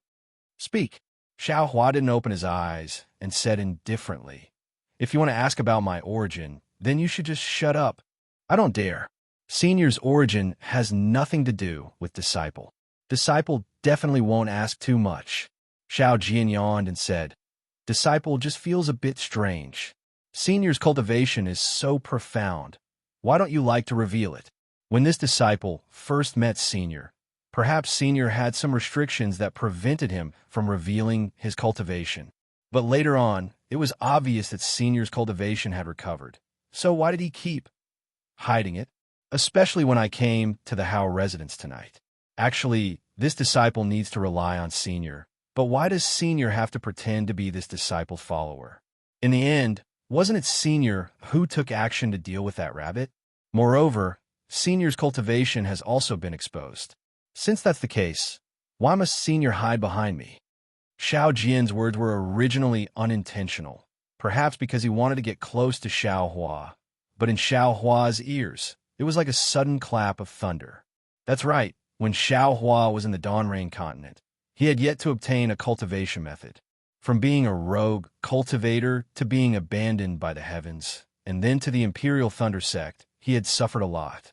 Not long after arriving at the Imperial Thunder Sect, he obtained a cultivation method from the Buddhist sect, and even had some achievements in Buddhist cultivation. From this moment on, Xiao Hua became very careful, blindly concealing his cultivation, trying his best not to let others notice him. However, Xiao Hua was this outstanding like a sharp flying sword, so he would definitely stand out. A great Dao sword battle resulted in the terrifying Phoenix and nascent soul Nameless, making it impossible for him to hide anymore. However, Xiao Hua's cautiousness, his habit of hiding himself, remained. Even now, when he arrived at the immortal burial continent, whether it was the Buddhist sect or the Confucian sect, they were all upright and upright. Even the Taoist sect's cultivators were not the kind of cultivators who would be exterminated. Was there a need for Xiao Hua to be this cautious? Just like tonight, just like what Xiao Jian said, Xiao Hua simply did not have any need to hide behind Xiao Jian. Even if it was to deal with that rabbit, a few fire talismans and a magic tool would be enough to deal with it. There was simply no need to go through so much trouble. And if Xiao Hua's magic power was not enough, but to deal with an inferior little rabbit, just a yellow talisman would be enough, right? AI, a habit, it's a habit. Xiao Hua bitterly smiled. Just as he was about to open his mouth to explain, he already heard Xiao Jian's snoring sound. Xiao Hua's mouth hung a smile, and secretly said in his heart, This Xiao is hiding something. Aren't you also hiding something? Previously, when you saw a few copper coins, your eyes would open. Today, when you saw so much gold, you didn't lose your composure. Those high-grade spirit stones, ordinary people simply do not understand. You also properly receive them. That so-called single Liang country, King Xiao Jun, it seems like they are all real. Xiao Jian's sleep naturally reached the Jiangqiao Ridge. Only then was he awakened by Xiao Hua. Rubbing his eyes, Xiao Jian did not say anything, jumped down from the carriage, and followed Xiao Hua up the mountain. When he arrived at the door of the Taoist temple, he still turned his head to look at the sky that was already somewhat bright in the night. He cupped his fists towards Xiao Hua, yawned, and entered the east wing, as if he had full confidence in the upcoming challenge. Xiao Hua raised his head to look at the banyan tree, and saw Yuanya jumping over like a spirit ape. He waved his hand, and walked into the west wing. Everything in the west wing was no different from before he left. Xiao Yin was still lying in the wooden barrel, except for her head, which was still exposed. The rest of her body was soaked in water. Xiao Hua stretched his hand out to test the temperature of the water, but it was still somewhat cold. He knew that Yuanya had just changed it. Then, he stretched his hand out from the water and took Xiao Yun's wrist out. After examining it for a moment, he shook his head slightly. What's going on with this child? Xiao Hua sighed. If she's sick then, right? From her pulse, everything is normal. But if she's not sick, then the heat in her body hasn't decreased. Moreover, her pulse is different from ordinary people's. This child, thinking, Xiao Hua looked at Lu Yi, who was sleeping soundly. When Brother Lu came to the Jiangqiao temple, he was already seriously injured. Although he had Xiao Hua's spirit pills, his mental and physical exhaustion was not something that could be replenished by spirit pills. Tonight, he really couldn't hold on, so he fell asleep in front of the wooden barrel. AI, it's rare for there to be love in this world.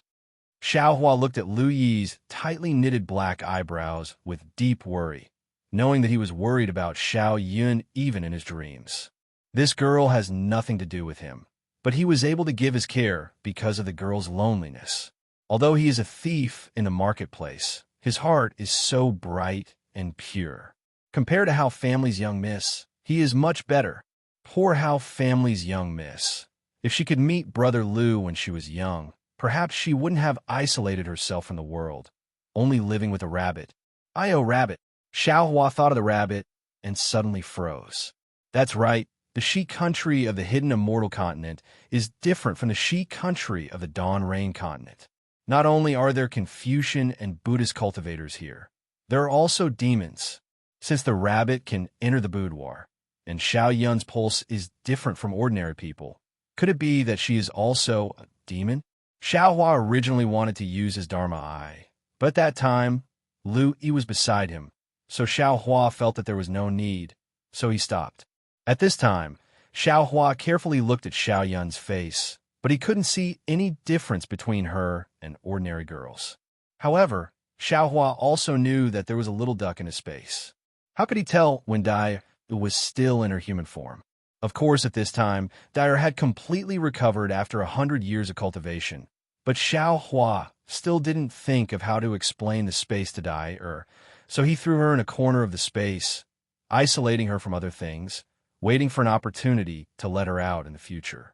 As for the matter of the 10,000 Demon Realms Empress, Xiao Hua wanted to ask Dai first, but when he arrived at the hidden immortal continent, Xiao Hua simply didn't ask. Who knows when he can return to the Dawn Rain continent? It won't be too late to ask when the time comes. There was also the multicolored conch. There were also some changes, but Xiao Hua didn't dare to look. If it was really Ming Hua's body, then who knows what was so special about it? If he was careless and fell for it, it would be too late to cry. Everything depends on the opportunity. Xiao Hua sighed, then thought again.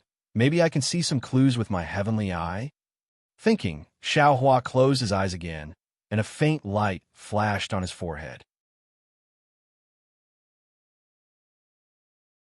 Layers of green light were produced in the white light, but just when the Dharma eye was about to open, Xiao Hua suddenly frowned, patted his forehead, and said with a bitter smile, "What time is it now?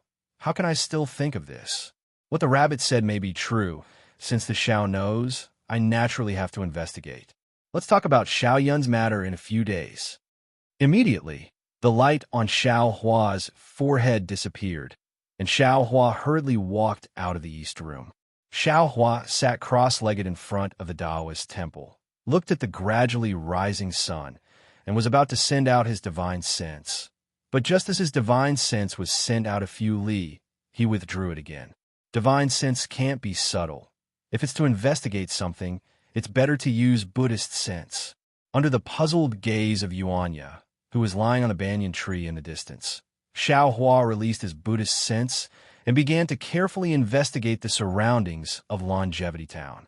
The little gold temple in the night still had the noise of the day, and inside the great strength hall, it was still brightly lit. On the incense table in front of the Buddha, incense sticks were burning fiercely. In front of the incense table, a dozen monks wearing monk robes were chanting some unknown sutra, and in their hands were a wooden mallet, lightly knocking on the wooden fish in front of them. Only in this night, the chanting of sutra was somewhat vague, and the sound of the wooden fish was also somewhat low. "Stop!" An angry roar sounded in the main hall. Immediately, the chanting of sutra and the sound of the wooden fish stopped. What was extremely disharmonious was that the main hall was only silent for a moment, and the dang-dang sound of the wooden fish sounded again. "Abbot, please forgive me."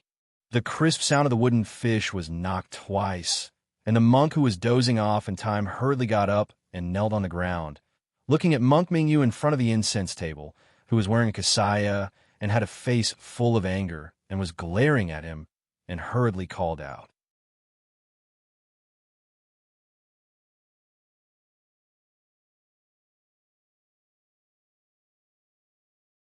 Chapter 3203. Oomph.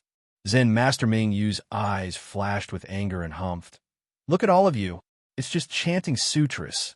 Why are all of you so listless? You can't even last a night. What kind of cultivation is this? It's better to renounce asceticism and go home to farm. We were wrong. Please forgive us, Abbot. The group of disciples hurriedly lowered their heads and said in unison, Senior Brother Abbot. A slightly fat monk standing in front of the group of disciples smiled and said, The disciples left in the temple are just ordinary monks. They can't be compared to the disciples that Senior Brother Ming Fa took away. My Shao Jin temple is now filled with incense. There are many lay people who come to pray and fulfill their vows. They have been doing good deeds in the temple during the day to welcome pilgrims. They're already very tired. If they stay up all night chanting sutras, I'm afraid they won't be able to support themselves. I hope Senior Martial Brother can understand. Junior Brother Ming Jian. Zen Master Ming Yu's face was filled with displeasure as he said, It's not that I don't understand them. I don't ask much of them, but it's different today. Yinlin Temple's martial uncle Xingqian is coming to my Shao Jin Temple. No matter how well we do on a daily basis, he won't be satisfied. Our hard work will all be for naught. Sigh. Hearing this, Ming Jian's face was filled with worry. He looked at the night sky outside the main hall and sighed. We have been waiting here for 3 nights, but Martial Uncle didn't come. I'm afraid he won't be coming today. Senior Brother, why don't we let the disciples go back and rest? Tomorrow is the day of the immortal Buddhist ceremony. Although my Shao Jin Temple can't be as lively as Yinlin Temple, it should still have some atmosphere. These disciples will have to work hard tomorrow. At this point, Ming Jian couldn't continue. Sigh. Zen Master Ming Yu was also worried. The immortal Buddhist ceremony is one thing, but the challenge of the Jiangshao Temple is more important. If Martial Uncle Xingqian doesn't come in time tonight, my Shao Jin Temple will be in trouble tomorrow. Forget it. All of you can leave. Rest in peace early so that you can be energetic tomorrow. Don't tarnish the reputation of the Buddhist sect's disciples. Yes, we understand. The dozen or so monks felt as if they had been relieved of a heavy burden. They all stood up, bowed, and left one after another. Ming Jian, you should go back too.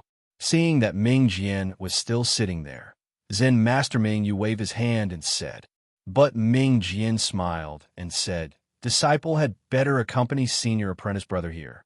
Maybe Martial Uncle Xingqian will come over soon, so it's better for our Shao Jin Temple to not lose our manners. Speaking to this point, Ming Jian was puzzled again and said in a low voice, Senior Brother Abbot, didn't you say a few days ago that Shirshu should have arrived the day before yesterday? Even if Martial Uncle is late, it shouldn't be so late, right? If you ask me, who should I ask? Zen Master Ming Yu was clearly impatient. He got up from the futon and walked slowly to the door of the main hall. He looked at the night sky outside and smiled bitterly. The immortal and Buddha ceremony will begin in a few hours. The challenge of Jiangshao Temple would follow soon after. Over the past few days, the reputation of the Tidal River Temple had risen greatly. They had saved 2 men and women who were about to die, igniting the passion of the entire longevity town. Not to mention the reconstructed golden body called Taoist Master Shao, or Lord Sea God. Even the incense was more than 10 times stronger than before. In the past, their Taoist sect had Yuanya, and even our Shao Jin Temple's disciples couldn't defeat him easily.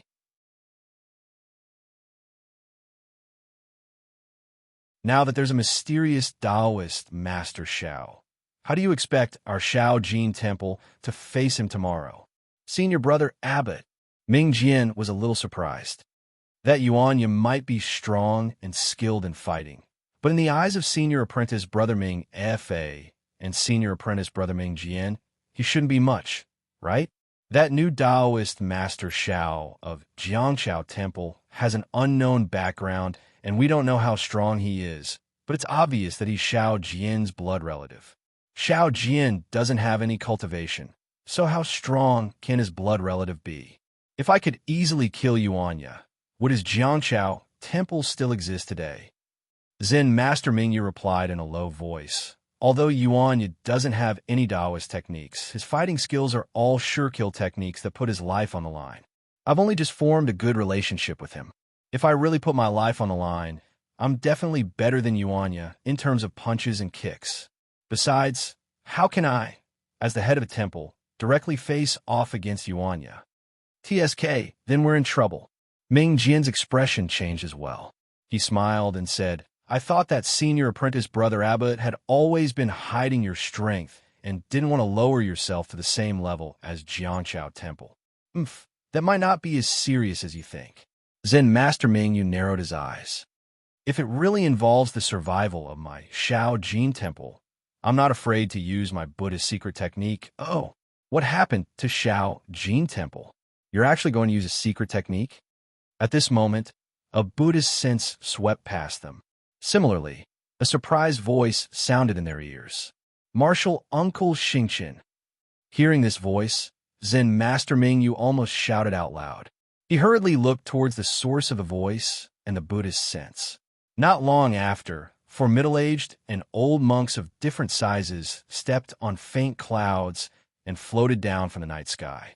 Disciples Ming Yu and Ming Jian greet martial uncles. Zen Master Ming Yu and Ming Jian tidied up their clothes and respectfully bowed. Amitabha, martial nephews, please rise. In front of him was a thin old man. His eyebrows were already white, and his hands were abnormally dry. However, the old man's eyes flashed with an extremely bright light. He glanced at the two of them and chanted the name of Buddha. Yes, Zen Master Ming Yu and Monk Ming Jian replied and straightened up. The old man was Xingqian. After greeting Ming Yu and Ming Jian, he waved his hand and said, Behind me are Xing Kong, Xing Min, and Xing Fan. Martial nephew Ming Yu. Have you met them in Yunlin Temple before? This disciple greets your martial uncle Xing Kong. As for martial uncles Xing Min and Xing Fan, I have only heard of your name and have never seen you before. Monk Ming Yu smiled and greeted Ming Jian and the other three martial uncles. Where's Ming Fa? Xing Chun clearly had some understanding of Shao Jin Temple. Although I'm late, the other ordinary disciples can rest. He can't sleep early, can he? Haha, of course not. Zen Master Ming Yu smiled and said, I've been waiting for martial uncles with more than 30 disciples of Shao Jin Temple for 3 days. The other disciples just left a few minutes ago. As for Ming Fa, today's dusk, Counselor Hao of Longevity Town is in some trouble. It seems that there's some demon there. I can't go, so I sent junior brother Ming Fa over. Looking at the time, he should be back soon. Oh, demon? Xing Chan raised his white eyebrows and said in surprise, What kind of demon is it? Can Ming Fa handle it alone? I don't know what kind of demon it is, Zen Master Ming Yu said casually. However, as far as I know, there aren't any powerful demons in Longevity Town. Besides, Ming Fa has the demon-absorbing bowl in the temple and more than 10 disciples to help him. He should be fine. No, unexpectedly, Xing Chun immediately shouted, Tell this old monk where Squire Hao lives. This old monk will go and see for himself. Okay, seeing that Xing Chun was so serious, Zen Master Ming Yu's heart tightened. Just as he was about to speak, Xing Chun raised his eyebrows and said with a smile, It seems that I don't have to go. Oh, Ming Fa, they're back. Zen Master Ming Yu hurriedly released his weak Buddhist awareness. Unfortunately, the range of his Buddhist awareness was too small to see anything. However, Zen Master Ming Yu withdrew his Buddhist awareness and said to Xing Chun and the others, Since junior brother Ming Fa is back, you don't have to worry about him. Please rest in the quiet room. Okay. Xing Chun nodded and looked at the great Buddha's hall. After I pay my respects to Buddha, I'll go. Then, under Zen Master Ming Yu's lead, Xing Chun and the others paid their respects to Buddha and came to a quiet room that had been prepared in advance. Ming Yu and Ming Jian poured tea for Xing Chun. Before Xing Chun could take a sip, Ming Fa returned to Shao Jin Temple with more than 10 embarrassed disciples. Ming Fa and the others were injured by the rabbit's demonic qi, and their primordial qi was damaged. They looked dispirited and listless. Ming Fa ordered the disciples to go back to their rooms and rest. Then he came to see Zen, Master Mingyu, alone. Seeing Ming Fa return with a broken halberd, both Zen, Master Mingyu, and Xingchen were surprised. After Ming Fa told them what had happened, Zen Master Mingyu's face changed greatly. Looking at the frowning Xingchen, Zen Master Mingyu got up and walked to Xingchen. He knelt on the ground and said, "Martial uncle, please save Xiao Jin Temple from destruction." Why is that? Xingchen seemed to be thinking about something else.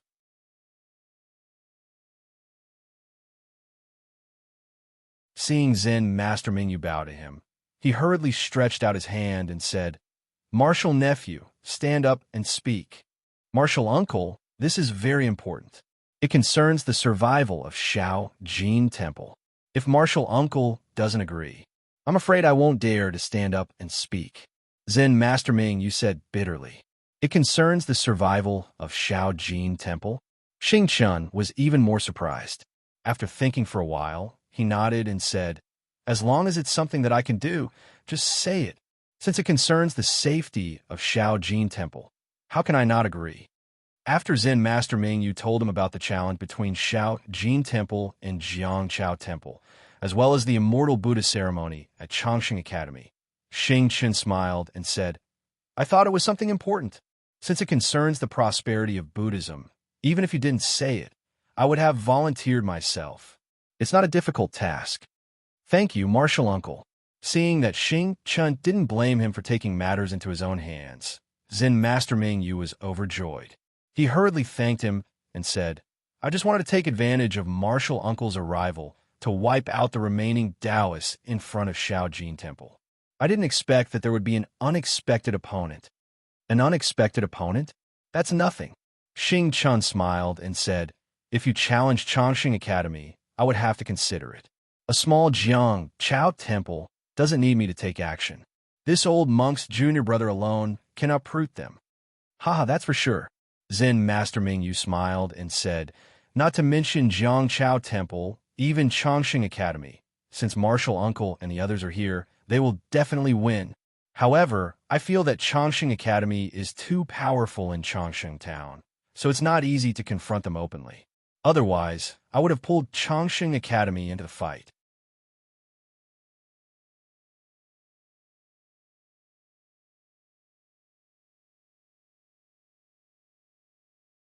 Chapter 3204. Hehe, what do you know? Xing Chun sneered. "It's not worth it to sacrifice Chongqing Academy for a bet. We can't challenge the bottom line of the Confucian cultivators. We can only try our best to develop the power of the Buddhist sect. What's more, Old Monk and the rest are not the only ones who have come to Longevity Town. The Chongyin sect has also sent a few literary masters. I may not be able to win." How many literary masters have come from Chongqing Academy?" Zen Master Mingyu was surprised. He looked at Xingchen and said anxiously, "Did something big happen in Chongqing Town? Not only did Liao Chun of the Buddhist sect come, but also a literary master of Confucian cultivation? Ming Fa, come here." Xingchen didn't answer Zen Master Mingyu's question. Instead, he waved his hand and asked Ming Fa to come to him. After Ming Fa sat on the praying mat in front of Xingchen, Xingchen extended a finger and placed it between Ming Fa's eyebrows. After the time it took to drink a cup of tea, Xingchen opened his mouth and said, "It seems that the so-called monster of the Hao clan is just a rabbit that has turned into a spirit. However, Ming Fa, you didn't wake up on your own. What kind of elixir did you take? With your cultivation, you can't escape from the rabbit." That's... Zen Master Mingyu was shocked. He looked at Ming Fa and asked, "Did the sun rise from the west?" Xiao Jian of Jiangchao Temple actually helped our Xiao Jin Temple. If Xiao Jian didn't know how to do it, then it must be another Taoist. Xingchen laughed. "Impossible." Ming Fa shook his head quickly. "It was always Xiao Jian who did it. That Taoist was just a follower." But speaking up to this point, Ming Fa also came to a realization. He looked at Ming Jian and Mingyu and said, "But From the things that happened in the past few days, this Taoist priest with the same surname Xiao is really possible. Oh, what happened to Jiangshao Temple? Xing Qin's interest was piqued again. As far as I know, this dilapidated place can no longer pose any threat to the golden temple of our Buddhism sect. Why are there so many things happening today? Zen Master Ming, you recounted everything that had happened in the past 10 days. Hee, do you still need to say it? It must be that Taoist priest Zhao's doing. He must have some kind of Taoist elixir. Xing Chun sneered. The awakening of Ming, Fa, and the others, as well as the subduing of the rabbit spirit, are all related to Taoist Xiao. That's right. If this Taoist priest Xiao didn't want to reconcile with my little gold temple, he wouldn't have been able to save Ming, Fa, and the others. Zen Master Bright Moon nodded and said, given Xiao Jian's harsh temperament, he could only send the unconscious Ming, Fa, and company back to Little Gold Temple and use this to humiliate our Buddhist sect. If that's the case. Ming Fa had already thought things through on the way here. Upon hearing Zen Master Ming use words, he blushed slightly and pressed his palms together. I've made things difficult for Senior Brother Abbot. It's all my fault for being too weak. It's fine. Zen Master Ming Yu glanced at Xing Chun and said with a smile, my Buddhist sect has always been merciful to people. Whether they are secular people, Confucian cultivators, or Taoists, I have never really attacked you and Ya, have I? Those small fights were just a joke to the Jiangshao Temple. Since the Jiangshao Temple was the first to show goodwill, Little Gold Temple shouldn't be petty. Shaojin Temple couldn't be petty. Who didn't know how to return a favor? Tomorrow, I should say today, at the Immortal Buddhist ceremony, we only need them to admit defeat and forgive them. Fool! Unexpectedly, just as Zen Master Ming Yu finished speaking, he thought Xing Chun would clap his hands. However, what greeted him was Xing Chen's cold face and scolding. Ming Yu, you have been the abbot of Little Gold Temple for so many years. You have received the high hopes of our Yunlin Temple's elders. Seeing Xing Chun so angry that he didn't even address him as martial nephew, Zen Master Ming Yu panicked and hurriedly stood up. Please enlighten me, martial uncle. You don't understand the conflict between Buddhism and Confucianism, much less the conflict between Buddhism and Confucianism. You don't know the greatness of my Buddhist sect. Why did my Buddhist sect travel millions of miles to build a Yunlin temple in the country of Shi? Why did my Yunlin temple send you to Longevity Town to become the abbot of Little Gold Temple? Xing Chun said coldly, to shine the supreme Buddha's light on the 3 continents is what we, the thousands of bodhisattvas, should do. This is our lifelong obsession. Your hypocritical benevolence can only be blinded by worldly grievances, throwing our Buddha's greatness into the sea of blood. Today you let go of Jiangshao Temple. Tomorrow you will let go of Longevity Academy. But what about them? When they bare their sharp fangs and drive you out of Longevity Town, I'd like to see where you'll end up.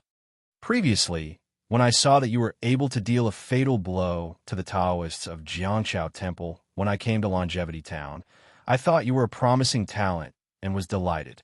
However, after hearing what you said just now, hearing Xing Chen's words, Zen Master Ming Yu put his palms together and said, Ba, martial uncle's teachings are right. I've learned my lesson. I won't dare to use my little mercy to block the Buddha's great ambition, and I won't dare to use worldly favors to block the glory of my Buddhist sect. And it's good that you know your mistake. Xing Chen's expression changed, and he nodded. Actually, your goal in Longevity Town isn't Jiangshao Temple. I'm sure you know that. Yes, I understand. Jiangshao Temple is just an ant compared to Longevity Academy. Zen Master Ming Yu lowered his head. My Shaojin Temple still doesn't have the strength to compete with Longevity Academy. Do you think Longevity Academy agreed to participate in the competition and hold the so-called Immortal Buddhist ceremony at Shaojin Temple on Zhu Juanfeng's whim? Xing Chen's right hand sneered. Longevity Academy wants to see our Buddhist sect's attitude towards Taoism, whether we're tolerant or cold. Don't forget what the immortal Buddhist ceremony is. If you're tolerant today, not only will Jianshao Temple's Taoist sect grow stronger, even Longevity Academy will bully you and trample on you. The conflict between Buddhism and Confucianism is like a tiger and a wolf. Yes, I understand.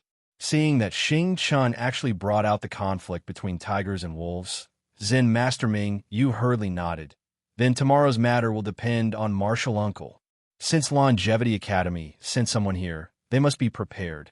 Jianshao Temple also has Taoist Shao who can subdue demons. It won't be easy to deal with them. When he spoke up to hear, chanting Master Bright Moon was clearly shocked again. Of course, a Transcendence Realm Martial Uncle came from his family. A scholar-level Confucian cultivator came from Long Life Academy. And even the unremarkable River and Tide Temple gained a Taoist priest who could subdue demons. Wasn't this a situation of fierce competition? He didn't believe that these people were all here for the immortal Buddhist ceremony that Longevity Town had never paid attention to before. Martial Uncle, Zen Master Ming, you asked tentatively. You didn't come to Longevity Town for the immortal Buddhist ceremony, right? When I came here, who knew that you would hold the immortal Buddhist ceremony here? Xing Chun sneered. If I wanted to participate in the immortal Buddhist ceremony, wouldn't I be at Yunlin Temple? Who would have the patience to come to your Shaojin Temple? Zen Master Ming, you was delighted to hear Xing Chen's nagging and not so serious tone.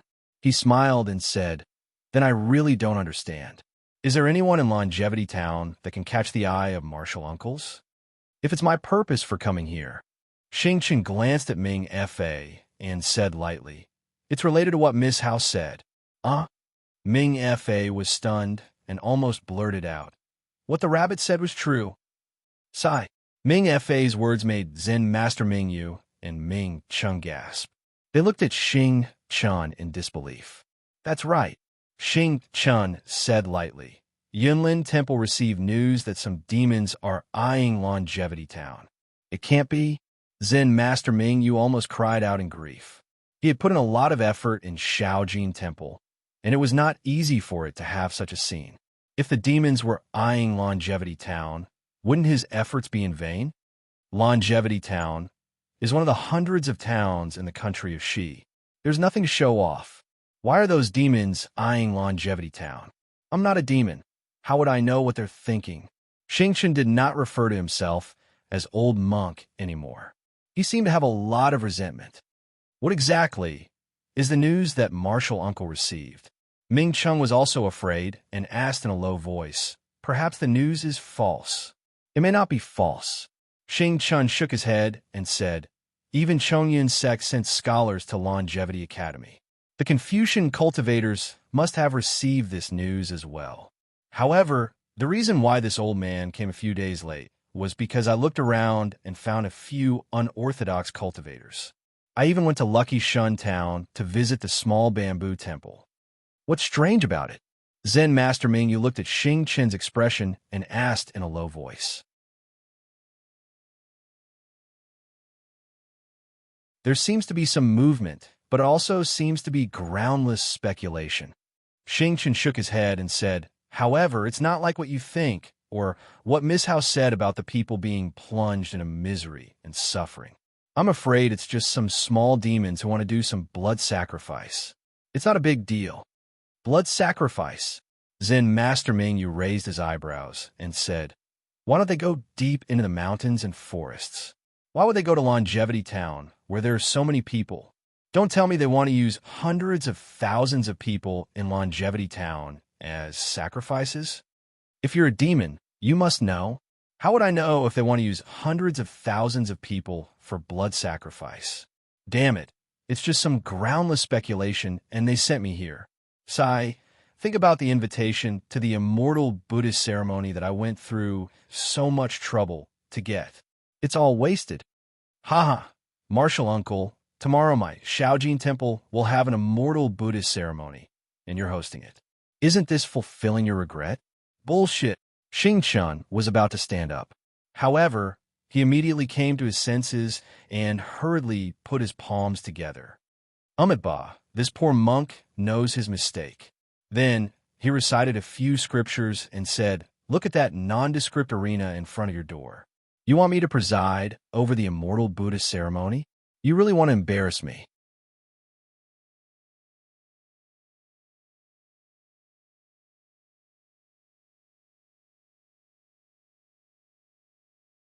Chapter 32:05. Only now did Monk Mingyu realize that Xing Chun referred to himself as an old man. His eyes narrowed, and he hurriedly said, "If Martial Uncle isn't willing, then sit up there. This disciple will host on behalf of the Buddhist sect. Either way, it's a glorious affair." "What glorious affair?" Xing Chun said in annoyance. "This old man has never heard of a Buddhist, Taoist, and Confucian challenge held in an arena made of several wooden pillars. This kind of arena can be used by ordinary people, but it will collapse as soon as a cultivator goes up there.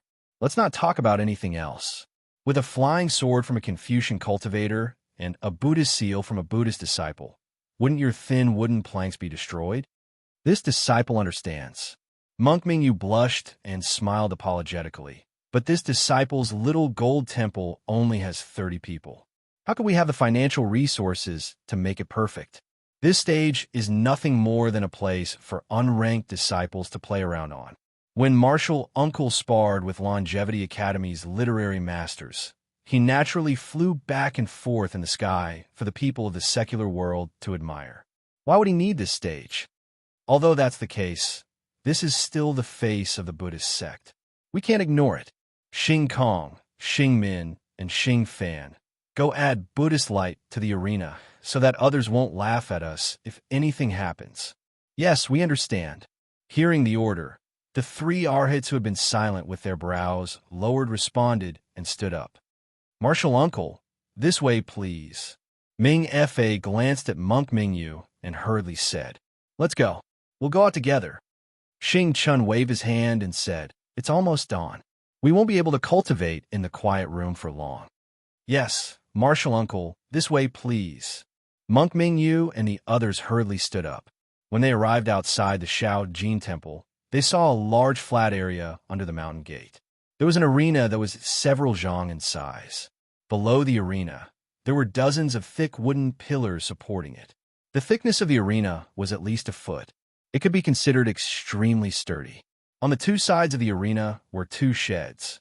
They were empty inside, without any tables or chairs.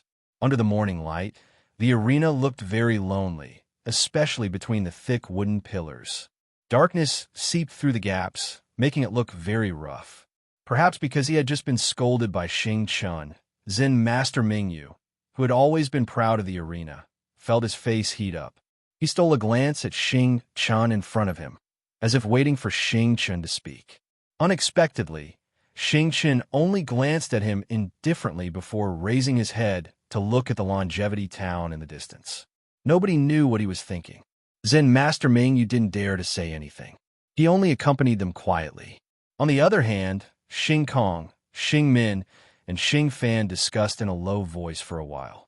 Then they stood at different parts of the ring and waved their arms. Some of them were chanting mantras, while others were making Buddhist seals. After half an hour, a faint Buddhist aura appeared from all parts of the ring. The originally simple and crude ring seemed to have a bit of a Buddhist aura. Ming Fa leaped up and landed on the stage. He circulated his internal energy and kicked the stage a few times. He didn't hear the previous zh sound. He put his palms together and bowed. "Many thanks to the three martial uncles." Amipa. The three monks put their palms together and smiled faintly. It was already dawn in the east. Everyone's monk robes fluttered in the morning breeze. A solemn atmosphere filled the air around the ring. At this moment, a Buddhist aura that was fainter than the wind and brighter than the sun suddenly swept across the ring. However, it paused for a moment when it swept past Xing Chun and the other monks.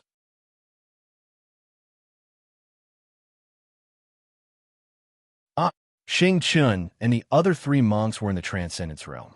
They were at the second and third tier of elemental energy. How could they not notice the Buddhist aura sweeping over them? Xing Chun was shocked and almost lost his voice. "This which martial ancestor is here?" Xing Chun didn't hesitate. A cloud appeared under his feet, and he flew towards the source of the Buddhist aura. He wanted to welcome the owner of the aura. Xing Kong, Xing Min, and Xing Fan didn't want to stay. They hurriedly flew up as well. Martial uncles, martial uncles. Zen Master Mingyu was anxious. He was only at the first and second tier of elemental energy and couldn't fly. He didn't have a Buddhist weapon in his hand. He couldn't help but shout. However, Xing Chun and the others didn't seem to hear him. The figures in the air became smaller and smaller. Senior Brother Abbot, Ming Chung and Ming Fa turned pale with fright.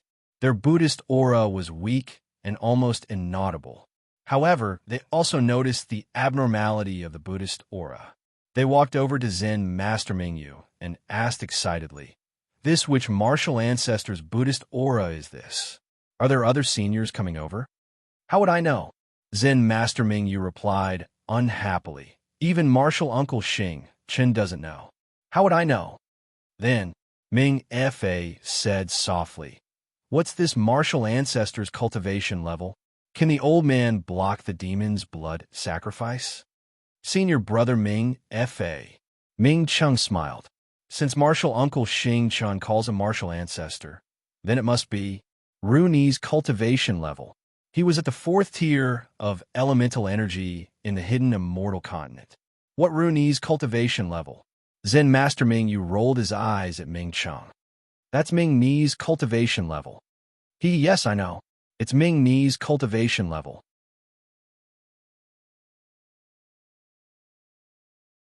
Ming Chung said embarrassedly, "A martial ancestor with this level of cultivation. I'm afraid he's on par with the abbot of our Cloud Forest Temple. No, he should be stronger than the abbot of Cloud Forest Temple. Why did he come to Longevity Town? Naturally, he has the same goal as martial Uncle Xing Chun." "Haha, that's good." Ming Fa laughed. "With him around, we don't have to worry anymore."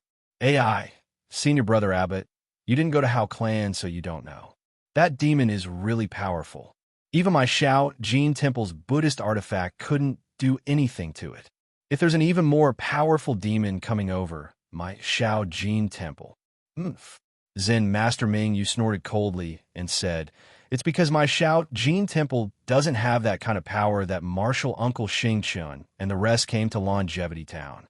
Now that a Ming Ni's martial ancestor has come, my Shao Jin Temple has nothing to worry about from now on.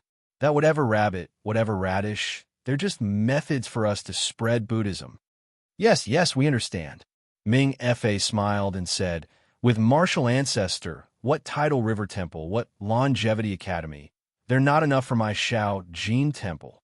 Zen Master Ming Yu waved his hand to stop Ming Fa and ordered the two, "Quickly go and inform the disciples in the temple to prepare for the martial ancestor's arrival." "Yes, we understand." Ming Chung and Ming Fa left excitedly.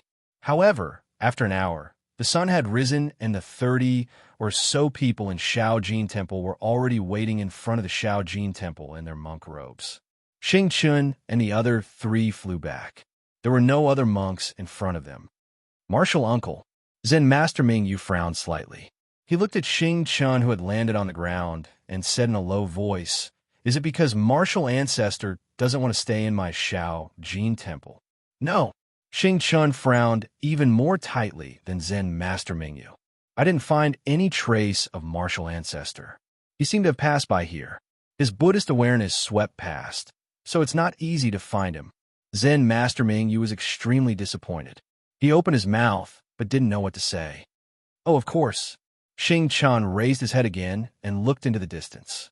"Perhaps he's in Longevity Town, and he has the same purpose as me. But he's not from Yunlin Temple, so he doesn't want to meet us. This martial ancestor's cultivation."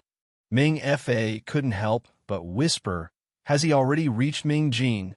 "Yes, in terms of Buddhist awareness, he should have reached the Ming Jin realm."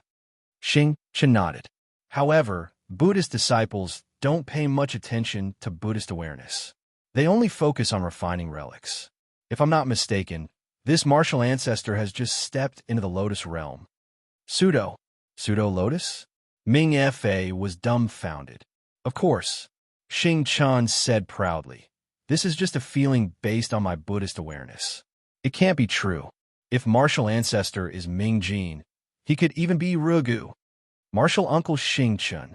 Ming Fa smiled and said, how many realms are there in Buddhist cultivation? I haven't entered the rank yet, so I really don't understand. Martial uncle, please enlighten me. Hee little guy. Xing Chun laughed. You haven't entered the rank yet, but you want to know the 9 realms? Aren't you biting off more than you can chew? Seeing Xing Chen joking like this, Ming Fa knew that Xing Chen's worries had disappeared because of the presence of the Buddhist sect's master.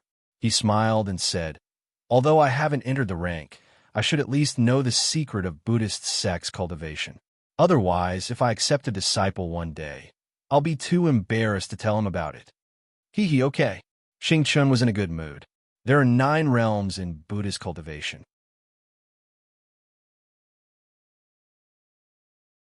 They are benevolence, transcendence, Rugu, bright gene, pseudo-lotus, canopy transformation, embryo formation, stationary spirit, and living Buddha. The mysteries within can only be comprehended when one cultivates. This old man doesn't know either. You just have to remember it well. Thank you, martial uncle. Ming Fa was overjoyed. Forget it. Let's go into the temple. The immortal Buddhist ceremony is about to begin. You should get ready. Xing Chan waved his hand and said to Monk Mingyu, "Oh right, you said that the rules of the challenge were set by the temple of Jiangchao. Did they send it here?" This.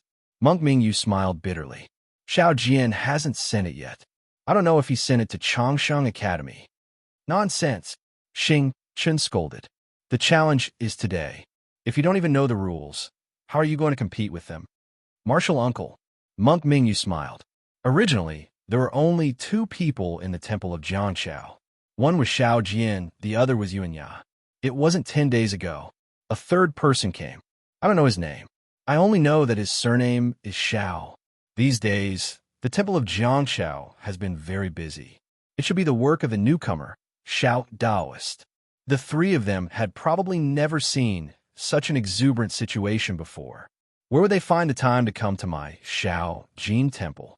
I can't send people to ask them. Wouldn't that make my Xiao Jin temple lose face? Moreover, I think, as long as martial uncle comes, no matter what the temple of Jiangchao has, won't it be destroyed under the martial uncle's dharma?